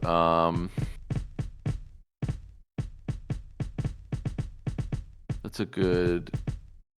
It's art related, but I think about it a lot, and it's like it's pretty mundane, but it's also like a really fond memory. When I was in 6th grade, I had a friend that we would pick. He would come home with us at the end of the day. His mom worked late, so he would come home with me, and he'd usually have dinner at our place, and we would hang out. And we had like religiously, and we would do this for like I think a year and a half. I think actually it was like from 5th grade into 6th grade. So every single day he would come over, and we had the exact same routine every day. We would go up to my room, we would put this like mat on the floor, and then we would start drawing comics. And we had like these, we each had our own little characters, and we would come up with stories together and write and draw comics together. And it's just like a really pleasant memory of like being creative, and the first time I can remember like having a creative collaboration with a friend. And yeah, it was always just very calm and peaceful, and we would just kind of like joke around and brainstorm ideas, and most of the time we would just be like drawing together in silence. And but it was just always I have a very very fond memories of that. I think about it a lot, and it is kind of mundane. It's like very uneventful, but it was just pleasant. Tell me a story about an artistic or musical or streaming experience that you still think about, no matter how big or small. Um, I think um definitely like the first time I got to work on like a project in the animation industry, it felt significant to me, and it blew my mind, you know, like that moment where I was like, oh wow, I could actually this is like a viable career, and I can make this thing a career. So I did like an internship for like an indie studio, and just being able to like work on stuff, and you know, in a professional sense for the first time. It was like a really good feeling. Um, and I had that similar feeling getting into VTubing. It felt like, wow, this is something I can do, and it's fulfilling, and it feels good, and it feels right. Yeah. Tell me a story about a person you still think about. Oh man, Alan. I think about Alan all the fucking time, and this kind of ties into like everything we talked about my fascination with people's stories and interesting characters. But I kind of mentioned this earlier. Yeah, shout out Alan. Except his name was spelled Alan. Fuck. But shout out Alan. It's okay. I'm sure he's streaming. I'm sure he's on right now. But anyways, quick story. He in college, I mentioned this earlier. My summer job was like a landscape design sort of construction company, and Alan was like a guy who worked there, and he was like, he looked like a 5'2" Bon Jovi. He looked exactly like Bon Jovi. He was really short, and he was like he was like a very interesting character. I felt like he could have been like a character on like Trailer Park Boys. He was just really funny, and everyone loved him. He was really likable, but he would always fuck things up on the job site. Like he would always ruin something or break something, or he was very accident prone. He'd have an accident like every job we had, and it was like to cartoonish levels. Like this guy was so accident prone. Um, but everybody loved him, so he never got fired. He would just kind of stick around. And there's like one thing I remember in particular that was like one of the funniest things where he had his license taken away from him. He had so many like tickets and stuff that they revoked his license. And so he drove like a Vespa, and I forget if he was even supposed to be driving a Vespa. But we were all like on a job site one day, and it was like out in the country, like out in like a rural area, and it was raining really fucking hard. And this place was like off of like a gravel road, and we're like, oh, there's no way in hell Alan's gonna make it in today to this job. And then we see this like black blob on the horizon, just like speeding down the road, coming towards us. And he like pulls in and like skids to a stop, and it's Alan, but he has like a barbecue cover over him on his Vespa. So because it was raining, to protect himself, he took a barbecue cover and cut eye holes in it and put it over himself like a fucking ghost God. to drive his Vespa in the rain, which is probably the most unsafe thing I've ever heard. Probably the most like resourceful thing and unsafe thing I've ever witnessed in my life. Like I couldn't believe he thought that was a good idea. Like, but I think about that guy all the time because like he was like a living cartoon character. Like he was wild. Like the things he would do and say, and yeah, Alan was incredible, and I think about him a lot. I always wonder where Alan is. Well, this concludes the main part, and now we're at the outro part. I would interview Alan. Yeah, I would. I honestly, I would love to interview Alan. I have a million Alan stories. That guy was wild. I don't know. I don't know where he is. I would love to get in touch with him. He was like a really he was just like a nice guy though. I liked Alan. It was nice to talk to you for X amount of hours. Is there anyone you'd like to shout out?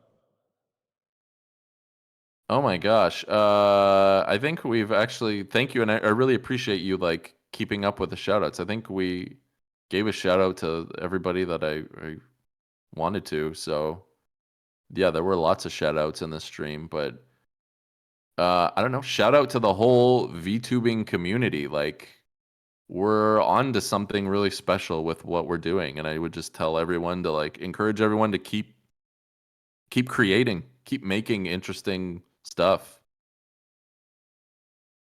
So we are now at the end of the interview. The actual end, not the we heard a couple more questions then, but like the actual end. Are there any parting words you'd like to leave everyone on? I just want to thank you, Forrest. Like, thank you so much for having me and being such a gracious host. And thank you for all the like hard work you put into these streams. Like, again, you make this so easy on us. All I had to do was, jump on Discord. And I get to see you create all this incredible, beautiful work and draw like such a fun interpretation of Goblin. Yeah, no, thank you for all the effort you put into your work. It's really special and beautiful and appreciated. Thank you. Thank it means so much. I'm so happy that people enjoy it. It takes quite a bit. It takes quite a bit, but I'm getting better at it, which is why the interviews recently have been different from the ones. I think I think since Modi, shout out Modi, but I think since the Modi interview, I was like, wait, hold up, there's a new way to go. There's a new way to go, and I started going the new way. They've all been good. I've watched since Nilbog. I've watched the interviews. I need to go back and watch some of the other ones too before pre Nilbog. But yeah, no, they were all very interesting conversations, and you ask like very thoughtful questions, and yeah, it's really fun. I really appreciate you inviting me on. Thank you. And now for the final question, final actual question is there anything you'd like to say to someone who cannot hear this? Um, Don't name them. I won't name them. I will not. I promise. I will not name them. Yeah. Thank you for drawing the arms straight. That's what I want to tell that person. And with that, that concludes the interview with This Is Gob. This is Goblin even.